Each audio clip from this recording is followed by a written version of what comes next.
Friends, we are here to celebrate MSME Conclave 2023, one of its kind in the history of the Institute of Chartered Accountants of India and one and only branch Ballari in association with the Belagavi and Hubballi branches. And we are jointly associated with the AAC, NITTE. Let's give big round of applause to ICAI Ballari, ICAI Hubballi, ICAI Belagavi and Atal Incubation Center NITTE. Within a short span of 2 minutes, we are going to start the program. All the delegates are requested to assemble in seminar hall. Thank you. To one and all gathered here.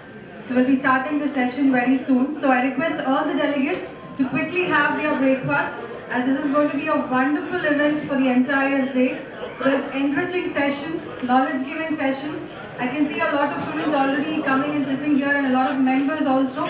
So I request all the delegates who are outside to kindly take their seats among the audience, as we will be calling our guests on the dais and commencing the inaugural session very soon. Thank you.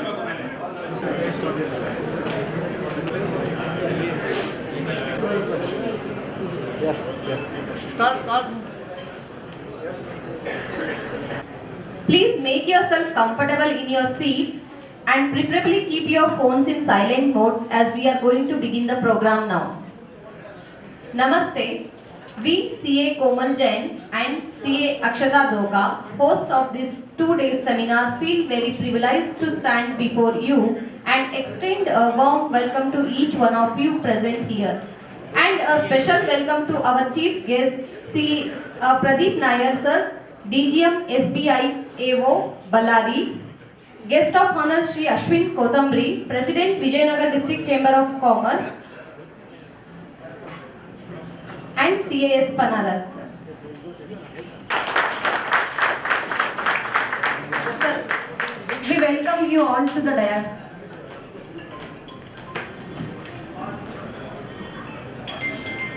I request CA Vinod Bagrecha, CA Amit Babji and CA Nitin Nimbalkar to escort Shri Pradeep Nair sir, Shri Ashwin Kotambri sir, CA Panarat sir, Dr. Ananta Padmanabha Achar and CA SS Nayak sir.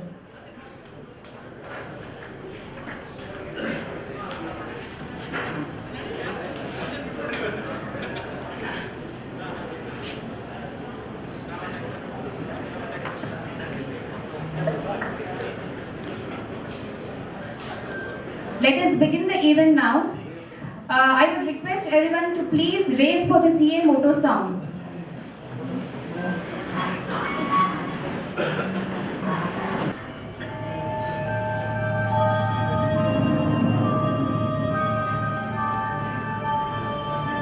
Yaeshasuteshu jagrati Yaeshasuteshu jagrati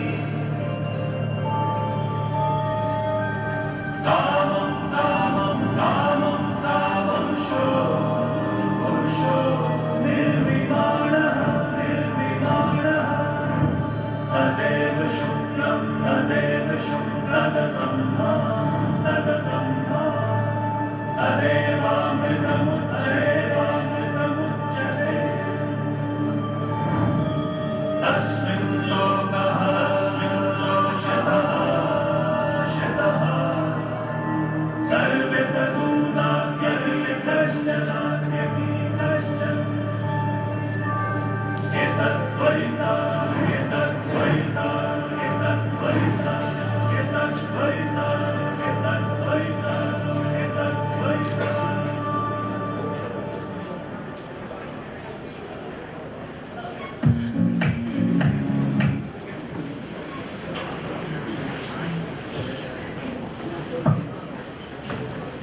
Thank you.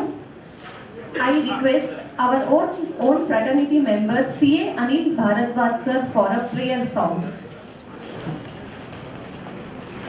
ಓ ನನ್ನ ಚೇತನ ಆಗು ನೀ ಅನಿಕೇತನ ಆ ನನ್ನ ಚೇತನ ಆಗು ನೀ ಅನಿಕೇತನ ರೂಪಗಳನ್ನು ದಾಟಿ ನಾಮಕೋಟಿಗಳನ್ನು ಮೀಟಿ ಎದೆಯ ಬಿರಿಯ ಭಾವದೀಟಿ ಓ ನನ್ನ ಚೇತನ ಆಗು ನೀ ಅನಿಕೇತನ ಆ ನನ್ನ ಚೇತನ ನೂರು ಮತದ ಹೊಟ್ಟ ತೂರಿ ಎಲ್ಲ ತತ್ವದೆಲ್ಲೇ ಮೀರಿ ನಿರ್ದಿಗಂತವಾಗಿ ಏರಿ ಓ ನನ್ನ ಚೇತನ ಆಗು ನೀ ಅನಿಕೇತನ ಆ ನನ್ನ ಚೇತನ ಎಲ್ಲಿಯೂ ನಿಲ್ಲದಿರು ಮನೆಯನೆಂದು ಕಟ್ಟದಿರು ಕೊನೆಯನೆಂದು ಮುಟ್ಟದಿರು ಓ ಅನಂತವಾಗಿರು ಓ ನನ್ನ ಚೇತನ ಆಗು ನೀ ಅನಿಕೇತನ ಆ ನನ್ನ ಚೇತನ ಅನಂತತಾ ಅನಂತನಾಗಿ ಆಗುತ್ತೀಗನೆ ವಿಶ್ವಯೋಗಿ ಅನಂತತಾ ಅನಂತನಾಗಿ ಆಗುತ್ತೀಗನೆ ನಿತ್ಯ ಯೋಗಿ ಅನಂತನೀ ಅನಂತನಾಗು ಅನಂತನೀ ಅನಂತನಾಗು ಆಗು ಆಗು ಆಗು ಆಗು ಓ ನನ್ನ ಚೇತನ ಆಗು ನೀ ಅನಿಕೇತನ ಆ ನನ್ನ ಚೇತನ.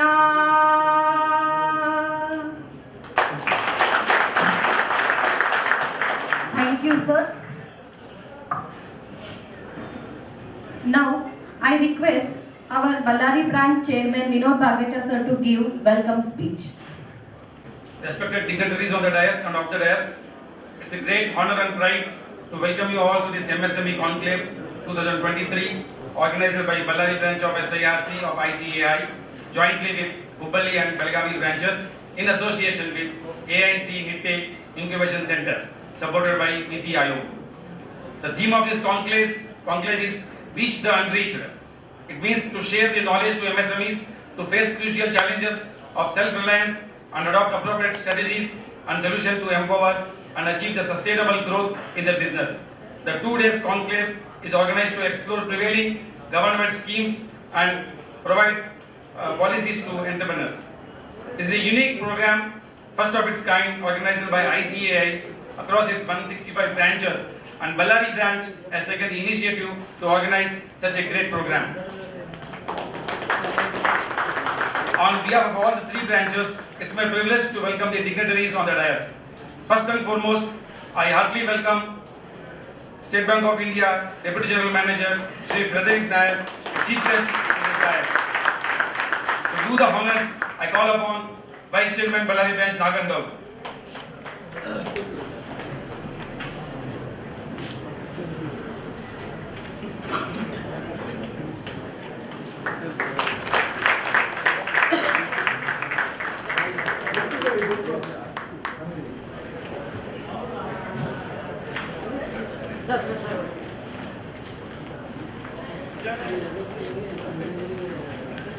Thank you, sir. Very warm welcome to you.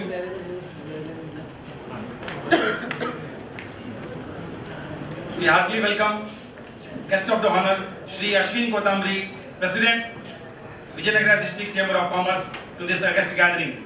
I call upon Professor Secretary Treasurer of Ballari branch to do the honors.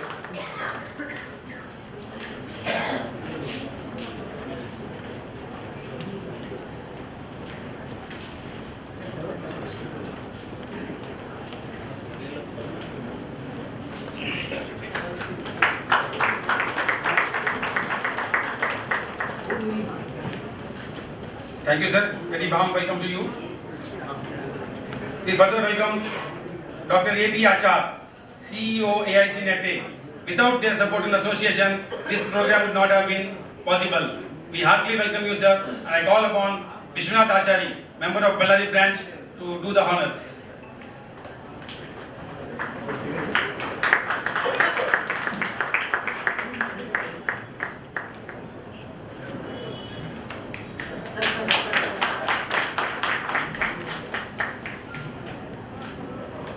Thank you, sir. A very warm welcome to our SIRC Vice Chairman, Pannara sir, and the Chairman of MSME and Startup Committee to this conference. We welcome you, sir, and I call upon Venkat Narayan Shalvar, member of Ballari branch, to do the honors.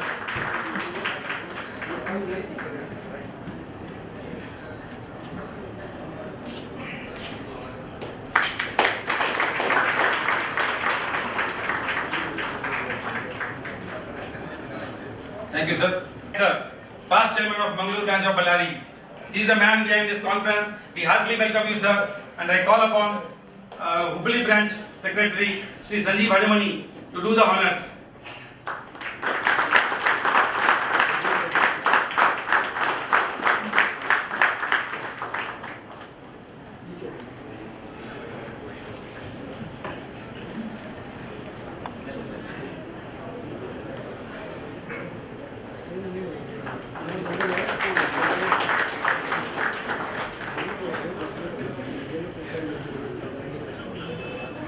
Thank you, sir. Thank you, Sanjeev. Further, I welcome all the resource persons. In this conference, we have 21 resource persons who will be deliberating in these 2 days. We welcome all the resource persons to this conference. We also welcome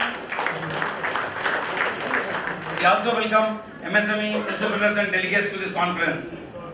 We welcome the bankers, Karnataka Bank, State Bank of India, the main sponsors, and Union Bank of India and Canara Bank to this August gathering.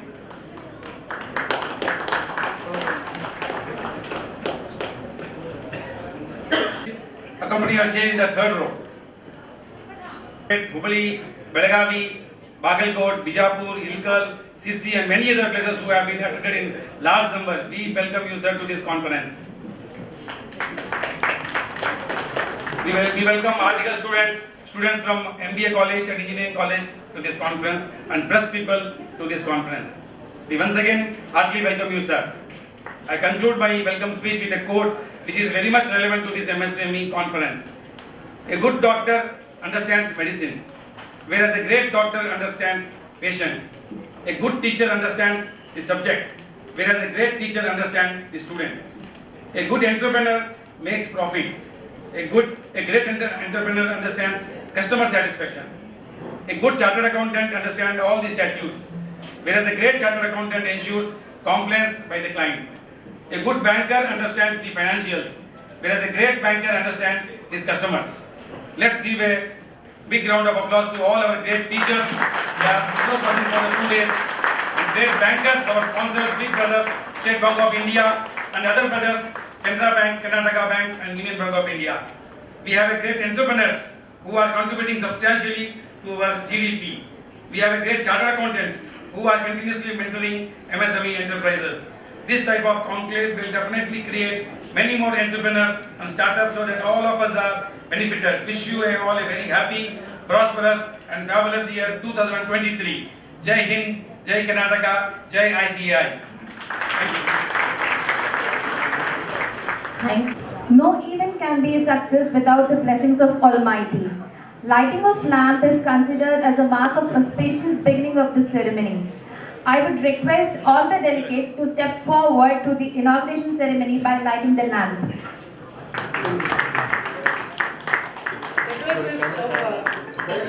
Secretaries of Hubli and Ballari and Belagavi branches.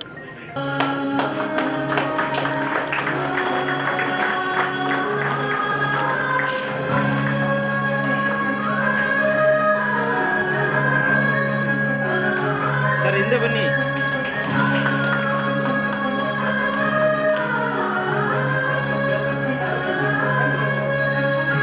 अच्छे मुकद्दर लतीफा अच्छे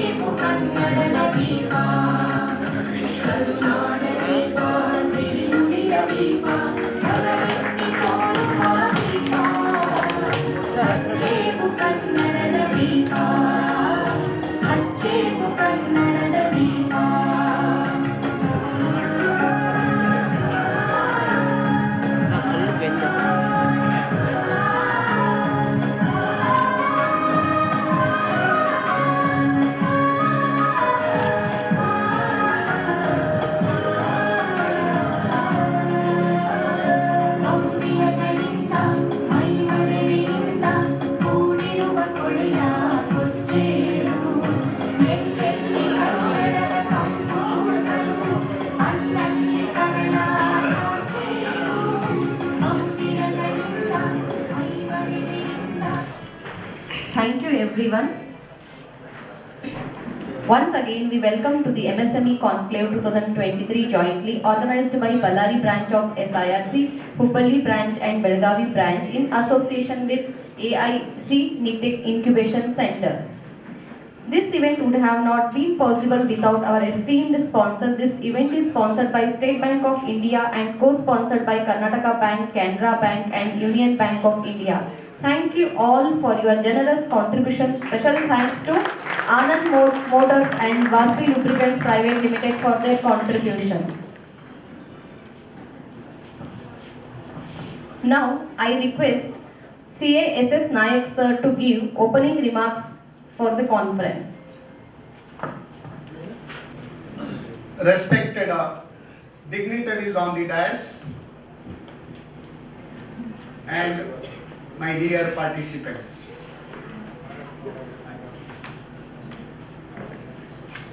ವ್ಯಾಪಾರಿಗಳೇ, ಉದ್ಯಮಿಗಳೇ, ಗ್ರಾಹಕರೇ, ಬ್ಯಾಂಕರ್ಗಳೇ ಹಾಗೂ ಲೆಕ್ಕ ಪರಿಶೋಧಕರೇ, ಆಗಿವೆ ನಿಮ್ಮ ಸಮಸ್ಯೆಗಳು chronic, ಆಗಬೇಡಿ ಯಾವತ್ತು ಪ್ಯಾನಿಕ್. ಇದು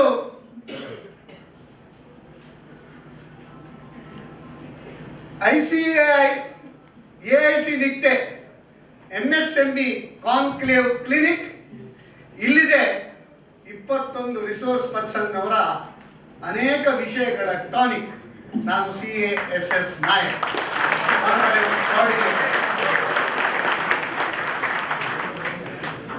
ಯಾವುದೇ ಒಂದು ಕೆಲಸ ಸಕ್ಸಸ್ ಆಗಬೇಕಾದ್ರೆ 4 people are required. Any success or failure, both 4 people required, but we will talk about only success. In Subhashita it is said, Karta Karayita Chaiva Prerakascha Anumodakaha Sukrate Dushkrate Chaiva Chatvaraha Samabhaginaha. Meaning, Karta, one who executes. Here, it is knowledge-giving session, mind-blowing, mind-boggling, knowledge-giving session. Let us give a big round of applause for all the 21 resourceful research persons who are executing this 2 days, 12 hours CPE program, including our banker friends who will be participating in MSME town hall meeting. Karayita Chaiva, the person who gets it done, very important, Madisur. Here, Trimurtis are there, ICAI Ballari, ICAI Hubballi, ICAI Ballari on the way, Belgavi on the way. 3 branches of our Kalyana Karnataka. We should, I again repeat, 3 branches of our Kalyana Karnataka. Because nobody claps, because Kalyana Karnataka means you should clap. Okay. 3 branches of Kalyana Karnataka, 3 Murtis, 3 brothers, along with Krishna for them. Krishna, who always takes leading path. Okay, he is none other than Ananta Padmanabha. That is Atal Incubation Center Nette CEO. They are the Karayita Chaiva. Prerakascha. Prerana yaru? Who inspires? Who sponsors? Without money, nothing can happen. Our big brother, State Bank of India, DGM Mr. Pradeep Nair is here. Our big brother, State Bank of India, along with other brothers. State Bank of India, they are always banker to every Indian. That is their slogan. Along with our two distinguished nationalized bank and one prestigious private sector bank. First is Union Bank of India, good people to bank with. Canara Bank, earlier they used to growing to serve and serving to grow. Now they are together we can. So bankers and customers can do anything. Together we can. Then Karnataka Bank, our family bank across India. Karnataka Bank, private sector bank. Normally private sector banks, they hesitate in participating government sponsored schemes and various social schemes. But here we should applaud the efforts and support of private sector, Karnataka Bank also for joining this mega event. Anumodaka. See, whenever any program is done, participants' presence is a must. We should applaud the effort of all the Trimurtis under the leadership of our CA Pannaraj sir, SIRC, Vice Chairman. Now he is a Vice Chairman. Shortly in February he is becoming Vice Chairman. Okay, Vice Chairman becoming Vice Chairman, and also he is a Chairman for committees for MSMEs and startups of SIRC. So, along with this team, all the delegates, those who are participants. So, it gives me immense pleasure. Seats are not enough to accommodate all of you, but still we will accommodate you, don't worry. It is a full house show. I am very proud to say that full house show.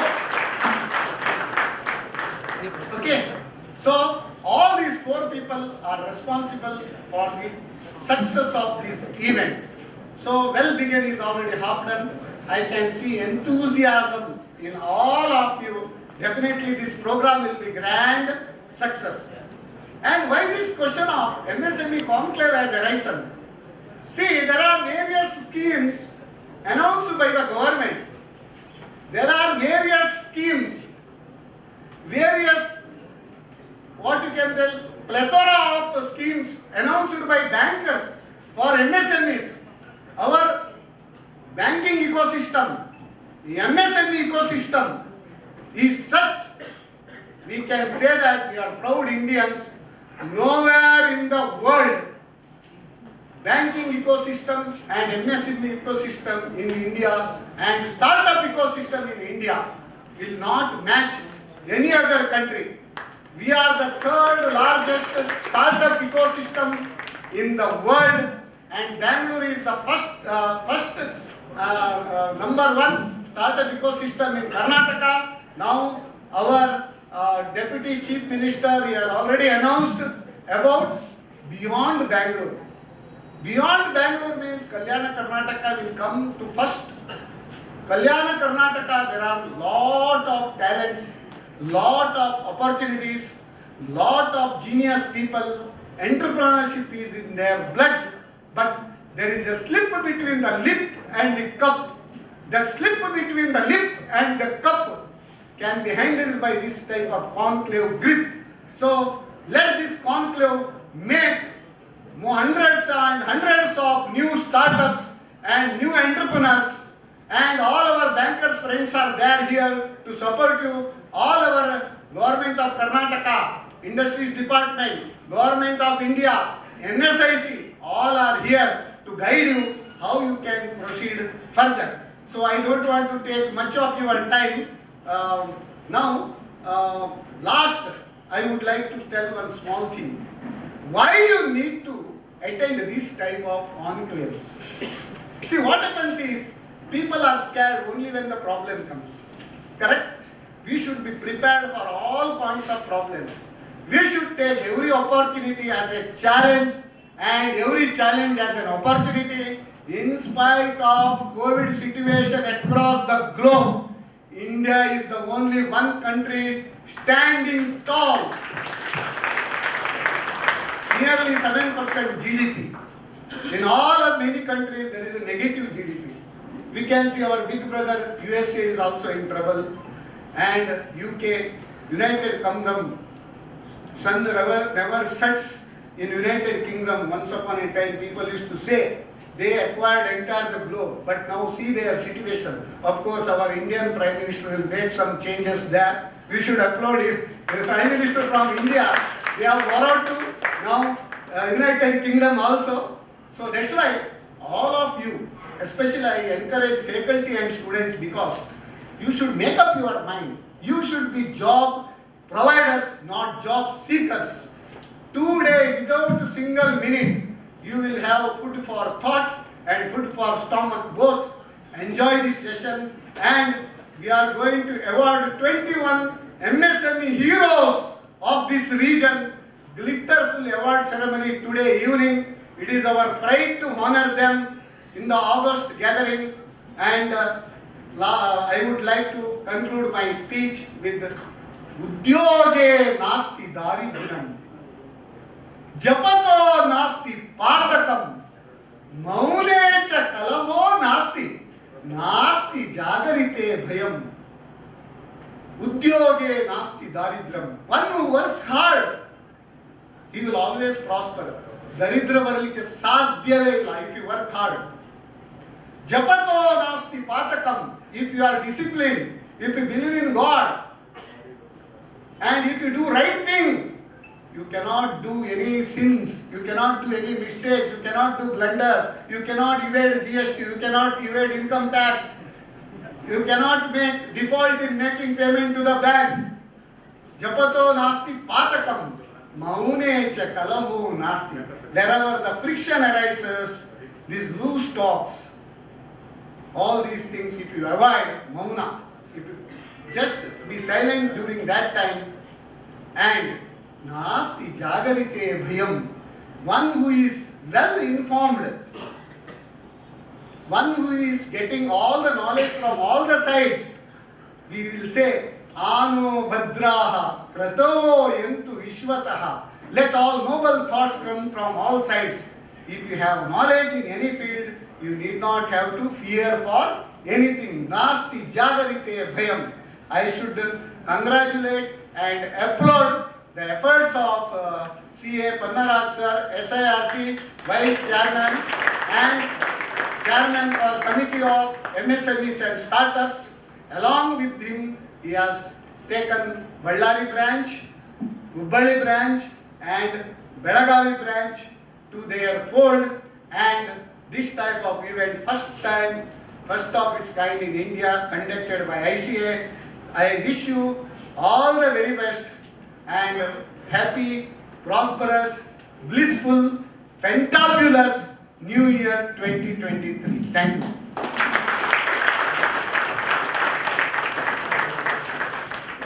Thank you for power-packed initial remarks. Your dedication is unmatched, sir. I hope the one who didn't have the breakfast, they also got the energy. Knowledge is weapon that you define, sir. Thank you.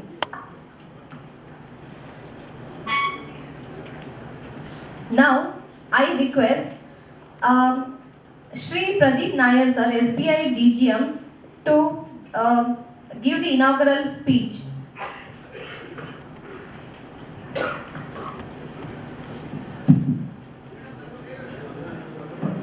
Ellarkum namaskar.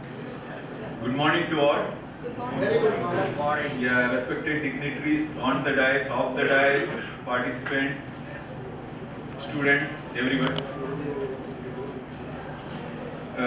First of all, let me congratulate you because you are all living in a time and place which is full of opportunities. We are fortunate to be in India at this moment of history where lot of developments are taking place. As you know, we are already the 5th largest economy in the world. And in 7 to 10 years, the assessment is that we will be the 3rd largest economy in the world, beating Germany and Japan. So, and this is not something which is being told by Government of India or any Indian think tank. It is being concluded by research organizations, reputed global research organizations and rating agencies and international monetary fund and World Bank type of institutions. Okay. So this type of development, when this type of development is taking place, obviously there will be lot of opportunities.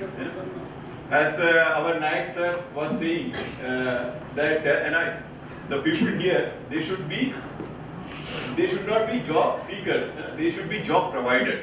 And this is the best opportunity, best time to start any business, startup, whether it is IT, non-IT, any type of business. This is the best time to do the business or enter into this type of activities. And this event, definitely this event will help all of you to understand what has to be done. As I said that in 7 to 10 years, we will be the third largest economy in the world.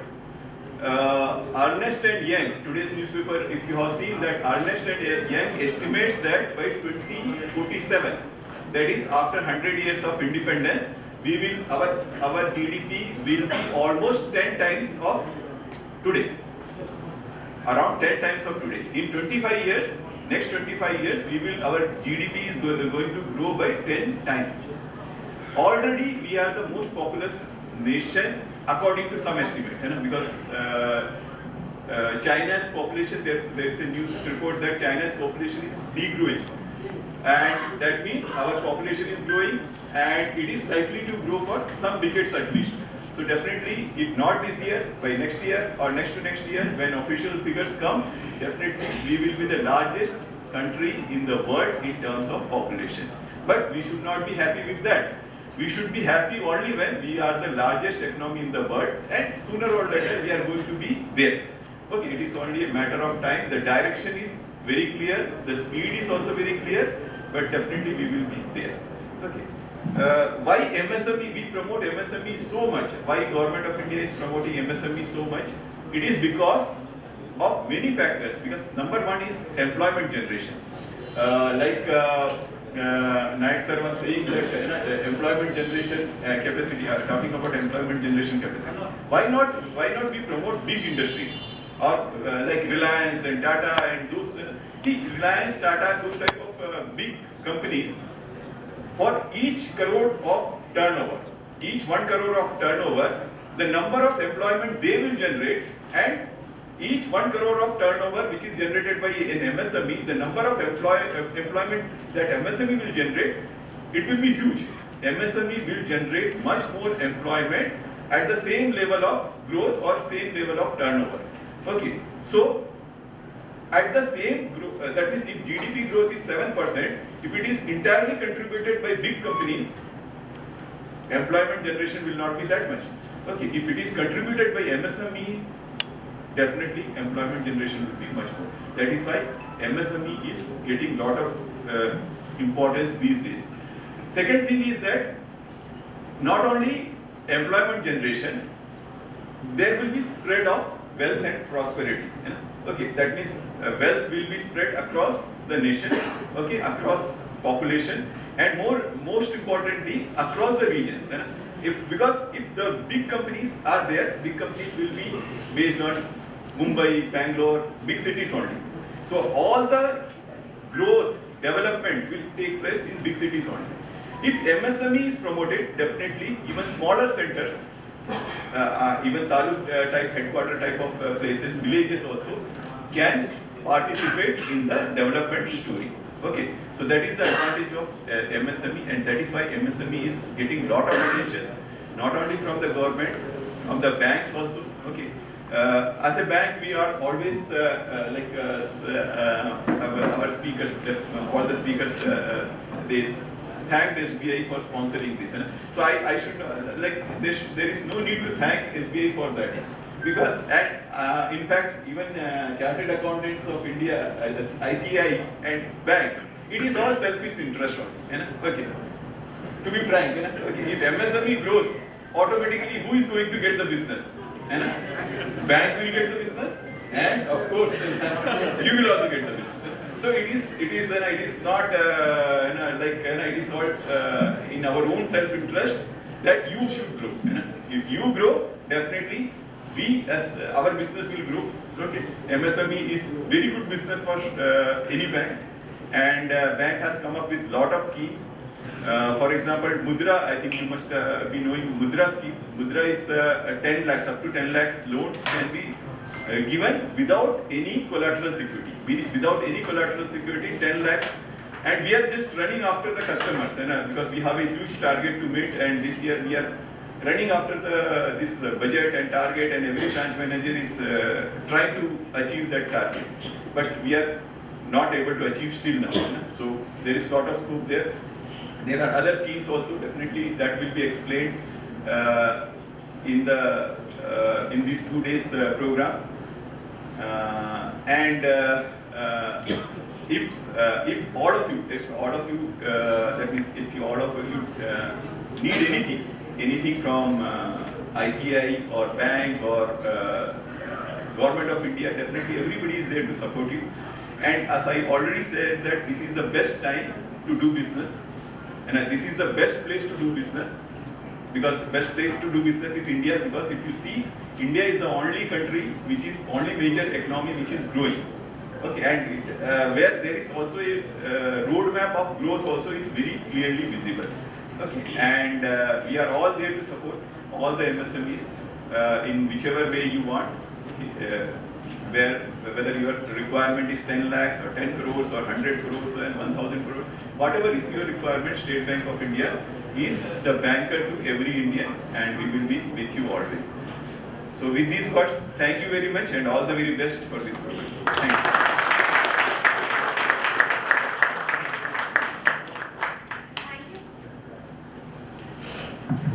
Thank you so much, sir, for enlightening us on the statistics of the country's progress. We are very much delighted to know where will India stand in the next few years. We feel embraced to be in the win-win situation. Thank you, sir. Moving ahead, I request Sir Shri Ashwin Kotamri, sir, to give a speech.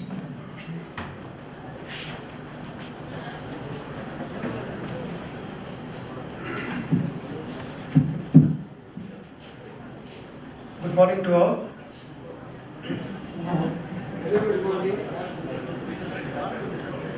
I said good morning. Good morning. Respected dignitaries on the dais, off the dais, delegates, chartered accountants, bankers, press and media. Reach the unreached. This is a very meaningful quote given for today's event. First of all, I congratulate all the 3 branches of ICA, Ballari, Belgaum and Hubli, in association with NITE and Niti Aayog for conducting the need of the hour.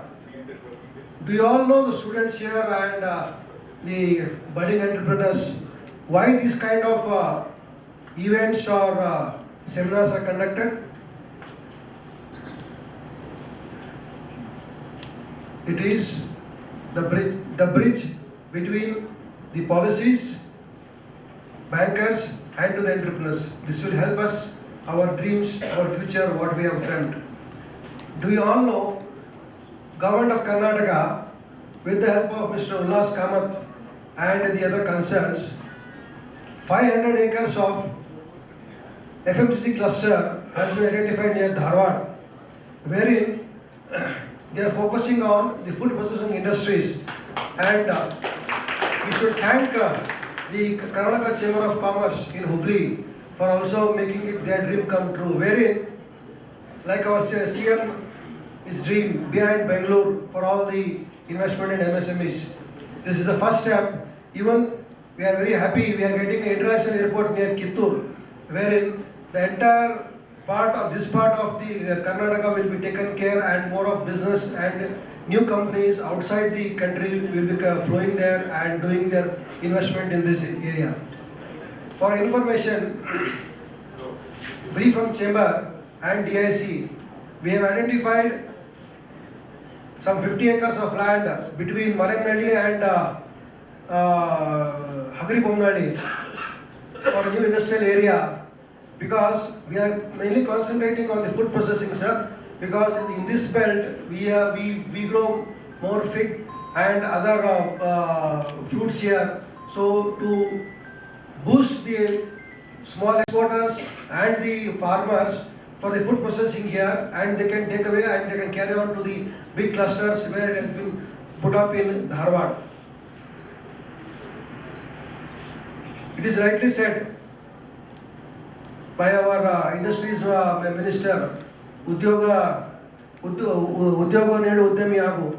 So you all are here to become Udyami and give opportunities for the other people surrounding Hosapete. Since Hosapete is a geographically center, here tourism is also growing, hotel industry is growing with these new innovations here.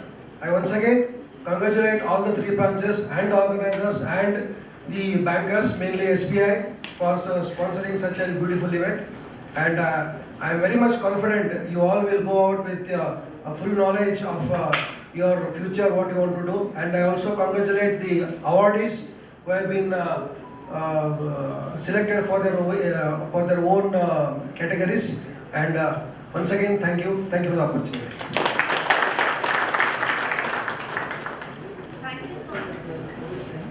Thank you so much, sir, for your enlightening words.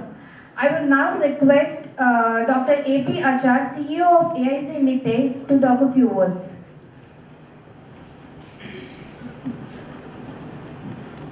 Chief Coordinator of this wonderful event, CA S.S. Nayak, Office Brothers of Bellary branch of SRC, Hubli, Belagavi, the great bankers, great chartered accountants, great teachers, and the wonderful audience of this Kalyana Karnataka. Very good morning to all of you. As you all know that NITE University, NITE Group of Institution today is the second largest education group in the state. We offer around 130 professional courses to around 30,000 students in 3 campuses, NITE, Mangalore and Bengaluru. Recognizing NITE's contribution towards entrepreneurship development and rural development, NITI Aayog has sanctioned ₹10 crore to set up a world-class incubation center at NITE called Fatal Incubation Center. We have been working very closely with S.S. Nayak for promotion of startup in the region, also the startup of MSMs in the region. It was a great privilege to be part of this wonderful initiative organized by Bellary branch of SARC. As told by your guests, when India got independence, India was the poorest country in the world. Made in India was a dirty brand, but today India is this fifth largest country in the world, and Made in India is the most popular brand in the world. And this has been possible only because of MSMs in the region, in the country. And this MSMs have grown because of the chartered accountants and bankers. And this conclave is organized jointly by chartered accountants, bankers, and of course by AIC NITE Incubation Center, the promotion of startups. As rightly told by the DGM of SBI, MSMEs contributes not only towards employment but also the regional development, and they are the pillars of the economic development of the country. Today the long day, 10 o'clock we started, maybe 10 o'clock will end. We have an award ceremony also. The top performing MSMEs and also the persons who support MSMEs are honored. It's a great opportunity for NITE to be part of this initiative. We support startups in every possible way. We give training to youngsters with an idea, convert idea into a POC, produce into a prototype, and help them to commercialize the ideas. We give a seed fund up to 5 lakh to 50 lakhs. Anyone in this group is interested to start their own enterprise, we'll be able to support them. With this, I wish this event all the very best and all the best to all the participants. Thank you very much. Thank you, sir.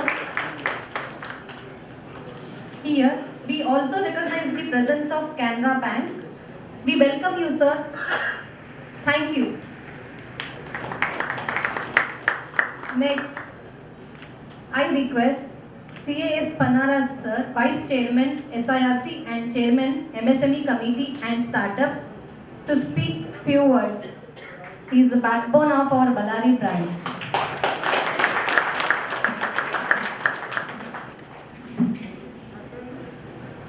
ಎಲ್ರಿಗೂ ನಮಸ್ಕಾರ. Respected bankers, great banker SBI and supportive bankers Canara Bank, Union Bank of India and Karnataka Bank, and all the sponsors, we have to thank them for making it possible and easier, both. More than them, I should first thank all the delegates, bankers, chartered accountants, students, teachers, more importantly, entrepreneurs also, for being here to create history in a small way through Ballari branch jointly with Hubballi and Belagavi branches. I would be failing in my duty if I don't recognize the support of other branches of Karnataka also, especially Kalaburgi branch who are here. Special thanks to Kalaburgi branch also. It's very difficult to travel from there, and all the delegates who have come across northern and part of southern Karnataka, and also Kalyana Karnataka. Yes, ಅದಕ್ಕೆ southern Karnataka ಹೇಳಿದೆ. ನಿಮಗೆ ನೀವು ಸ್ವಲ್ಪ miss ಮಾಡ್ಕೊಂಡಿದ್ದೀರ, ಅದನ್ನು ಸರಿ ಮಾಡ್ತಾ ಇದ್ದೀವಿ. Kalyana Karnataka includes Bidar, Gulbarga, Yadgir, Raichur, Ballari, Koppal, Vijayanagara, ಈ 7 ಜಿಲ್ಲೆ. Other than this is North Karnataka, and other than that Mumbai Karnataka ಕೂಡ ಹೇಳ್ಬೋದು, North Karnataka and Mumbai Karnataka, and also the ಕರಾವಳಿ ಕರ್ನಾಟಕ ಕೂಡ ಜನ ಬಂದಿದ್ದೀರಿ, ಬೆಂಗಳೂರು, ಶಿವಮೊಗ್ಗ, ಮಂಗಳೂರು, ಉಡುಪಿ ಎಲ್ಲರೂ ಕೂಡ. ಸೊ ಬೆಂಗಳೂರು ಏತರೇ ಜಾಸ್ತಿ ಇದ್ದೀರಿ. ನಾನು ಬೆಂಗಳೂರನ್ನ ಬಿಟ್ಟರೆ ತಪ್ಪಾಗುತ್ತೆ, because Mr. Anil Bharadwaj is representing Bangalore branch also. So I thank for supporting all this event to all the branches of Karnataka. There are 8 branches in Karnataka. I thank all the 8 branches for making it possible. 4-5 ದಿನದಿಂದ ಸರಿಯಾಗಿ ನಿದ್ದೆ ಮಾಡಿರಲಿಲ್ಲ. I was behind Ballari branch MC to see that the delegation number is sufficient. Now it is more than sufficient. Thank you once again from the bottom of my heart. This achievement gives me energy to take forward this initiative of networking across South India in the days to come. Our vice chairman ಅವರಷ್ಟು ಬುದ್ಧಿವಂತರು ನಾವಲ್ಲ. ಹಾಗಾಗಿ ನಾನು vice chairman ಇದ್ದೀನಿ. ಫೆಬ್ರವರಿಯಲ್ಲಿ chairman ನಾನು ಆಗ್ತೀನಿ ಅನ್ನುವಂಥದ್ದನ್ನು ಗಂಟಾಘೋಷವಾಗಿ ತಮ್ಮ ಹತ್ರ ಹೇಳ್ತಾ, I will be the first chairman outside Bangalore in Karnataka in the 72 years for which you the members have made it possible. It all goes, the credit goes to all the members of the official Karnataka, and also to some extent Bangalore also and Metro Karnataka also, for making me to be their voice. So it is only I am your voice and not a strength, because you have to be my strength always in the coming days also. Coming to this program, the ICI is called Partner in Nation Building ever since 2005, when the President of India, Dr. Abdul Kalam, made a statement that you are partners in nation building. It was evident even earlier also. Most of you know that the Constitution of India was brought into existence or brought into practice on 26th of January 1950. The Chartered Accountants Institute came into existence on 1st of July 1949, much before the Constitution itself. That shows the importance of financial health of the country and the importance of the Institute of Chartered Accountants of India. So, for any organization, including a country, the finances should also always be strong. it is the lifeblood of any organization, including a country. So we, being chartered accountants and practitioners in taxation, we are responsible for around 60% of the revenue that is collected by the union government in terms of income tax and GST, for which we are very proud of. So the Institute of Chartered Accountants and every member of the profession of chartered accountancy, we are all proud that we are greatly contributing to the exchequer of the country. I thank each one of the members on behalf of SINC for that. So now this program of Reach the Unreached itself is very evident that there is a big chunk of society which is unreached. ನಾವಿನ್ನು ತಲುಪದೇ ಇರುವಂಥ section of the society ತುಂಬ ಇದೆ ಅನ್ನುವಂಥದ್ದು ಕೂಡ ಒಂದೆರಡು ದಿನದಿಂದ ಬಂದಂಥ Oxfam ರಿಪೋರ್ಟಲ್ಲಿ ಕೂಡ ಗೊತ್ತಾಗ್ತಾ ಇದೆ. 63% of the GST is being paid by lower part of the lower income group of 50% of the population of our country, which is not a healthy growth. So we are here to tell the government that there should be equitable what is called distribution of tax and also collection the equitable distribution of the income also. So always being an activist and in the public field, I always see the inclusive growth. Inclusive growth happens only when all the sections of the society are included.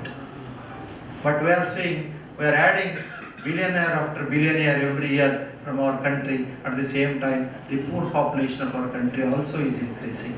So you are in this contradictory situation. To bridge the gap between these super rich and poor, the only way out is MSME sector and agriculture sector. So MSME sector is one which can contribute to the growth of the nation, being from rural to semi-urban areas. So Tier 2, Tier 3, the government as itself has accepted, the Chief Minister's statement shows that beyond Bangalore, they have been doing only in Bangalore. I read a report recently that by 2025, the area of Bangalore, the what's called population will spread by another 58% of the land will be taken over by Bangalore. I don't know what is the area of square feet or square meter, what is square miles of Bangalore area. Do you know? Don't know. So it will add up 58% additional by 2025 within 2 years. What is this growth? So this growth obsessed economy is not always good. It does good things, but it does not end in the correct results, because most of the times it will not be inclusive growth. To make it inclusive growth, we should include Tier 2 cities, Tier 3 cities, hobelis and also villages. If we can go and reach the people of these areas, it is only MSME sector and especially agro-based industries. We can bring up the larger population who are below the lower, what's called minimum sustenance level of income. Then only we will be doing justice.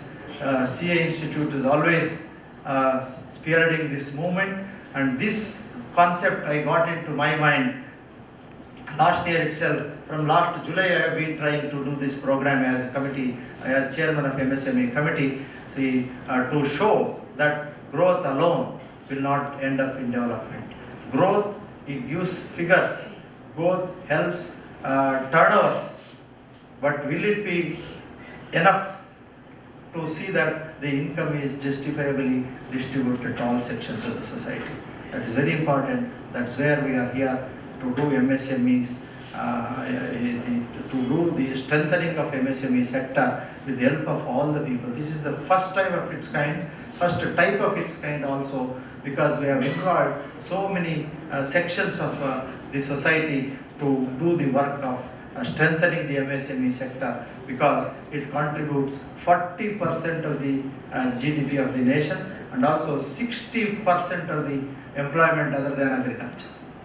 So growth alone, if you see 40%, in terms of growth, in terms of development, if people have sufficient money in their hands, they will have purchasing power. If they have purchasing power, the wheels of economy will move faster and faster. I think to understand this, much of economic knowledge is required.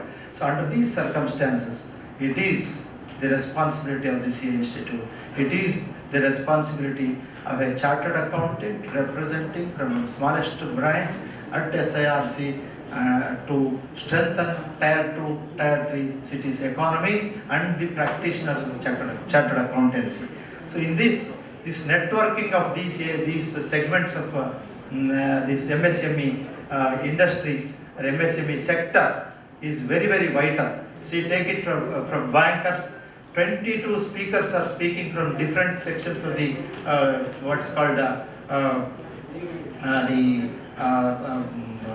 the helping hands of MSME sector, including the press people.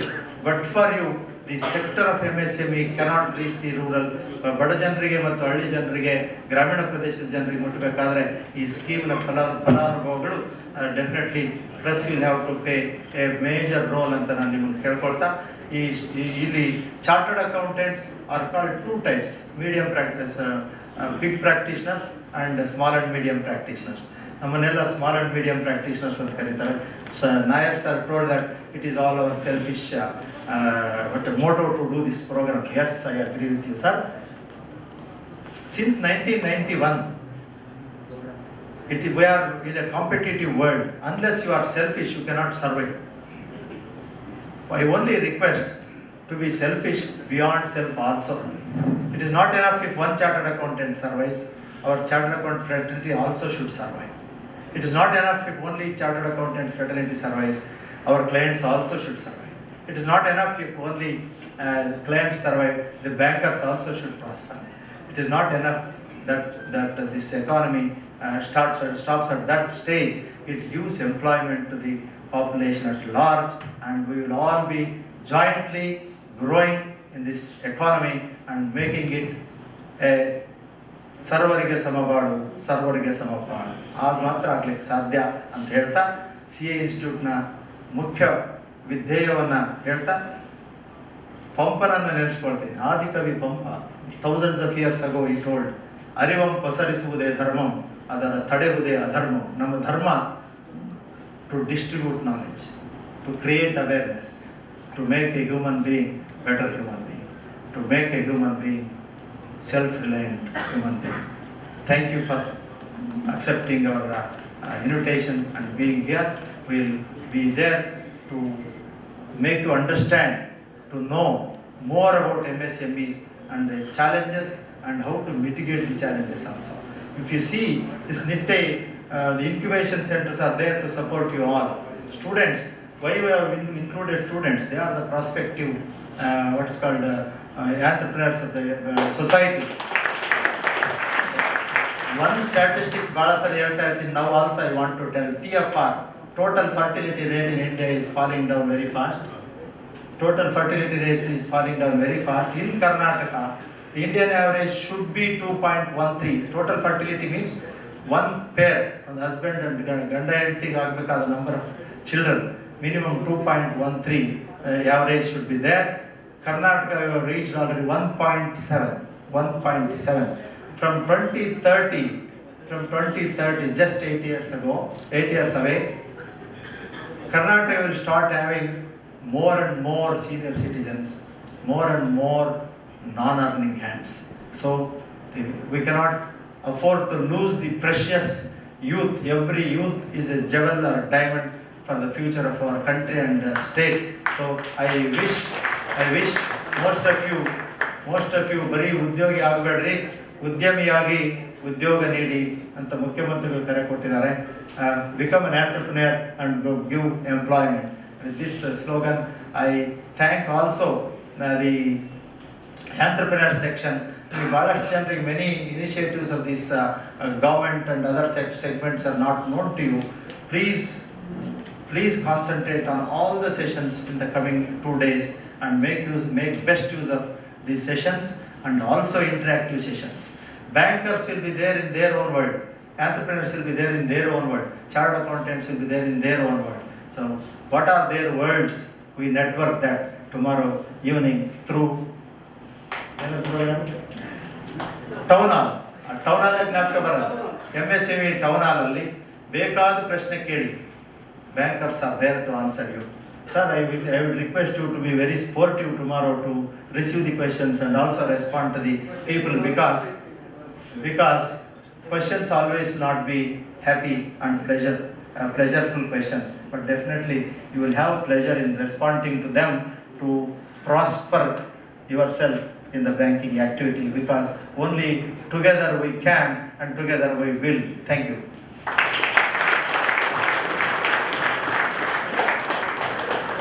Thank you so much, sir, for your wonderful words. You've always been an ideal person for young chartered accountants. We always admire you, sir. Thank you so much.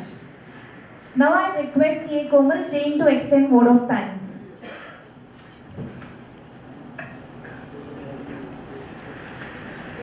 On this historic event, I would like to present vote of thanks. On behalf of the organizing branches, I extend a heartfelt thanks to Pradeep Nair, sir. Parallelly, I request Panaraj sir to give him a token of gratitude.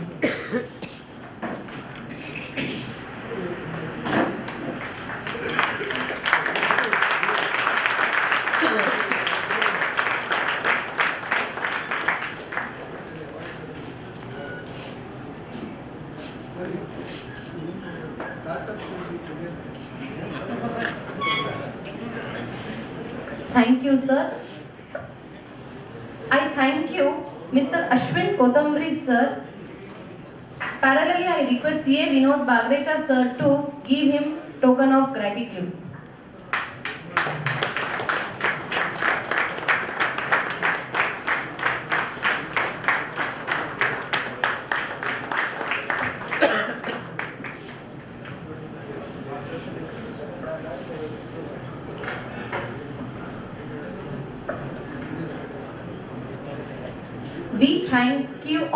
We thank you all on behalf of organizing branches, sponsors, our co-sponsors, resource persons, delegates, MSME entrepreneurs, chartered accountants,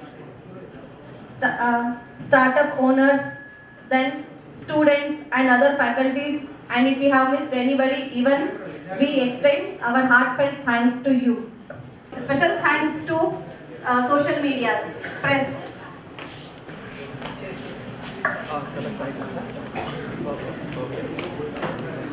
Before we start up with the first session, here is an announcement.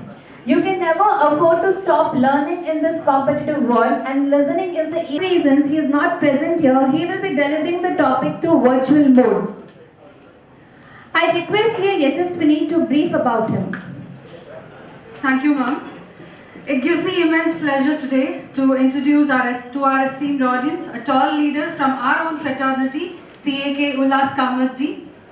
CAK Ullas Kamath was the joint managing director of Jyoti Labs Limited, and over the 3 decades of being with Jyoti Labs, he's transformed Jyoti Labs from a single brand family-owned enterprise to a multi-brand FMCG corporate. And to add to his fame, he's been accorded with many awards, which include All India CA Business Achiever Award SME category by the ICAI, also the recipient of CNBC Awaaz Best CEO Award in FMCG category. He is an independent director in many entities such as V-Guard Industries Limited Cochin, Snapdeal Limited New Delhi, Wonderla Amusement Parks Kochi and Veranda Learning Solutions Limited. He also serves as the chairman of FICCI Karnataka State Council and member of FICCI Startup Committee New Delhi. In his aim to nurture his mission to empower the family businesses, he is also the program chair at K. Ullas Kamath Center for Family Managed Businesses at Nitte University and also the founder of UK & Co, a boutique management consulting collective which creates value for a lot of family businesses. It's a pleasure to have you with us today, sir, to address our delegates on strategies for enhancing competitiveness of MSMEs. Over to you, sir. Please welcome him with a round of applause.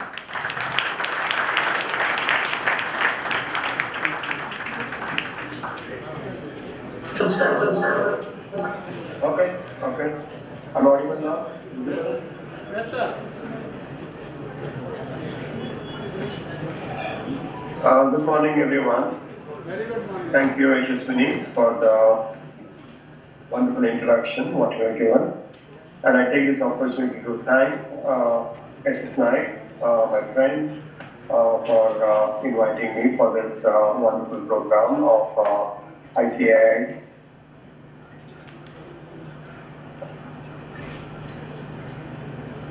Bellary chapter, Puri chapter, and Belgavi chapter. I also take this opportunity to congratulate each one of you for having taken this wonderful topic for the day. And I also take this opportunity to wish my friend Sanket Naik, Somsekhar sir, the Director of Industries, Bellary, Akkadas, and Director IEDS, Dr. P.J. of Bangalore, Sri Rajesh Sri Ramarao, Manager NSIC, Belgavi, and Dr. M.G. Antaprasad from Jyoti Institute of Technology Foundation, Bangalore, who is also part of DTech. And today, my topic is started used for enhancing competitiveness of MSME is undoubtedly the backbone of any economy, not necessarily only India. Anywhere in the world, the small and medium enterprises do a wonderful job in building the nation. And India is no exception to that, and it's almost probably 60-65% of India's GDP, directly or indirectly, is contributed by GDP, and over 80% of the jobs are created by MSMEs in the country. So undoubtedly, MSME's role in the past, and the present, and the future is going to be extraordinarily important in the life of building a nation. Today, Chartered Accountants Conference talking about MSMEs is the most apt topic in the light of Make in India, Made for the World, Atmanirbhar, Startup India, Stand Up India, Women Empowerment, and Business Fast. We need job creators slogan, and all these things will fall in line in the thinking in which the government of India, government of Karnataka, or any economist talking about, they're talking about the growth of MSMEs to build the next level of job opportunities also. To that extent, I must again congratulate Mrs. Naik for convening the wonderful program in Hosapete, and due to my personal commitments, I was not able to come, but I'm sure in due course I'll always make a point to visit your chapter and talk more about the topic in the probably coming months. MSME is very close to my heart. For the reason that after qualifying as a chartered accountant, after doing some practice for 3-4 years, I opted for the corporate field, but I joined a small industry called Rupi Labs, and from there my journey started with MSME, and from there from 10 crore turnover to 2,000 growth turnover, I've seen how easy or how difficult to build an enterprise like Rupi Labs. It was a fantastic journey what I had for 31 years with Rupi Labs. From one brand of Vijana from southern region, we have taken that to all India, and one brand, we are called 10 brands, and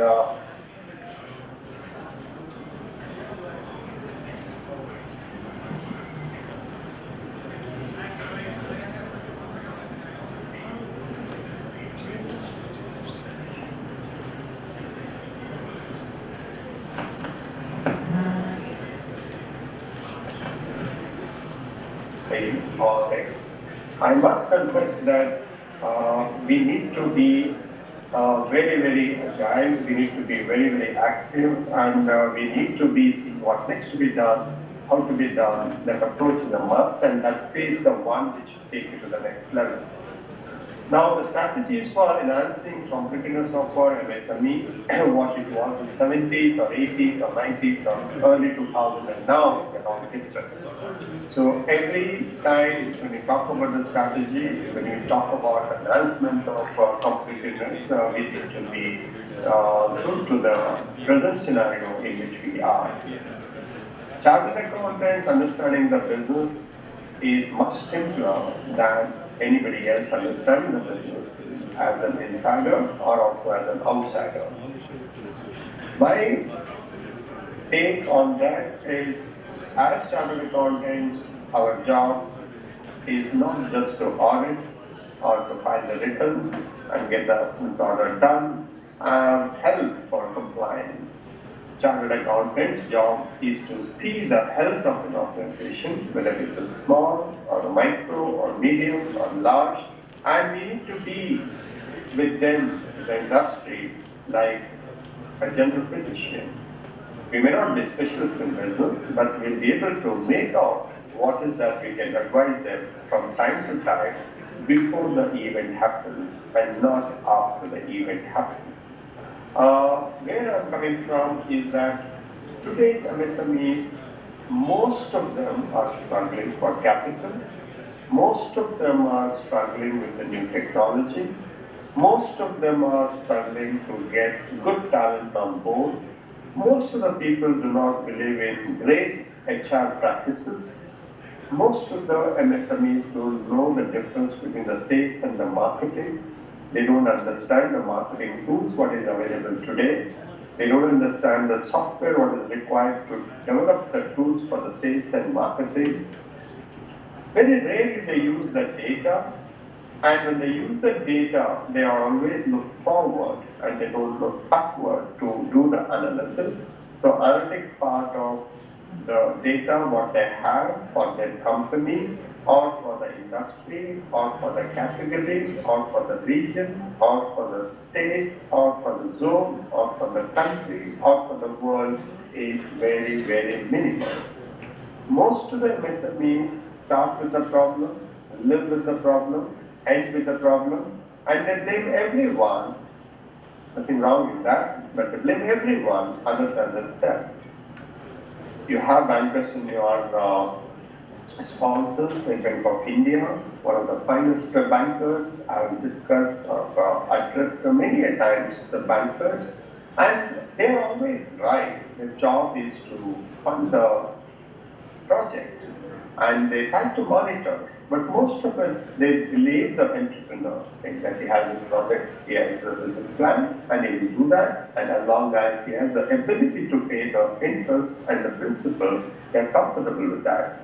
Whereas the CS role will be much more than that.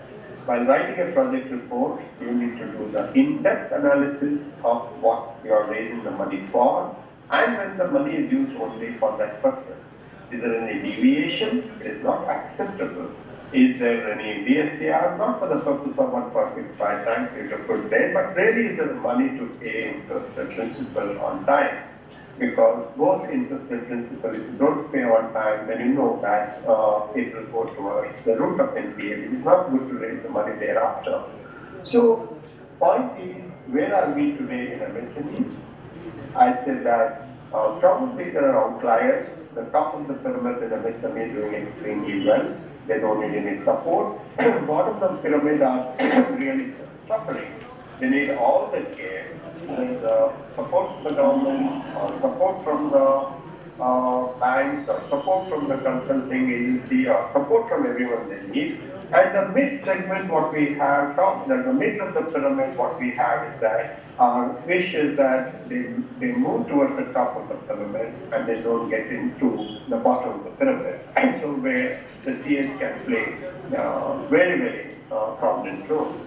Coming to the strategies, today's problem, as I stated, there's capital. We have many types of capital getting into the company. It can be the capital, it could be private equity, it could be shares, it could be preference shares, it could be debentures, it could be convertibles, it could be compulsory convertibles, it could be non-convertibles, it is a mid coupon, it is a front-ended, back-ended. There are hundreds of instruments where we can raise the money, including the commercial paper. But very rarely, MSMEs understand the difference between any of these. That should be guided by the chartered accountant. And you need to know that the most expensive route of raising the money is raising the capital. That's the most expensive in the private equity space. When your business is doing extremely well, that becomes very expensive. Whether you want to take it or not is a promoter's call and your guidance. But when you are not doing well, that becomes the most risky, and that becomes, I would say, the risk capital is always expensive if you're successful. If not, they will pay along with you for the losses because they become your partners. So I'm not suggesting that you should go to the private equity when you're not doing well, because when you're not doing well, you'll not be able to raise the private equity. When you're doing extremely well, then you should know that is the time to take the term loan, or you should take the preference capital, or the equity capital, or the convertible. That is something which you need to talk to the people from time to time in additional segment. I don't know if the really CAs will get into that depth of their clients, from guys to an enterprise. Please advise them from time to time on the knowledge what you have, on what to gather, what to read, what to observe, what you read in the newspaper, what you read in your newsletters. Please explain to them from time to time. Please raise the money when they don't need the money. When they really need the money, they don't get the money. All of you have experience, and that is the norm all over probably the world. When you don't need the money, you get the money. When you really need the money, it is very expensive to get the money at that point in time. And money is very, very important. Capital is very, very important to do some factors behind it that sometimes is given a balance sheet. Everybody uses the technology. But you need to have the technology software to manage the information system. And for that, you need to have a technology person. Whether it's the medium industry or the large industry, you need to have the technology in place. Talent is the one which I always admire of the company who do very well, because at the end of the day, it is the people, and the people make the difference. People build the company, people run the company, people grow the company, and people also sometimes demolish the company. And having the right kind of a people to do the right kind of a job at all the time is possibility. But at the same time, you need to have the people who will deliver your objectives from time to time. Why I'm saying so is that as the business grows, the knowledge of the person, unless it is growing in line or the same speed, the same growth of that of the knowledge available in the marketplace, somewhere there is a mismatch. An accountant of 80s or 90s or 2000 today may not get that relevant. The new technologies is available in the accounting and reporting formats. At extent, he has to upgrade his knowledge. This is a chartered accountant, this is an accountant, this is an auditor, but they need to upgrade and to understand the technology is very important, talent is very important, and finally the manufacturing and the distribution. Any business you are, whether you are in a product or in a service, there's something called manufacturing.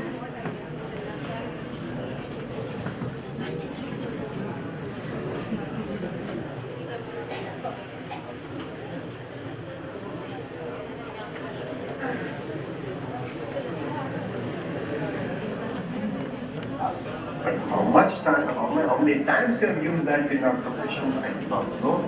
But I'm a big fan of the word that we HR.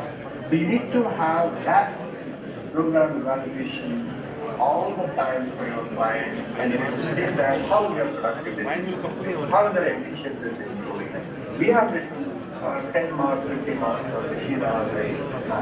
Do we really know what the mission hour rate, what is paying for? We work day in and day out on overheads, direct, indirect, fixed, variable. So all these efficiencies, if you have to bring into the company of your client, then it makes that much more easier for him to run on the one shift, or 1.5 shift, or 2 shifts, or with OT or without OT. So in production, you need to be extraordinarily brilliant in getting the gross margin right. To get the gross margin right, you need to be sitting in the factory trying to understand everything is required, the production-related expenses that is required or not, and how do we bring in the efficiency there. Friends, if you are able to get 5% efficiency, it's not a big deal in any medium and large industries, 5% gross margin will be almost, I would say, about 30% of the net profit will enhance if you are able to get 5% gross margin improvement. And that can be done by getting the efficiency in labor, efficiency in machines, and efficiency in power, efficiency people to say that where do we go, how do we go, why should we go, and how much to do, and how much not to do. All this will come from data analytics. Without data analytics, you will be not able to deliver or you're not able to achieve your objective, what you have stated in the beginning, that okay, this is what I intend doing in the quarter, or the month, or the week. And the reporting system today, all of us we work on a weekly reporting system, which initially used to be yearly, then became half yearly, then became quarterly, and monthly. Now most of the companies work on 52-weekly reporting system, saying that if any lag you make up in the coming week, not in the coming month or the coming quarter. So this will help you to generate the data mines on a day-to-day basis, and probably then you can go on.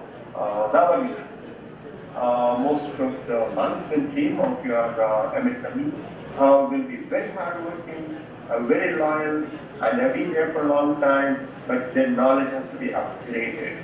Please conduct workshops for them from time to time. Please get the expert to talk to them from time to time. They don't have to go for a 2-year program elsewhere. You can always have probably 4-hour workshop every month for a year. I think most of the things can be what is required for them, it can be done. And do not ignore the knowledge deficit of management team, because at the end of the day, they need to take the company to the next level. And most of the SMEs are family managed businesses, wherein the family will get involved into the management and family will take the big decisions in the business way forward. Most of the successful family managed business in the past, they think that everything will happen as per their wish and they try to go the way how they're done in the past, but that may not be true in the today's disruptive world. What is the disruptive? Well, disruption is happening in the marketplace, especially for small and medium enterprises. The disruption is from both the ways. One, there are startups who have come to the marketplace, who have come to the disruptive technology, disruptive business model, which affects your business. Whether it's a restaurant business, whether it's a travel business, or the transportation business, whether it's entertainment business, you call it, there are many, many good startups in those areas. What is the startup that do? They bring in the disruption. What is disruption? Disruption is any product or service is better, it is cheaper, it is faster, it is convenient, it is scalable, using the technology is called the disruptive business model. And when they bring in, the consumer feels that I'm getting a better product at a cheaper price, a better service at a cheaper price, and it's available at my doorstep, and I can just use my app or mobile phone to get it ordered and I pay on delivery. So it is very, very different model when you compare to the model what you have, where somebody has to come to you and place the order and take it and go back. So this is happening at B2B place, it is happening at the D2B place, it is happening in D2C place, and it is happening in general trade, it is happening in modern trade, it is happening in everywhere trade and commerce is there. This disruption is happening one by one, one by one, one by one. So where do they get the business from? They get the business from vulnerable sections like MSMEs, when they cannot understand. Most of the time in small restaurants, they see that the business is not good, they think that, oh, these days people are not spending the money in the restaurant, they don't know that people are ordering from the cloud kitchen without the knowledge it's the food is going to get into their home.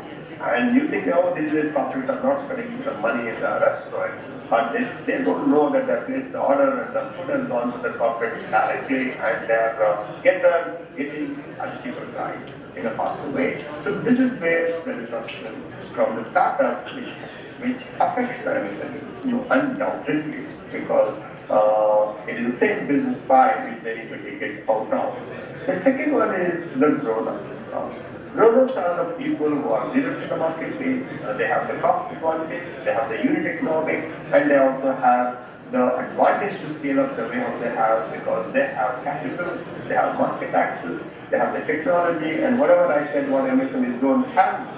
When I say don't have, not all, but most of them don't have whatever I said. But the grown-ups are the people who are being in the business and doing extremely well in our industry. They have all those things. They will be able to see in which market we are strong, which market we are not strong, and why, and what do we do about it. So naturally, they will also take the portion of the opportunities. Then comes the multinationals who are looking at India in a big way, because India is a consumption story for the last 15 years and probably next 25 years. India is a consumption story. When India is a consumption story, the whole world will look at India. Then, and nobody wants to miss this pass. So when they come here, where do they get their business from? I wish you happy learning. Kindly don't They speak. fight with the larger corporations, but at the same time they fight with the startups and they also work with start competing with the MSMEs. So to that extent, you need to be extra careful in guiding your MSMEs. This is what's happening in your area. This is what's happening in your category. This is what's happening in your industry. This is the market share movement that's happening. And please be aware of that. MSMEs have gone through tough times during demonetization. It was not an easy transition for them in demonetization time, and all of us we are aware of that. And some of the MSMEs have closed down during demonetization, but whoever have survived, I call it as the real survivors in MSMEs. Post that, the GST implementation was one other big disruption happened in that business. And many of us have seen that happening. And GST for the first time, whether it is an MSME, whether it is a large enterprise, whether it is a chartered accountant, whether it is an auditor, whether it is a tax assistant, all of us we have seen for the first time what GST is. And most of the times, the MSMEs have to undergo the trouble of implementing the GST, spending the money on the technology and the talent and the expert.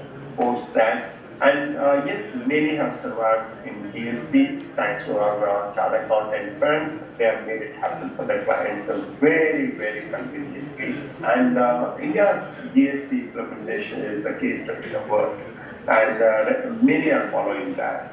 Then after COVID came, again the MSME got affected because they always work with month to month cash flow. And if the business is not there for 1 month, 2 months, 3 months, it's very, very difficult to manage the cash flow. And yes, whatever the support the central government gave, the state government gave, and the banks gave, they gave, but it is not sufficient to do a big turnaround. And those who survived the COVID, now they are the big winners. And now they are facing the startup disruption and also the grown-ups competition. And in this hour, this year, of time of the challenges, the CS role in the business will become all the more important. So what is that the CS can do? Please understand their horoscope. When I say their Conclave, what is their business, what is their business role, what is the capital required, what is the marketing support required, what is the technology required, and where do I get the capital for them? And please guide them, advise them, give your views, and strive to take up a bigger role in their organization because of the interest that country needs them, and they are the people who create the job, so we need to support them. And have all the compliances in place, whether the tax-related compliance, tax-related compliance, HR-related compliance, have all the compliance in place, and help them to manage that cash flow from cash to cash. They need to know that they need to get the money within 30 days if they want to have a working capital limit of 30 days to ensure that the cash to cash cycle is in place. Work with their bankers very closely and help them to get the right kind of working capital, the right kind of that loan, and do not take more loan than what is required. At the same time, take sufficient loan what is required. Try to have a debt equity ratio in place, and at the same time try to have an equity. It can come on a long-term basis with the private equity or venture capital. Please explore that. You need the money to take the risk, and risk money is always equity. You need to grow organic, you need to grow inorganic. Help them to grow inorganic while they grow organic. And you need to have the depth in the business, and you need to have the width of the business. The width is you need to be expanding geographically. The depth is that you need to have more business in the same place by taking higher market share in the area which you are operating. For that, you need to have management team. Hiring a management team is not easy, but you need to have that talent to work with you. And hard work, loyalty, not necessarily the talent is one of the talents, but not necessarily that he has every talent what is required. So you need to scout for competencies, you need to scout for commitments, and you need to scout for good people who have a great character. The character is very important when you are recruiting the people. And you need to know how to recruit the people, you need to help them how to retain the people. The talented people will leave first the organization because they do not tolerate nonsense. So they leave first. You might say that, okay, he's greedy, he's unreasonable, he came, he said he'll do this, he'll do that, but he didn't do anything, he just left and went. But if you frankly ask him, the reason why he has left is that he did not see any systems or procedures, and he'll just say that, no, I can't work at that. They're not professionals, is what he says. Professional doesn't mean that he has to be an MBA or he has to be a data collector or something secretary. It's just that he should work professionally. Means he knows what he's supposed to do and deliver what he commits, and for that we need to provide the resources. So with that, I think the questions that we have, and please help our small and medium enterprises to come up in their life, and if their family marriage business, conduct workshop for them from time to time, and guide them. We need them more than they need us. We need them, country needs them, and they are the job creators. And my heart goes out for them in whichever the way I can contribute for their health. More than happy to be coming there, conducting a workshop for your client, and ask no cost at all. I'll come on my own, I'll come back on my own, don't worry, get me a lunch, and I can make a workshop for your client, one-day workshop. We can talk all these things to them, along with the bankers, and bankers are very, very important, and don't miss on that. And bankers there to lend the money, recover the money, lend the money, recover the money, and in nation building, their role, bankers' role, and I'm very fond of them always. Their role is extraordinary, and they're built in the past, and they're built in the future, and we need to be with them and help them to lend properly, with the proper rate of interest, proper terms and conditions, and help the bank and help the MSMEs to grow the business profitably and pay the taxes on time, every time. Thank you so much.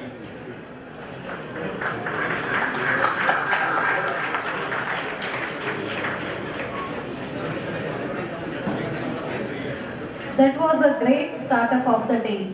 Thank you so much for the enlightenment, sir. As said, now we have a question for you guys. How much approximate percentage of contribution is done by the MSME sector towards the GDP of India? Please. Don't throw the numbers, please. One number will hit the pot. Anybody? What is the contribution of MSMEs to the GDP? No. We will reach there shortly. Komal, excuse me, do we have any questions for sir? Any questions?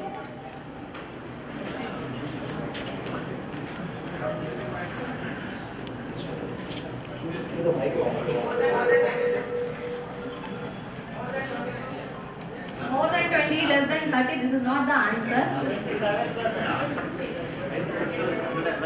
Hi sir, my name is Prasad. Sir, can you hear me?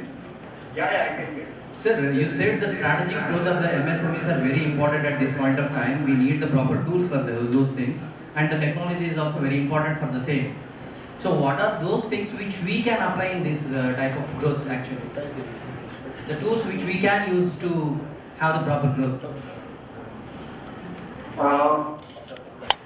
Technology today does most of the intelligent thinking and working, and technology, when I mean, it is a technology not just for accounting purpose, not for just reporting purpose, technology for everything, right from movement of the goods, movement of services, movement of people, movement of everything, till from there till generating the forecast for your business for short term, medium term, and long term, based on the variables what you put in. Like for example, in an airline industry, they will understand the way how the customers are coming, customers are booking the flights, and they will be able to increase the price, reduce the price, and they call it as a dynamic pricing. And that is done by software, not by the human there. It's not done by marketing people, it's done by the software. So what it takes to use the technology is that everything where robotics, machine learning, artificial intelligence, and wherever you can use that, please use that. You need to have somebody to help, consultant, saying that in this business, what are the technology you think that we can adopt? Like in consumer goods, I can say that even the order taking at a retail outlet or a wholesale outlet, it is done by the mobile phone, and once it is done on the mobile phone, it takes over everything. In other words, it aggregates the order, it gives the order to the distributor, from there it goes to the depot, from there it goes to C&F, and on volunteer basis, a company which is having 2,000 employees, on a real-time basis, we'll be able to capture the data of the order, product-wise, region-wise, SKU-wise, and state-wise, and the season-wise, everything we can make out. So, to that extent, technology will help you. And if you say that we don't have a technology, we work on a spreadsheet, then your understanding of the technology is limited, and you always try to feed in the figures and to get the analytics out of that. No. You need to get the raw data into a business model, and from there, that model should be able to give you to the software what we have, the data, what is output data, what is required to run the business.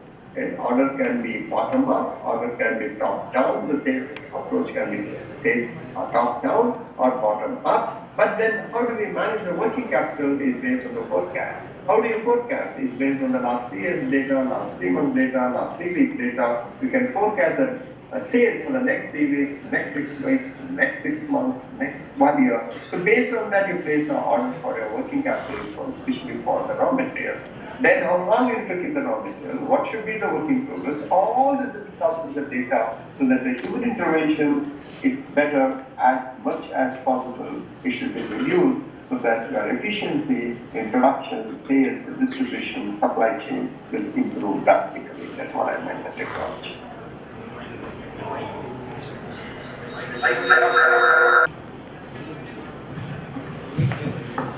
Namaste, Ullasji.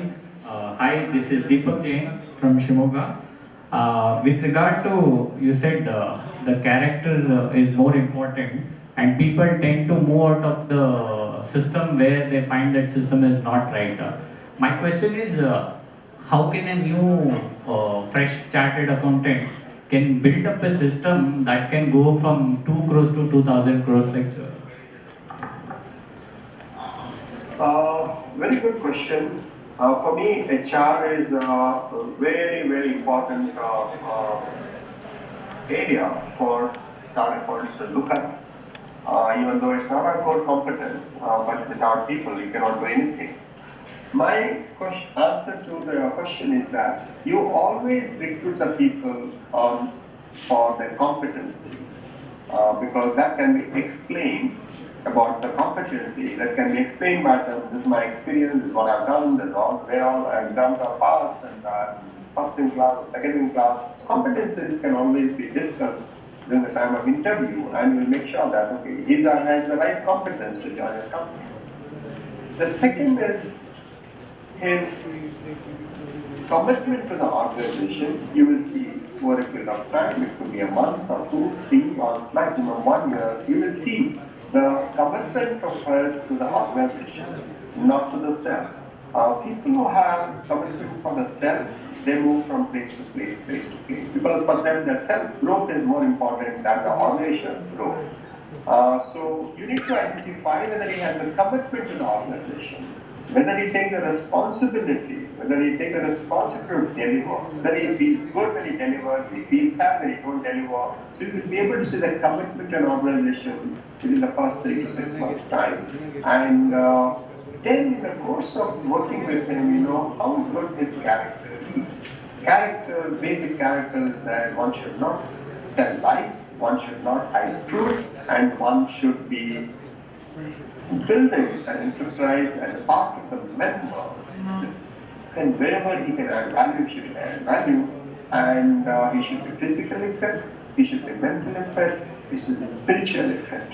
That's what I call it as a character, as a good character. You can see any companies who have grown super fast, grown more than the average in the industry. Everywhere you see the leadership are very, very high competence, they have high commitment to the organization, and the character is 24/7, 24 karat gold. And that character, he is a man of word. The character is that he says what he does, and he works with employees, he works like a member, he works like a leader. And the character is that for him, work is life, life is work. For him, the character is the entire employees of the company are then part of his family. So to that extent, his commitment will be able to see the organization through his character. So keep an eye on that. Just the competence, this competence, and you may not get that right people. Even if you get it, just short term. But the people with high commitment to the organization, no sir, in my company, I will build it. Give me the responsibility, I will deliver it. People who take the decision without, without much time, but they say, okay, I'm sure about it, leave it to me. They're all committed people. And finally, the great character, you'll be able to see it when they're working with you. And this is where it comes from. You need to hire the right talent, and you need to retain the talent always. So retention of the talent is also a challenge. And in this context, I was telling you that you need to have that heart to retain the talented people in an organization by paying them well. When you say pay them well, you should be better than the industry. Always pay well to your employees, they will give back. And pay to the people who will deliver. Non-performers, no space in any organization. Performers have to be taken care of all the time. Because at the end of the day, everyone is a human being. He understands what is value. And if that is not value, then somewhere you find an alternative opportunity. So there's a bunch of few things put together and take care of them. And take care of them as if he is you, then naturally take care of them back. Hope I answered your question. Basar and all the people are sitting there. So 1 minute. Any questions? Sir, good morning, sir. I'm assistant professor in management. As the topic was all about competitiveness in MSME, sir, don't you think there should be a close interface between MSME and colleges and institutes? Because colleges or institutes, that is, if, I think there's lack of awareness of MSME in colleges. So more of MSME awareness can bring a lot of entrepreneurs in future. That is what my question is. Very good observation, and I always advocate for collaboration with industry, academia, and research institutes. They need to collaborate. When you collaborate, the outcome will be much, much better. That is, industry, academia, and research, experts, everything can be together. The problem is nobody has the time, especially MSMEs don't have the time. I don't know what they do in their life, frankly, but they don't have the time to study. They have time to talk. They have time to complain. They have time to go and wait in government departments. They have the time to wait everywhere, but they don't have the time to study. And they think that it is not that useful, the studying part. So, where institutions can help, academicians, institutions can only do the postmortem. They give you a forecast model, but they're not business people. Experts are business people. So if your client thinks, or you think that 10 of your clients need to have an arrangement or need to have an understanding, say on working capital management or supply chain management, go to the nearest college, see if the processes are ready, elections are ready, and give them Saturday, Sunday, 1 month program. That's the first time somebody will see in business that how their data is been analyzed by educational institution, and it is like a diagnostic center.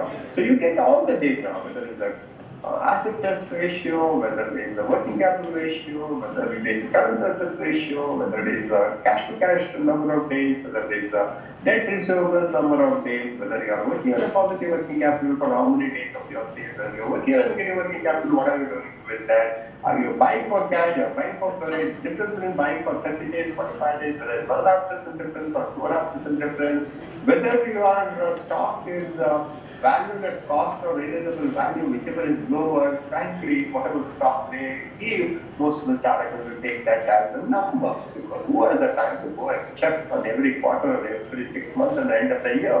Because all these MSMEs come for the audit in the last minute, and we know our CF friends how they struggle. Last 3 days of filing of the return, hoping that there will be an extension. And hope has never went away from our CAs, hoping that there will be some extension for 1 day, 2 days, 3 days. But we always come last minute, last minute, last minute. I tell in some of the CA conferences, I tell them saying that you put a timeline. Why do you want to wait for the timeline of the government of India? You put a timeline to your client and you say, okay, if you don't come, then you're not audited. But it's easier said than done, because you need a client, they need the auditor. But my request to you is that any good management institute of your area, hold the workshops on weekends for your clients. You'll be doing enormous service to the industry, to the education institution, and you'll be able to see what theory can convert into practice and what practice can be actually seen from the theory point of view. Oh, this is where we have gone wrong. Or this is where our analysis was wrong. And this is where the budget with the actuals, the standard costing and actual costing, the variance, what you have for 10 marks question in costing, it should be converted into 100 crore of business. That is only when you get into your SMEs, MSMEs, tell them saying that what is your standard cost, what's your actual cost, where is the variance gone, and where is plus, where is minus, why, what. Then you become a businessman more and less of a chartered accountant. It's good to have a businessman in you to talk to your client rather than a chartered accountant talking to your client. It will help him to get more comfort from you.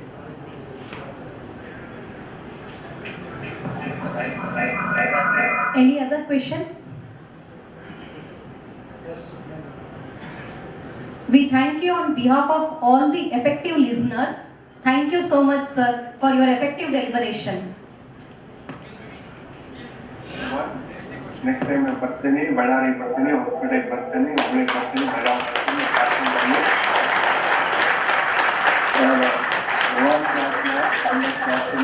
MSMEಗಳಿಗೆ ನಾನು workshop ಫ್ರೀಯಾಗಿ connect ಮಾಡಿಕೊಡ್ತೇನೆ. ಎಲ್ಲ ಕ್ಲೈಂಟ್ನ ಒಂದ್ಗಡೆ ಕೂರಿಸಿ ನಾನು ಒಳ್ಳೆ ಊಟ ಕೊಡ್ತೀನಿ. ಅಲ್ಲಿ ಬಸವೇಶ್ವರ ಖಾನಾವಳಿಯಲ್ಲಿ ಊಟ ಕೊಡ್ತೀನಿ ಸಾಕು. I request all of you to give him a standing ovation.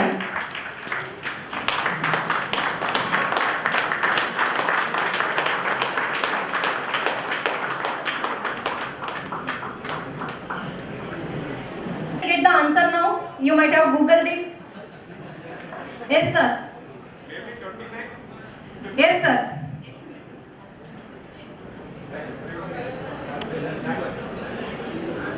Thank you, sir.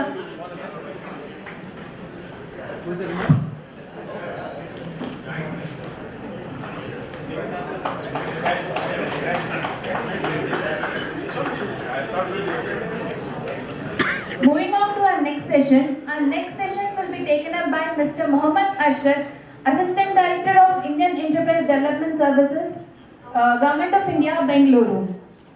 Mr. Mohammad Arshad has done Masters in Business Economics from Columbia University in 2009, has done PG Diploma in Marketing Management, Columbia University 2010.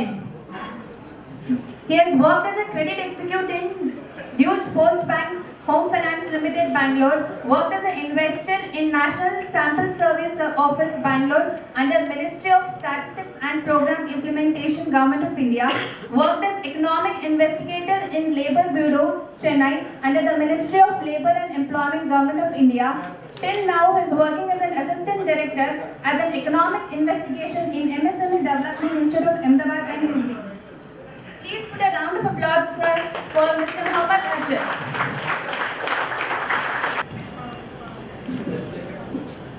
My name is Muhammad Arshad, working as Assistant Director in MSME DFO, Development and Facilitation Office, Hubli.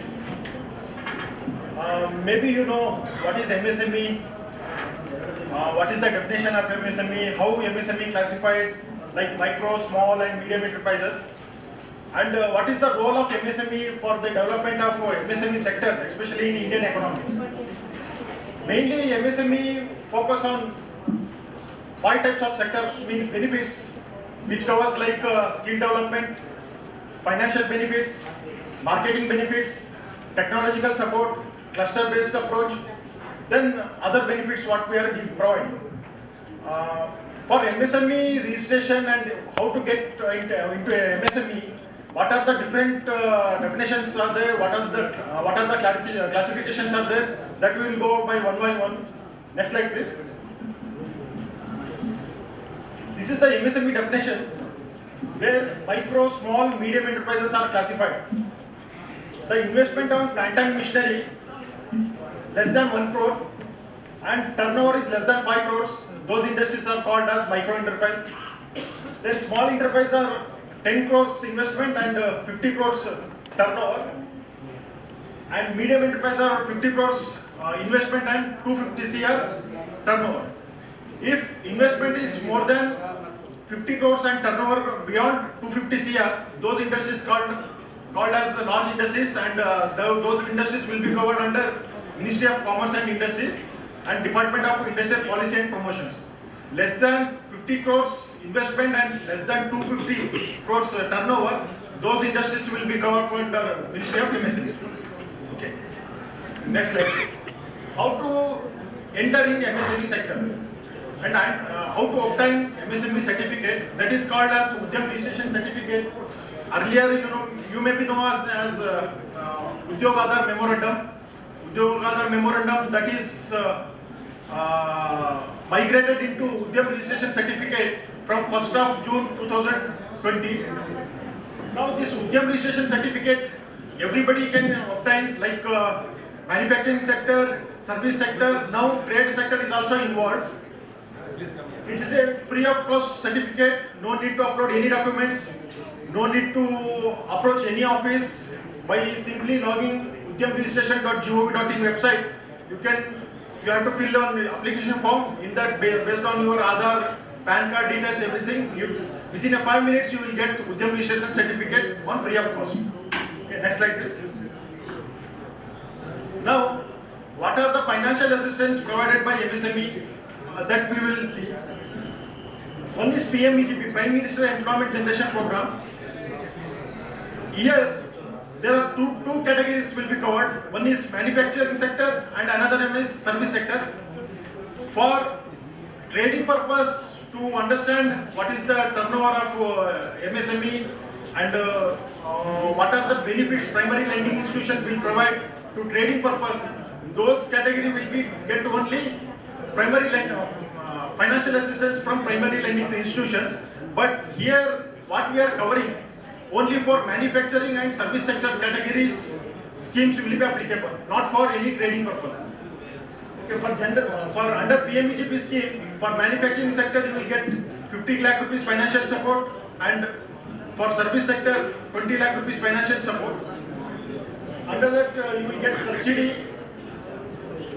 For general category, 15% subsidy for urban sector and 25% subsidy for special category, that is SC, ST, OBC, minority, women, ex-serviceman and physically handicapped person.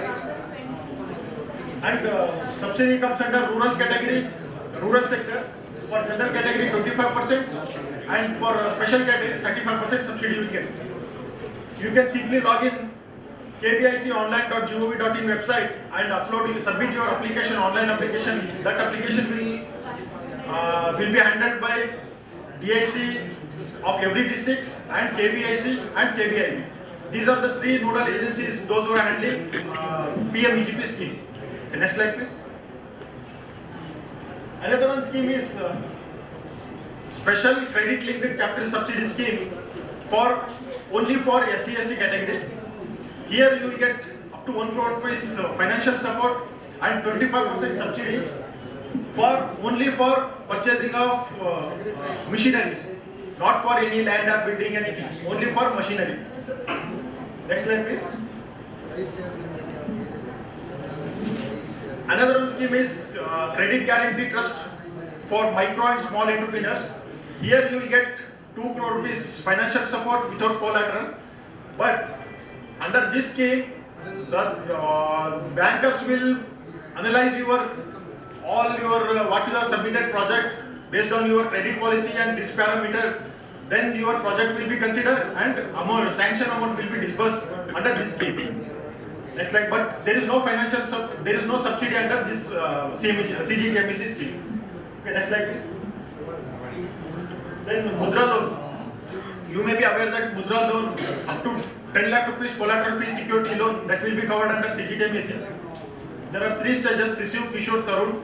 50,000 under Sishu, then Kishore 50 to 5 lakh rupees, then Tarun 5 lakh to 10 lakh rupees financial support will get. Next slide. Stand Up India scheme. This is only for SC/ST and women entrepreneurs.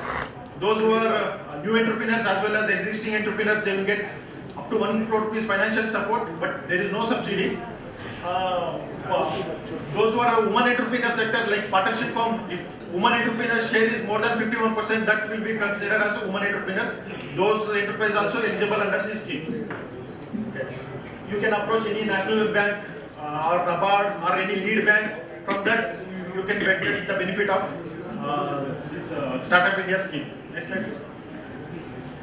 These are the financial benefits. Now we will see what are the marketing benefits are there for MSME sector. Here I will clarify that those are the schemes only for micro and small, and only for micro and small medium enterprises, which is applicable only for 3 sectors like this.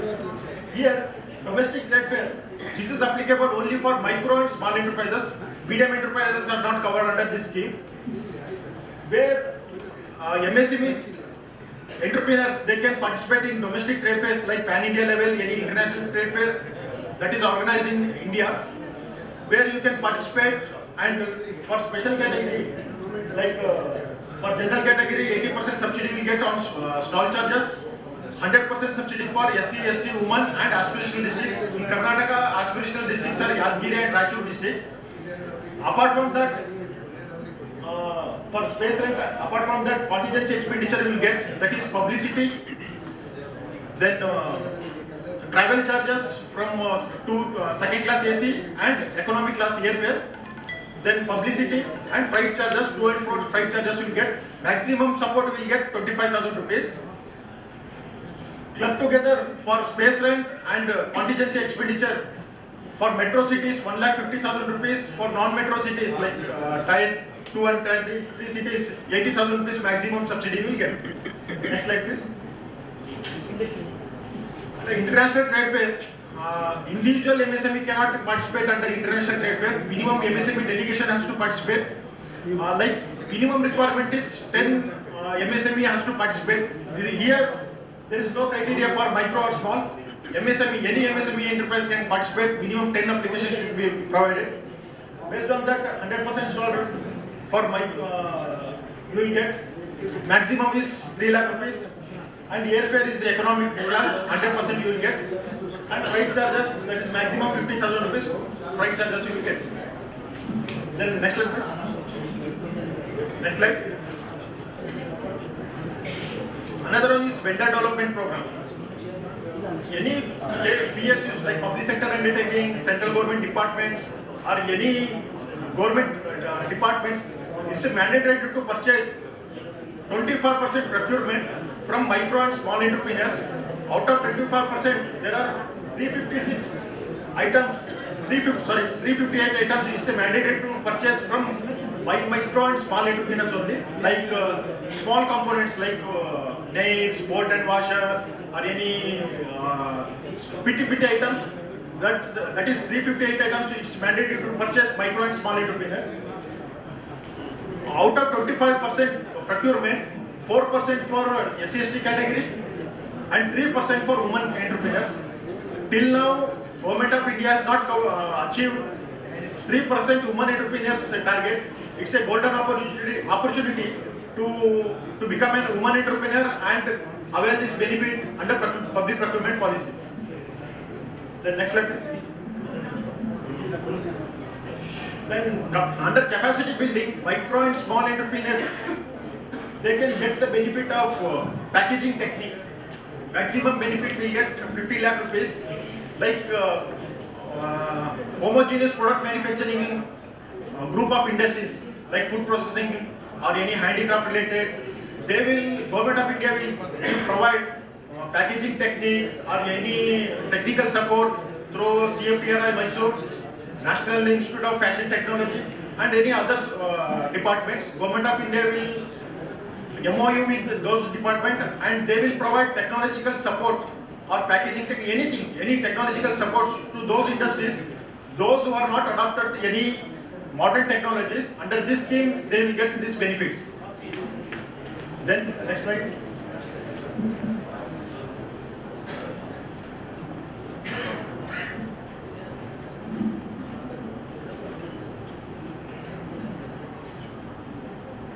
Back.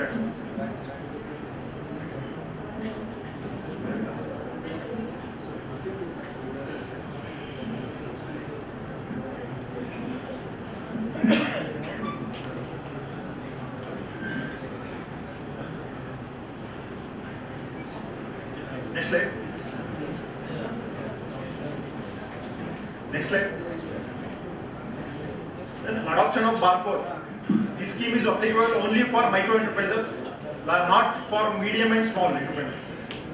For adoption of barcode, for one-time registration fee and 3 years annual recurring fee, 80% of those expenses will be bear by the Government of India. That subsidy you can get from Ministry of MSME.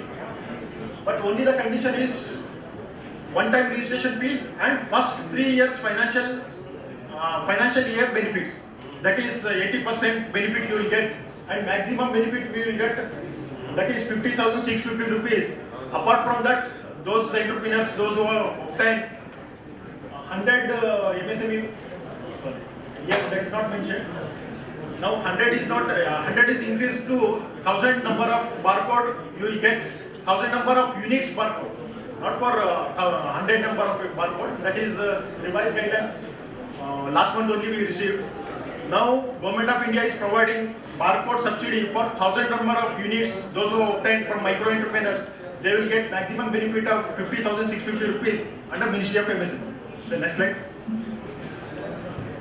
Adoption of e-commerce platforms like MSME Global Mart. Our sister NSIC team is here. They will explain better.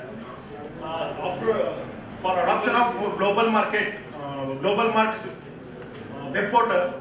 By subscribing global market web portal, you will get maximum 75% subsidy and maximum amount will be 25,000 rupees.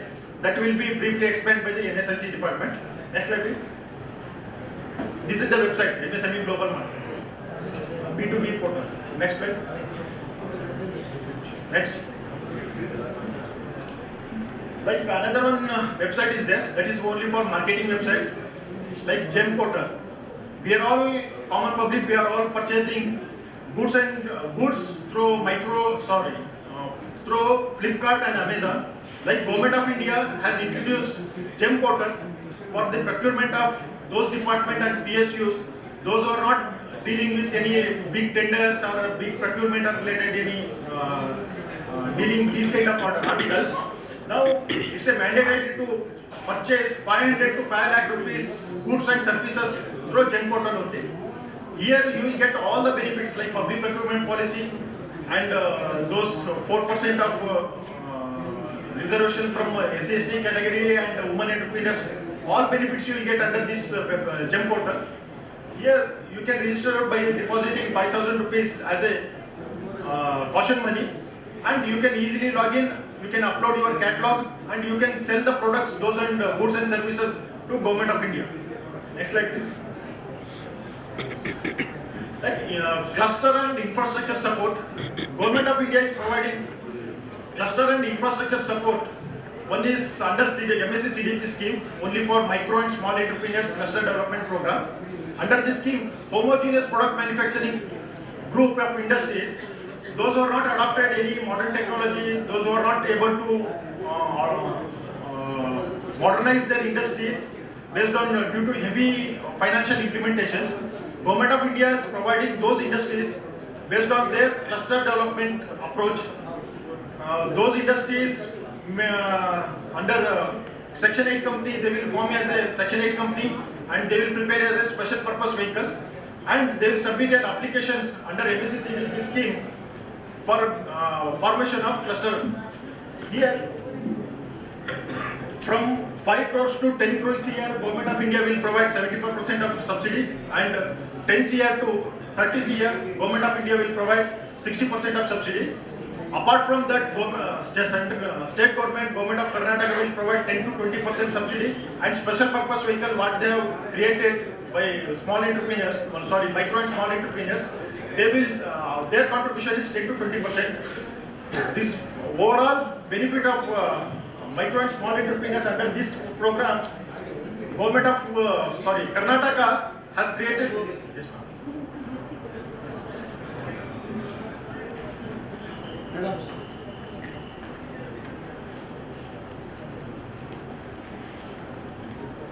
Only for 2 minutes. Another 5 minutes, 3 minutes. Under MSc CDP scheme, Karnataka has achieved a lot of successful clusters. Like Karnataka has completed 10 completed clusters and 14 ongoing clusters. That is also covered under North Karnataka scheme, North Karnataka region. Compared to South Karnataka, here in North Karnataka there are so many clusters under agriculture, technical, like Belgaum, foundry cluster, then auto and engineering cluster. These are the clusters successfully implemented under this scheme. Next slide, please.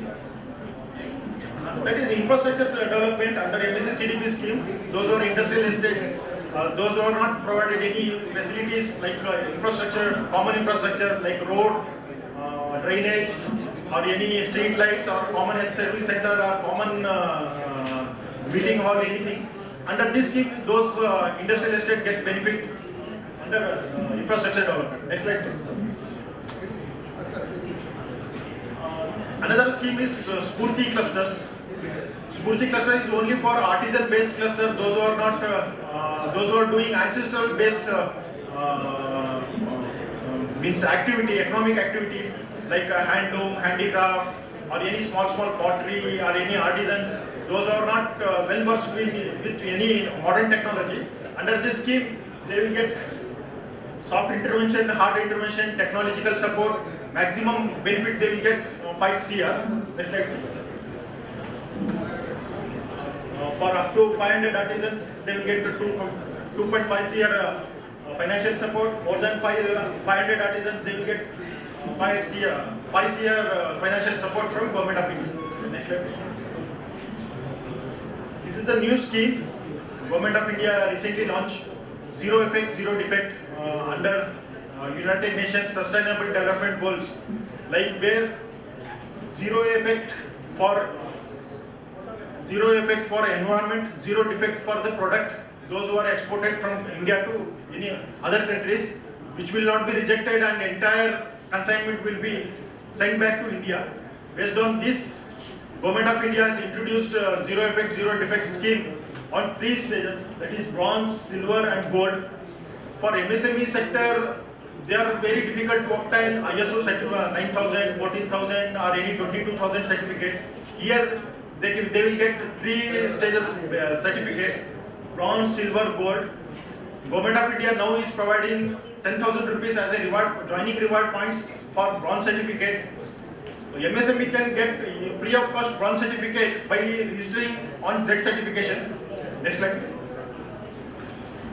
The actual cost of the Z certification is for bronze 10,000, silver 40,000 and gold 90,000 rupees. After joining reward you will get 10,000 rupees.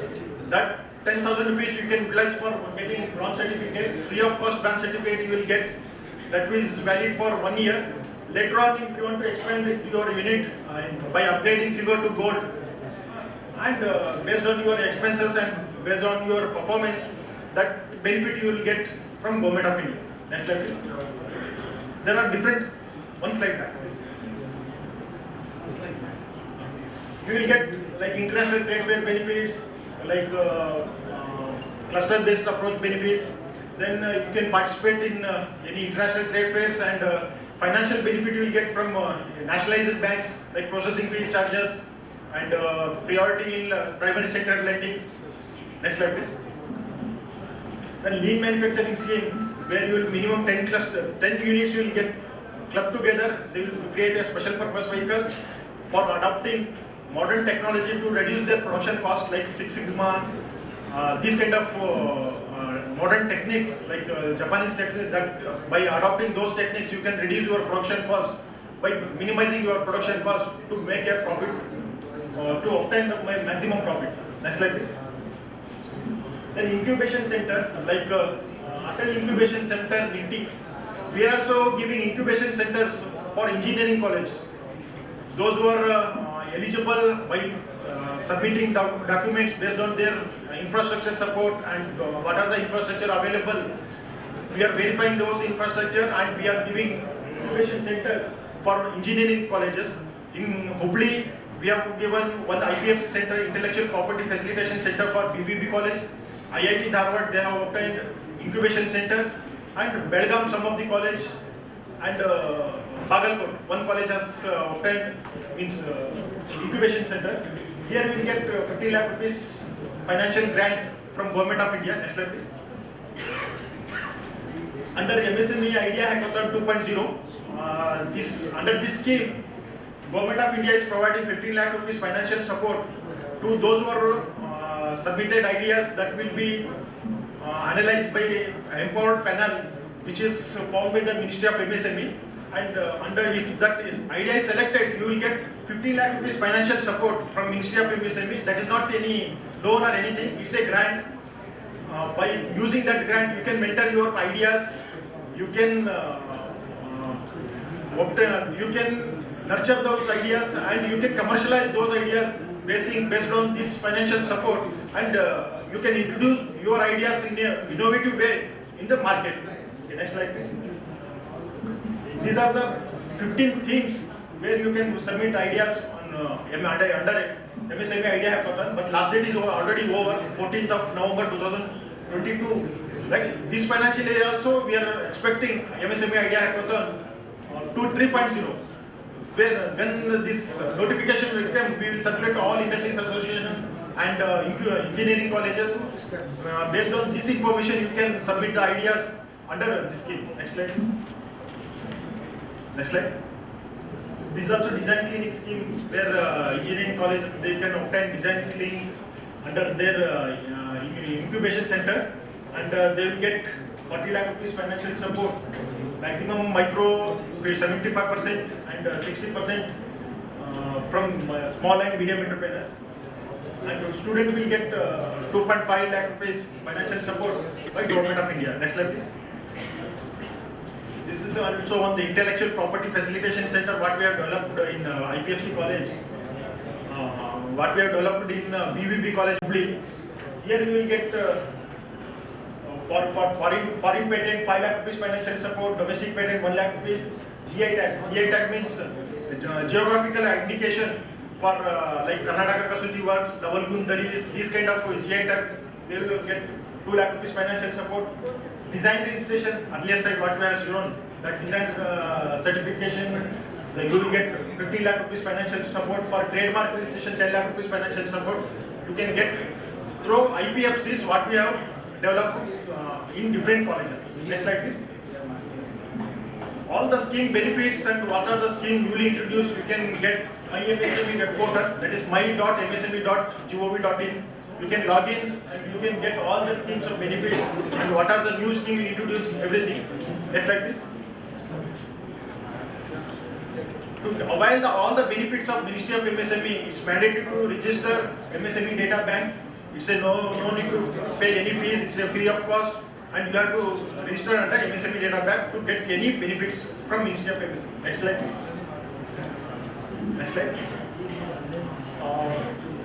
Ministry of MSME recently, during COVID, they have launched MSME Champions Portal to support, to give handholding support those who are suffering from COVID impacts.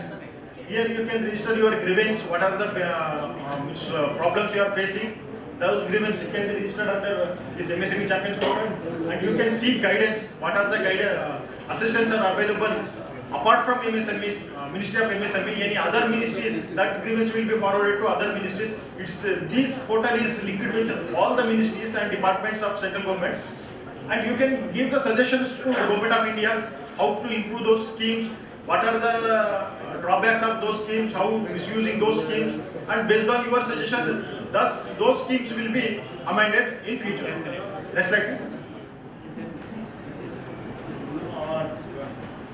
There is another one scheme, MSME Samadhan, for settlement of your delay payments. Within 45 days, Government of India, through Micro and Small Entrepreneurs Facilitation Council, those your delay payment complaints will be settled through MSFCs. Next slide, please. Another portal is MSME Samman portal to monitor your public procurement policy through different ministries and departments. Under this scheme, under this portal, that will be monitored by the Ministry of MSME. Next slide. Next slide. This is the last one. You can contact us because we don't have any office in Ballari district, in Vijayanagara district. You can contact Hubli office. Our network in Karnataka is only for 3 districts, means 3 offices we have. For southern Karnataka, Bangalore and Mangalore. For northern Karnataka, Hubli and Gulbarga. You have to approach these offices for more any financial assistance or any these kind of what are the schemes applicable to you. Based on after approaching this, you can avail the benefits of those Ministry of MSMEs what they are doing. Okay, thank you for giving me this opportunity. Thank you, sir. Thank you, sir. Please stay back, sir. Thank you for giving so much of information. Definitely, it will help our investors. And I request Vice Chairman of Belgavi branch, Prakash Tigdi sir, to give him a memento.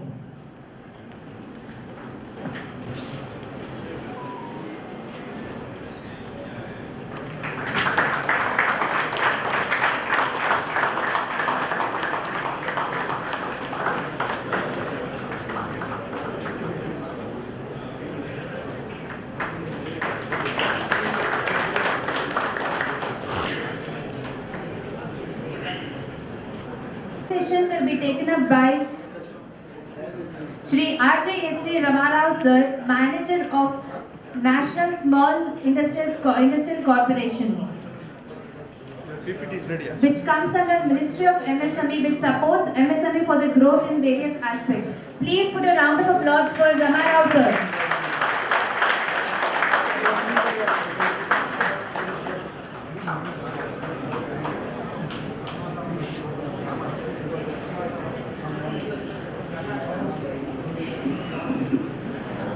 Very good afternoon to all. Thank you. The first thing, I request all you people kindly acknowledge and applaud the best efforts of North Karnataka and Kalyan Karnataka, Chamber of Commerce, Kalyan Karnataka, ICI Chambers and chapters. Just give us a big round of applause. And especially the second round and a special approach to the participants over here, dignitaries, students, and the existing entrepreneurs, aspiring entrepreneurs, and for all of us, we can just give it a round of applause. Now we'll start, sir. This is Ramarao, a branch head, National Small Industries Corporation, taking care of entire North Karnataka operations. My jurisdiction comes under from Ballari, from Ballari to Belgavi, even Davangere, Hosapete, even Gulbarga up to Kolhapur Port, this entire North Karnataka and some part of Dakshin Karnataka also I am taking care of. This is my scope. And now we will tell about something. I have given a slot of 20 minutes. What I will do, will make it very clear what is the important topics for you. Before that, I will tell you something. How many people are aware that what is an MSME ministry is there? So how many departments are under the MSME ministry? Can you, anybody knows? There are so many departments under the Ministry of MSME. You can start with MSME DFO, Msme, NIS board, KVIC, Fire board, NSIC. These all departments are what they are doing exactly. They want to make the entrepreneurs and to make the growth. For the growth, these all the departments are participating and supporting like anything. Under this, actually, this program what I just mentioned for, it's MSME Conclave. Reach the unreached. The intention is what? To support the existing entrepreneurs, to make the new entrepreneurs. So, in this regard, I'll make it in three concepts actually. To start a business, we'll make it in 3 parts. First, beginners, intermediates, or achievers. So we know everybody knows that to start a business, like everybody thinks that we need some bank loan and we need some personal loan, otherwise some land approvals, project report. This all comes under the first part of the activity. What is the next part? So everybody might be thinking, from bank loan, we need a bank loan, project report is there, government has allotted the lands, everything. This land allotment, everything, some parts of subsidies comes under state government. The remaining part will be taken care by the central government department. So how many people are there? Because here the situation is, to start everybody was thinking we need a loan sir, we need a project report. Okay, those parts will be taken care of by the banks and some VICs. But once you start the business, what you exactly require? Anybody can say it. Just maybe 1 or 2 points. After starting business, what they exactly require? So they require so many activities, like they require some marketing support, technology support, financial support, raw material support, exhibition support, promotion support. You make it, all the activities will be done with it. Only one company, one MSIC will be supporting across India. No other department will be supporting in such kind of activities. Now we'll start our thing. So this is the corporation, it comes under purely Ministry of MSME. So only one PS under Ministry of MSME. We're supporting for the growth of all the MSCs, except large scale industries. So these are the schemes what we deal with as an MSIC. We support for single point registration, raw material support, raw material distribution, bill discounting, tender marketing and consortium support, bank tie-ups, B2B, ICT enabled digital services, exhibitions, buyer seller meets, SC hub. There's a self-reliant India, there's a separate scheme also launched. It's supposed to be, it is under process. And the finally training needs. These are the schemes what we deal with exactly. I think it is clear, like, for starting you have loan, bank loan, everything is there. But after starting you need all these supports to execute your company, to run the company, to grow the company. So I'll go with slide. So next slide. So these are the supports, what we call it.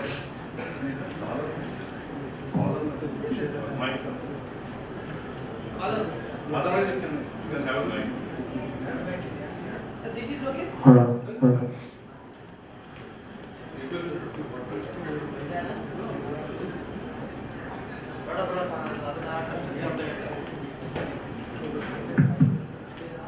Now I'll come here. Is that fine? Yes. Okay. Now we'll go into the marketing support. There we are supporting like raw material, registrations, consortia tender marketing, e-marketing. This all comes under marketing support. The other part is the credit support, what we do. For procurement of raw material, we'll support them. And the credit facilitation also will do. Technology, we go for skill development training. We have lab testing facilities. Like LBIs also we have. And other marketing support like the PPP, STPs and EF. This all comes under our, we divide into 4 categories. So I'll go by sector. This is the single point registration. The major focus is, for example, if you have started a company. So further what you require some orders. There is a private as a government orders is there. There is a separate public procurement policy was there, which is a mandate by the government. Any PSCs in a central department or state, some parts of state department, they need to procure from MSCs a minimum 25%. But how many people are doing? Majority people are doing only for the small and private players only. If you have a registration with it, to make it mandate compulsory, you need some special provisions. So these provisions, what we are providing to the units. Those who are participants are taking NSIC registration. When they participate in any central government tenders or government department tenders, they will be exempted from paying the entire EMD. Price preference will be given. Purchase preference is given. Even the tender applications will be given a free of cost. These are the supports which they are getting actually when they have a registration. You can ask me a simple question, sir, Udyog registration or Ujjam registration is there, departments are giving some facilities or other things. But it's the Ujjam registration, it's only mentioning that you have registered under so-and-so category only. We don't know what is your criteria, what is your production capacity, what is your financial capacity. Where NSIC is certifying each and everything, a company itna karne wala hai, they have a production capacity as per slot itna hai, they can participate up to this much tender so that they will be getting exemptions of all those things. When you get, for example, if any company is participating in any tender, in a year assuming that they might be participating in 10 tenders. So every tender maybe they might be paying the EMD of 1 lakh rupees. Per annum it will be like a 10 lakhs rupees. Until and unless you execute that particular EMDs will not be released. But have NSIC registration. It is purely depends on your turnover capacity. When you have a registration, you will be getting EMD exemption. This is the best field where you can have this. Tender application, advanced information of tenders will be provided. Price preference is provided.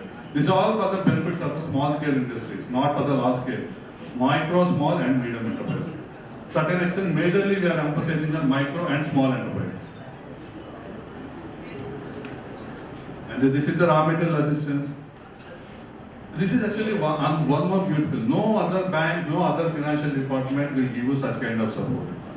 What we do, for example, in Hosapete, assuming that we have 10 contractors, they might request some steel and cement and bitumen, whatever you name it. What we do, we aggregate the requirement.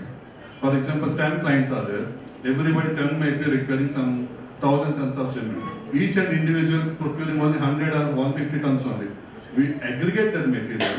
Accordingly, we will place an order to the companies. So what will happen? If you are procuring only, you will be procuring only 100 tons. If you are procuring to NSIC, it will be 1,000 tons. So the price difference minimum 1 to 3% or up to 4%, you will be getting exemption. This is an added advantage to the company. It will be steel, cement, whatever you name it. And apart from this, we are also providing, for example, those parties can take it as an advance payment also. Those the parties who cannot take it as an advance payment, we have another thing, we take the bank guarantee as a security and we supply the material. We'll give time up to 180 days. Even the banks are giving only up to 90 days. We are extending up to 180 days. Still, if you are not releasing, you are realizing your funds. We may extend another 90 days subject to the terms and conditions. Basing on the repayment capacity, other things will take it. So no other bank will give you, only NSIC will be providing up to 180 days. Against bank guarantee only. And the raw materials what we supply. Next page. We are doing supplying steel, aluminium, copper, vitamin, zinc, paraffin wax, granules, you name it, whatever the material it is there. If it is not in our list, what we do the aggregation, we do the survey and we will add in our, so that we will be supporting to you. This is the raw material scheme. So these are all the raw materials what we are supplying to the parties at a subsidized rates. It is an open competition. Nobody will provide in the such a rate, we will give the subsidized rates. These are the raw materials. Next year. So, in raw material only, we have some godown points also. From there, we are straight away supplying. Otherwise, what we are procuring, we are directly billing to the companies. At their doorstep, we will be supplying. It is a thing. And the bill discounting, this is also one factor. Banks are doing bill discounting. So, bill discounting also, it's very clear. Those bills will be discounting the bills, and we are providing up to 180 days time again. It is purely against the bank guarantee only we are doing this support. And we'll be charging very less nominal interest rate. This is equivalent to a bank loans. Once the bill discounting is done, consortium tender market. This is another beautiful scheme. For example, if the government was floating a tender, if you want to participate, you have all the parameters, like what you have all the what we can say eligibilities, technical eligibilities you have. But sometimes what will make governments will make some turnover capacity. Turnover should be there. Those times, micro and small units, what they are facing, they are not, they don't have any turnover capacity. So what we are doing now, so on behalf of them, we will be participating in a government tenders. All technical parameters belongs to the MSC units and the financial parameters belongs to the MSIC. Once we became aware, according to their production capacity and turnover capacity, we are issuing order to them. Sometimes what we do the consortia marketing also. We'll make a 2 or 3 people as a consortia, then we'll supply them. This is one beautiful, because you have already capacities. Because of only turnover capacity, if you are losing that order, means it is a wasting. So what we are doing, we are supporting to procure, to get the orders also. This is a consortia and tender marketing. And this is a bank presentation we have. On a pan-India basis, we have almost 17 banks. Previously it was some 29. After amalgamation, it was come down from 17 to 15 banks. The major idea was, if at all existing banks or existing units may require some additional working capital support or a takeovers, we do some due diligence, then we will recommend your proposal to the bank for getting additional work top up. If it is a new enterprise, we do the again due diligence, we will support them how to prepare a project report and other things. Then we will forward your proposal to the banks for nearest banks to support the sanction. This is another scheme. So these are the banks what we have done. This is another beautiful thing, B2B. So you might be seeing that Alibaba, Amazon, Flipkart, these are all the private players. This is one scheme where under Ministry of MSME with the support of our departments and NSIC is organizing B2B portal where you can showcase your products. You have a place will be given, work process, sector specific domestic tenders will be there, tender information will be given to you and what are the competitors are offering. And we have one more provision also, for example, if you are participating in any tender. So you might be you may not be knowing that what is the last year quoted flight. We are also supporting that particular activity. And these are all the information like 1,09,000 live tenders information available, product facility available, virtual exhibitions. These are all the benefits of B2B. And this one we are giving for women enterprises, we are giving 20% subsidy. If it is a micro category, we have separate advertisement plan also. There we are giving for the micro units right away 75% subsidy. For SCS entrepreneurs, it is like only we are charging 1,200 rupees only. For the initial single point registration, we are charging for SCS entrepreneurs only 118 rupees, irrespective of the amount. And these are all the information. Next one. This is the scheme where B2B, it is a micro unit. For the micro units, it's a beautiful scheme where you can go for this. This is all the information it will be like. You can showcase your products, services, connect with the buyers and sellers, a special subsidy for SCS entrepreneurs. For example, it is the charge of somewhere around it is 30 to 35,000. Straight away you will be getting eligible for 25,000 rupees as a subsidy. The remaining 6 to 7,000 you need to pay. And you are getting like any information, whatever you require. You are showcasing your products. For SCSs it is there, for micro is there, for women enterprise subsidy is there. For even general micro also the subsidy is there.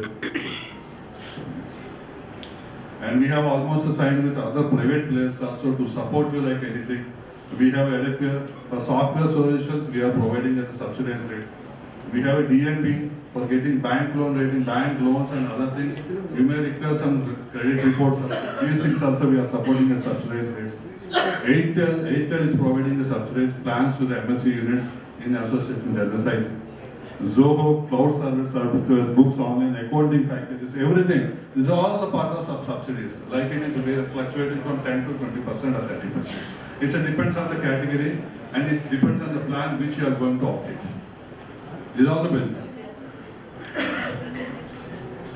Exhibitions and buyers. My co-department is also telling that they are also executing under the Ministry of MSME. We are supporting like this one, those who want to participate in domestic or international exhibitions. We are supporting like this. you have to pay the upfront and we will be providing as a subsidy, or we will be we are reimbursing the pack, whatever it is.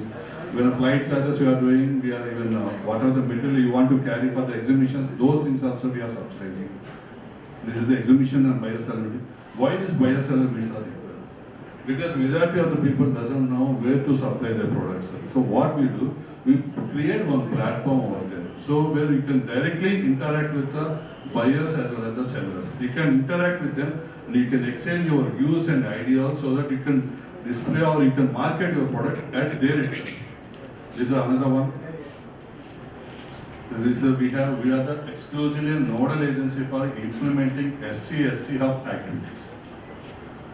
Here again, the major intention database, capacity building, vendor development, marketing assistance, mentoring, synergizing, and credit linkage. The major interest was to make the SC entrepreneurs or to become entrepreneurs, to start them, to mentor them, to support them. In this also again we have another future. Sir, next. There is the schemes like registration. We have given MSME data bank.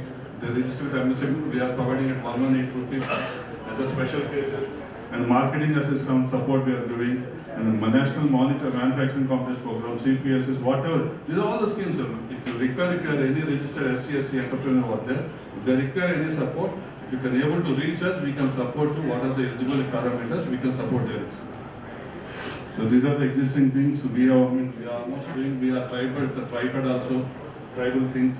There is so many activities are involved in NSICs. Not only NSIC, all our supporting sister concern or sister departments are what we call the primary departments and the Ministry of MSME. We are supporting them for after starting your business, whatever you support, maximum it will be available from our departments. Further, this all comes under STST. The technology and training, we have NTSCs, we have some Okla, Haura, Rajkot, Chennai, Hyderabad, Aligarh, Rajpura, Neemka, Kashipur, Mandi, and Navada, Naini, Roorkela. These are all the places we are giving the students as a training. And it's like some sort of, we can say, it's a LBS. It's a livelihood incubators. If we come up with a proposal, we are supporting you for how to proceed, what to not to do, where to do, where you are getting a loan syndication, where you are getting a raw material. This all the information support will be supported by NSS. I think I briefed it in a very similar thing, small way. If you require any support, if you want to start, I'll make it once again, I'll just recap it. If you want to support to start your industry, please approach us, we'll support you, we'll guide you, where you will be getting the bank loans and other things. If you require a raw material, like we will support as well as cash, we'll supply raw material at subsidized rates. If you want to participate in any tenders, we'll support you through tender marketing activity. We'll provide a registration. With that registration, you are eligible for getting a EMD exemption, tender participation, price preference, purchase preference. Not only that, after that, bank linkage system is there. Then we are doing it the tender marketing activity. Once it is done, we have a machinery selling activity also. But whereas we can directly, we will introduce the buyers as well as the suppliers also, machinery. Once it is done, we can say there is so many activities involved in particular activity. You be in it. Who, sir? That's what, sir. Nobody will give you the contact number. It's open and giving my contact number. If anybody was there, they want to start any industry, they can approach us at any point of time, but morning 9, 10 or 9 to evening 7 or 8 p.m. Maybe Sundays I will not be available, the remaining time available. If I am traveling, that time my mobile will be switched off, then again simultaneously I will be calling you back. You just send me a text message, or else my team will be contacting my fellow colleague also, Mr. Santosh Kumar. Santosh. He is also taking care of the activity. He belongs to basic government. So finally, what I expect, maybe after 2 days session, how many young entrepreneurs will be starting from this particular session? I can expect how many people can be new entrepreneurs? Sir, it's a very low response. Sir. Only 4, 5, 6 people only. No, I'm expecting a minimum 50 people. Now it is 50-50. So how many students are over here? Say about, okay. So say about, I can say 62 in between 100, maybe 75. So at least 50% can approach. Can anybody is having an idea of how to start a business? You want to start a Okay, oh, that's so many people. So how many existing entrepreneurs are there? So then I think you might be require much nurturing. If you want any support in terms like, you can support us. For starting a unit, whatever it is required, just let us know. We will guide you what is in our purview and our scope. If it is not in our purview, we will guide you which department it will be going to support. So any information you can just point us, because it is a very short span. Because if you start on speaking on these activities, it will take minimum 3 to 4 hours. Thank you. So anything else? And finally, thank you for giving this opportunity. Let us give a big round of standing ovation to Ramarao, because I have seen only one government employee always telling from morning 9 to 7 I am always available. For that at least we will give a big round of applause.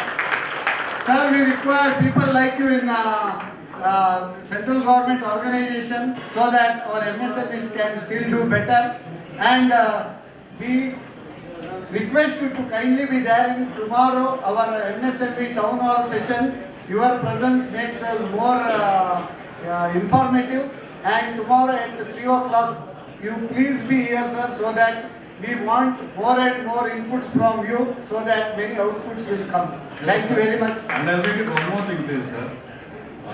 This is my 5th state in the southern India. I worked in Tamil Nadu, Andhra, Telangana, and some parts of Maharashtra. Now I come to Karnataka. Our intention prior to this, I am an ex-banker.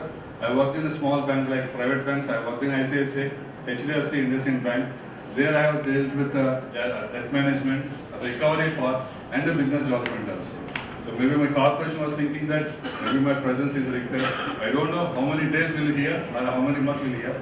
So before we get a transfer from this particular place, I request minimum 10 to 15 people should become a new entrepreneur. May I request our Vice Chairman C.A. Pannara sir do the honors to C.A. Ramarao.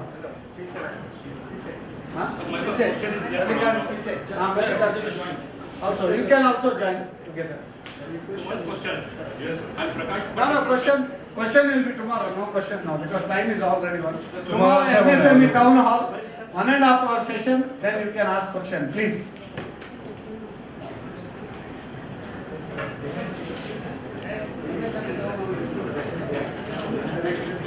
Next speaker is.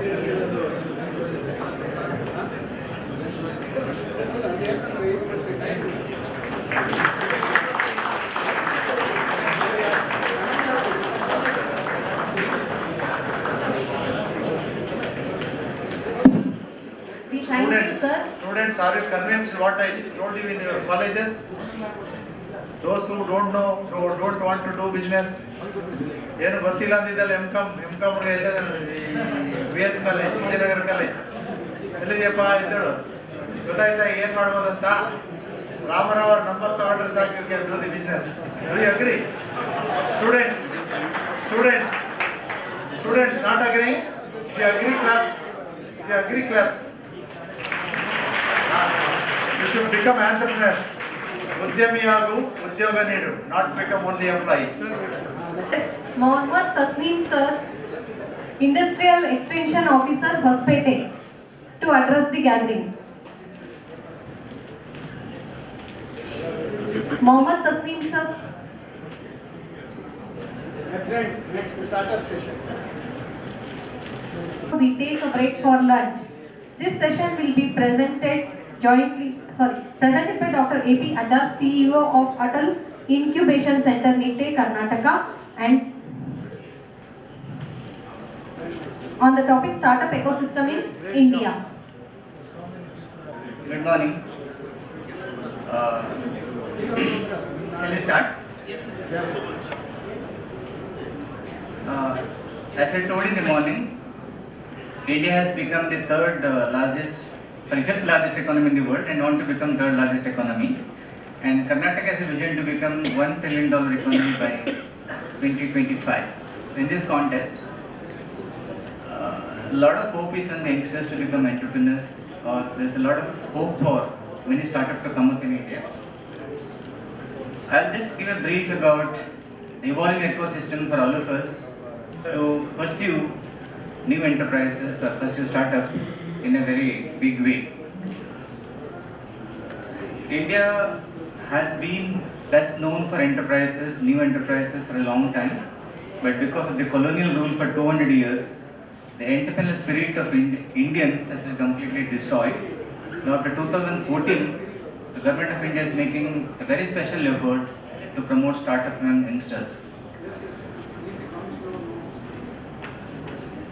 Me along with Dr. Anand Prasad, the CEO of Atal Incubation Center, Jyoti Institute of Technology, will be giving a brief idea about the various ecosystem that is developing in India since 1914. Next slide. We had given a huge amount of employment opportunities during COVID. When big enterprises laid off, startup had given more employment to the youngsters. Today, 1 out of 13 unicorns globally was born in India, and India is emerging as one of the best places for startup to grow. Next slide. A definition of startup, any new enterprise for in layman language is called startup, but for government purpose, to get subsidy and get incentives, to be a startup there are 3 conditions. It has to be a legal entity. Legal entity could be a LLP or a private limited company or even partnership also. A sole trading concern or an enterprise started by a single individual is not considered as startup. Second condition is this enterprise should engage in innovative business, or it should have innovative product or a service. Third condition is that the total turnover of a startup shall not exceed 100 crores. Moment its turnover exceeds 100 crores, it doesn't qualify as a startup. Next.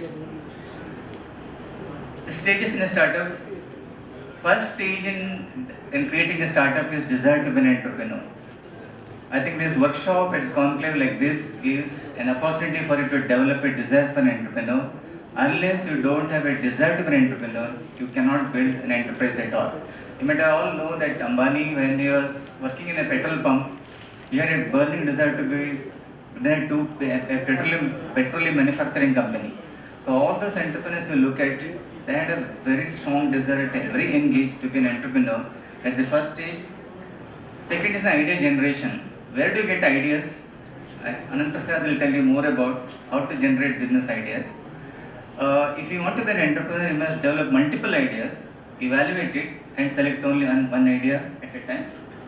So once you develop an idea, then you develop a proof of concept.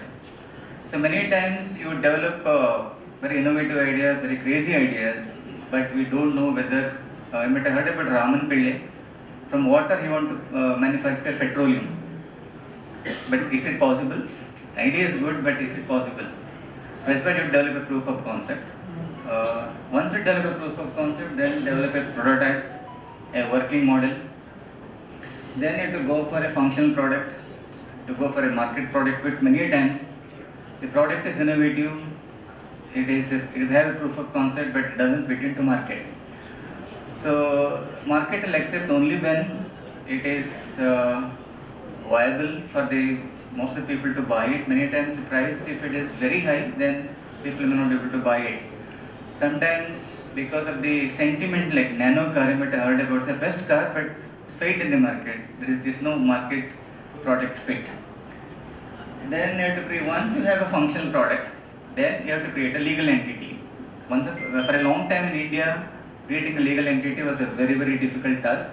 But today, because of the Start of India new policy, we have a single window kind of agency where you can create an enterprise within 15 days. We are an incubation center where we help a startup to create a legal entity within 15 days. Earlier it take I think around years together. And for a startup where MSME owners are here, most of the MSMEs has to follow 130 different business laws. But today, for a startup, they are exempted from all these laws. Once you create a legal entity, then you go for a commercialization, then growth and development. This is a brief journey of any entrepreneur for that matter. This is the stages through which he has to pass through from one stage to another. And if you don't have a proof of concept and you go for a commercialization, it will be big failure. So normally to be a successful entrepreneur, it takes minimum 2 years. Next. When we talk about the startup ecosystem, the major players in the startup ecosystem are the incubators. US has highest number of incubators, around 2,500. Second is China, and India we have around 500 till last month. Now maybe around 750 because number is increasing every day. Incubators, there are 3 types. One type of incubators are government funded by DST, electronic department, so many departments. Second set is funded by Niti Ayog and Atal Innovation Mission. I am sure all of you know that in 2015, Government of India started a program called Atal Innovation Mission. Under this mission, they started 10,000 tinkering labs all over India and 100 world-class incubation center with a funding of 10 crores. And NITA is one among them. Jyoti Infra Technology, Anand here is another one in Bangalore. And this incubation center, we provide end-to-end services, say in all the stages. We do a lot of program to develop interest among the youngsters to become an entrepreneur. In India, we celebrate film actors, we celebrate cricketers, but we don't celebrate entrepreneurs. How many of you know Ratan Tata? Very good. How many of you know Nandan Nilekani? Very few. How many of you know Shah Rukh Khan? All of you know. How many of you know Virat Kohli? You know his entire thing, his wife, how many kids he has, where he has gone for holidaying, everything you know. But have you heard about Kumaramangalam Birla? Very few. Very few of you know. Because we don't read success stories of entrepreneurs. We only read stories of film actors and cricketers. But we are making a lot of effort. We did a program called Kaunmani Buddhimpati Contest at a local level. We're doing the state level this 2023, wherein we generate a lot of interest among youngsters to become an entrepreneur. How many of you want to make a lot of money in your life? All of you, right? I think one of the mechanisms through which you can make money is through entrepreneurship. Second is accelerator. Sometimes you have a small enterprise but don't know how to develop it. Like in Mangalore where I come from, there are many small enterprises, micro enterprises which don't know how to go to the next level. For them, there are accelerators and their main job is to help a startup to go to the next level. Third is a co-working space. Many startups cannot hire a space, rented space is very difficult. So all the incubators, we provide co-working space at a very nominal charges. You can give this address for the registration also. So this is viable for the startup for first 3 years to grow because they will get a lot of co-working space. And mentors. Mentors are a very important players in the ecosystem. And many times you have a wonderful idea, but you don't know is viable or not. ನಮ್ಮಲ್ಲಿ ಒಬ್ಬರು idea ತಗೊಂಡ್ಬಂದು college student idea ತಗೊಂಡ್ಬಂದಿದ್ರು ಈ ಏಲಕ್ಕಿಯಿಂದ ಎಣ್ಣೆ ತೆಗೆದು ದುಬೈಗೆ ಮಾರಾಟ ಮಾಡೋದು. ಏಲಕ್ಕಿಯಿಂದ ಎಣ್ಣೆ ತೆಗೆದು ದುಬೈಗೆ ಮಾರಾಟ ಮಾಡೋದು ಅಂತ ಅದನ್ನು ಇವ್ಯಾಲ್ಯೂಯೇಟ್ ಮಾಡೋದು. ದುಬೈಗೆ ಯಾಕೆ ಮಾರಾಟ ಮಾಡಬೇಕಲ್ಲ ಅಂದ್ರೆ ಆನ್ಸರ್ ಇಲ್ಲ. ಈ ಎಣ್ಣೆ ತೆಗಿಲಿಕ್ಕೆ ಮೆಷಿನ್ ಎಷ್ಟು ಬೇಕು ಹೇಳಿದ್ರೆ ಅದು ಸಹ ಗೊತ್ತಿಲ್ಲ. It may be A wonderful project but he doesn't know where the machines are available, what kinds of skills are available, how to discover a market. So mentors will guide you on how to do all those things. So mentors are a very important players in the market. Second set of players in ecosystem are angel investors. There are a lot of people in India have made a lot of money, but they want to use it for social welfare or for empowerment of youngsters. We have a network of around 20 angel investors. If anyone has a good idea, and they will give funding, but on a condition. Then venture capitalist firms also there, angels also there, so they also give a lot of funding. So banks are the last preference for startup funding. Do you know why? Any bankers here? For startups, even though SBI has a separate branch for startups, but startups are not getting funds from bank because ನಮ್ಮ S S ನೇ ಕೇಳಿದಾಗೆ bank loan ಕೊಡಬೇಕಾದ್ರೆ ಜಾಮೀನು ಇರಬೇಕು ಅಥವಾ ಜಮೀನು ಇರಬೇಕು ಅಂತ. startups ಇರುವುದಿಲ್ಲ, so they get a very difficult to get loan. But this private equity, venture capitalists, angel investors, most of them are attached to incubation centers, will provide liberal funding for the startup. Next is government of India support, streamlined registration. For a long time in India, to start a company is difficult, closing is more difficult. But if you are a startup, closing is also easy, starting is also very easy. That is a very important development happened in India for creating a new enterprise. Second is startup seed fund scheme of 10,000 crores in 20. Sorry, it's missing. I made a small correction before they giving it to them. Dr. Anand Prasad will tell you more about it. So in 2020, Government of India created 10,000 crores of fund for giving as a seed fund to startup. It is given through incubator. We got 2 crore funding and Jyoti got 5 crore funding. If you have a viable idea, you get a free funding from Government of India. It may be grant, it may be an equity, sometimes at a debt at a very low rate. This is another tremendous development happened in India, because main challenge faced by the startup at early stages for product development, POC, prototype. This fund can be used. So pre-revenue stage, nobody gives you funding, but this seed fund can be made use of it. Then cost of patent trademark. If you have a new idea for patent registration, you take 7 to 8 years till recently. But today, if you have a new idea, you can get a patent within 1 year. It's a fast track patent registration. This is one of the very important development happened recently. So many times ನಮ್ಮಲ್ಲಿ ಒಬ್ರು ಈ ಗೇರು ಹಣ್ಣಿಂದ juice ತಯಾರು ಮಾಡುವಂಥದ್ದು, but ಅದು market ಮಾಡಬೇಕಾದ್ರೆ patent registration ಮಾಡಬೇಕು. 7 years ಆಯಿತು ಮಾಡಿ ಅವರು, ಇನ್ನೂ ಅವರಿಗೆ NIT ಪ್ರೊಫೆಸರ್ ಈ ವರ್ಷ ಬಂತು ಅವರಿಗೆ. ಬಟ್ ಈಗ ಹಾಗೆಲ್ಲ, but if you have a new idea, you can apply for a patent. We also help, incubators also help to get a patent as early as possible. Next. Now these are some of the example of emerging types. We want to start an enterprise which is most viable sector is healthcare sector, because in India we have 30,000 diseases, out of which 50% of disease doesn't have treatment, medicine only. So and healthcare delivery is the biggest challenge today. We are incubating around 10 startups which are in this sector, and if you look at all over India, majority of the startups coming from this, like in fintech, finance, you might have heard about Bharat Pay, Google Pay, and a lot of pays are coming up in. This is another emerging sector. And third is food tech. This is a very emerging, because food delivery and cultivation of the land. Till India we cultivate land in a very traditional way.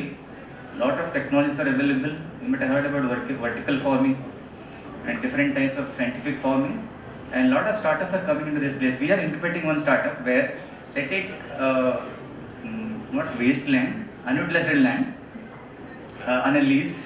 They cultivate the land with their cost and give 20% to the landowner. And another startup we have, he mixes a lot of cereals and makes one chapati, not chapati, this ಹಿಟ್ಟು ಮಾಡ್ತಾರಲ್ಲ, ಹಿಟ್ಟನ್ನು ಮಾಡಿ ಚಪಾತಿ ತಿನ್ಲಿಕ್ಕೆ ಅದು energy ಆಗ್ತದೆ. We have one startup which is manufacturing the jackfruit validated product. Have you heard about jackfruit? ಅದನ್ನು ಕೇಳಿದ್ರೆ, it's a miracle fruit. You can make around 200 products from this, and each product is anti-diabetic, anti-cancer and anti-aging also. If you want to remain young forever, you must eat more jackfruit product. These are some of the startups coming in this food tech. Other emerging tech is travel, edutech, and deep tech. Next. See, very interesting data is that majority of startups are coming from non-metro areas. The startup coming from rural areas, semi-urban areas are more than the startup coming in the city centers. Next. More than half of startups reported early revenue traction. We have a wrong conception that startups take a lot of years to generate revenue, but they generate revenue at the early stage. Next. This I think Dr. Anand Prasad will explain more on this. I'll stop here. and both of us will take questions after this. This startup policy is a very interesting law enacted by Government of India, wherein a student can pursue startups during the early stage, and student has two requirements: attendance compulsory, I think around 80%. If you start your own enterprise during course of study, attendance requirement is not there. You can get a 0% attendance also. And if in third year, if you get an idea and you start an enterprise, you can discontinue the studies and come back after 2-3 years and pursue the studies also. Another important feature of Startup India policy is every management has to devote, keep it as 2% of the revenue for funding startup in the campus. Most management are not doing it. There are a lot of students here, no? You must go and ask your principal that have we allocated 2% of the total revenue for generating startup in the campus. It is compulsory. If the college is not doing it, the license may be cancelled. You can inform your principal also. So this money is made use for seed funding to the startup in the campus. So more about this, my colleague Dr. Anand Prasad will explain it, because Jyoti Institute of Technology is also like us, funded by Government of India, and there are multiple sources for funding today. There's a very long time there is a myth that if you don't have money you can't be an entrepreneur, but today it is not true. If you don't have money, if you have a viable idea, if you have a desire to be an entrepreneur, you can become a very successful entrepreneur. You can start up your own enterprise. With this I conclude. We'll take more questions after Anand Prasad's presentation. I request Anand Prasad to continue, please. You can close this. MG Anant Prasad, CEO, AIC Jyoti Institute of Technology Foundation, Bangalore, on the topic Startup Ecosystems in India. Good afternoon. It is always a pleasure to interact with young minds and young entrepreneurs. And the pre-lunch and the post-lunch is always a difficult situation. I'll try my level best to give you an information. I'm not giving you any kind of talk here. I will not give you any kind of tips or something like that. I'll give you the facts and figures what incubation system in India is working. After that, it is your choice to take it forward. I'm Dr. Anand Prasad, CEO of Atal Incubation Center, Jyoti Institute of Technology Foundation. Jyoti Institute is located in Bangalore, Kanakpura Road. We are the first academic institution in Karnataka to get Atal Incubation Center supported by the NITI Aayog. We have about 78 plus startups physically incubated at our campus. All are physical incubation. We don't have a concept called virtual incubation. And the valuation of the company has crossed more than about 250 crores plus in AIC. And we have developed more than about 125 plus product development, and 80% of the products are already in the market today. Some of them are also doing an export to many of the countries as well at AIC. And almost all the companies are IP owned, and job creation is about more than 500 plus because of the AIC Jyoti startups. So this is the background of AIC Jyoti. With this, I will give you the facts and figures, what is going on in the startup ecosystem in India. Next slide, please. So this is already covered by my friend Dr. Achar. So when we talk about what is startup, it starts from the private limited, partnership, LLP, and so on. So it may be a one-person company as well, OPC as well. So the next slide. And very importantly, I know there are few bankers are here. So as said by Dr. Achar, bank is the last option to get the loan for an entrepreneur. So always the first choice is the grant from the incubation centers like us.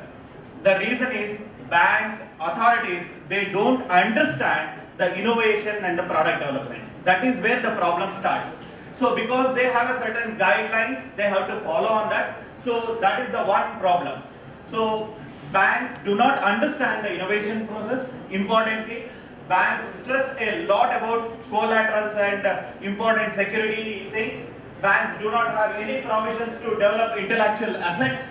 So there are so many reasons. So next slide, please. And startups need careful nurturing. So it requires a lot of nurturing. It starts from the business development, investment, on the budgetary part, technology support, technology transfer, etc., etc. For all these things, one-stop solution is the incubation centers. So when you take an incubation center across India, there are about 416 incubators in the country right now, and supported by the Atal Innovation Mission. Some of them are supported by the Department of Biotechnology as a Bioness Center.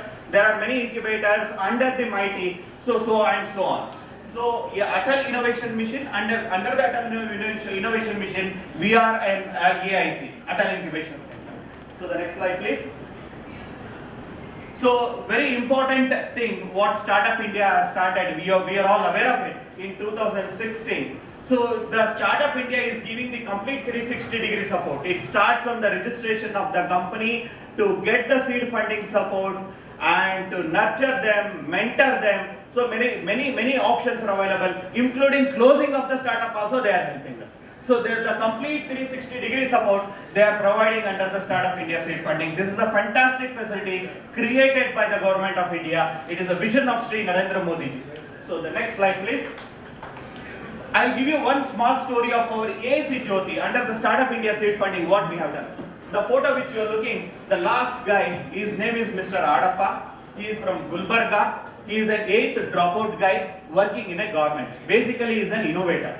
8th dropout guy working in a garment, he is an innovator. He came with an idea of splitting the water into hydrogen and oxygen. You know the importance of hydrogen and as well as on the oxygen. So he came with an idea. He has done a small proof of concept. We have helped them to create into a minimum viable product.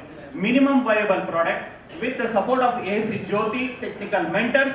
We have converted his idea into a reality. And he has applied for the patent. He got the patent in just one and a half year, and he has applied for a lot of funding. One such funding he got it through MSME Business Incubator, about 33 lakhs, and the next funding he got it through Startup India seed funding, which is 50 lakhs, and he got the he has done a technology transfer with the support of AIC Jyoti, which is nearly about 8 crores. And now he is doing the retirement life. Can you imagine 8th dropout guy can become a crorepati?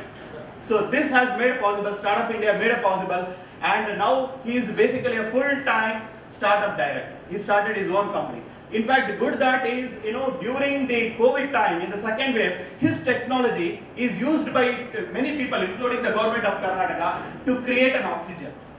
So that's the important thing what he has done. So probably as a graduate, either maybe a BCom, MCom, BE, whatever it is, probably you can do a lot more than what he has done. The only thing is you need a zeal to take it forward. So next slide, please. And now everybody is talking about India is one of the largest startup ecosystem in the globe.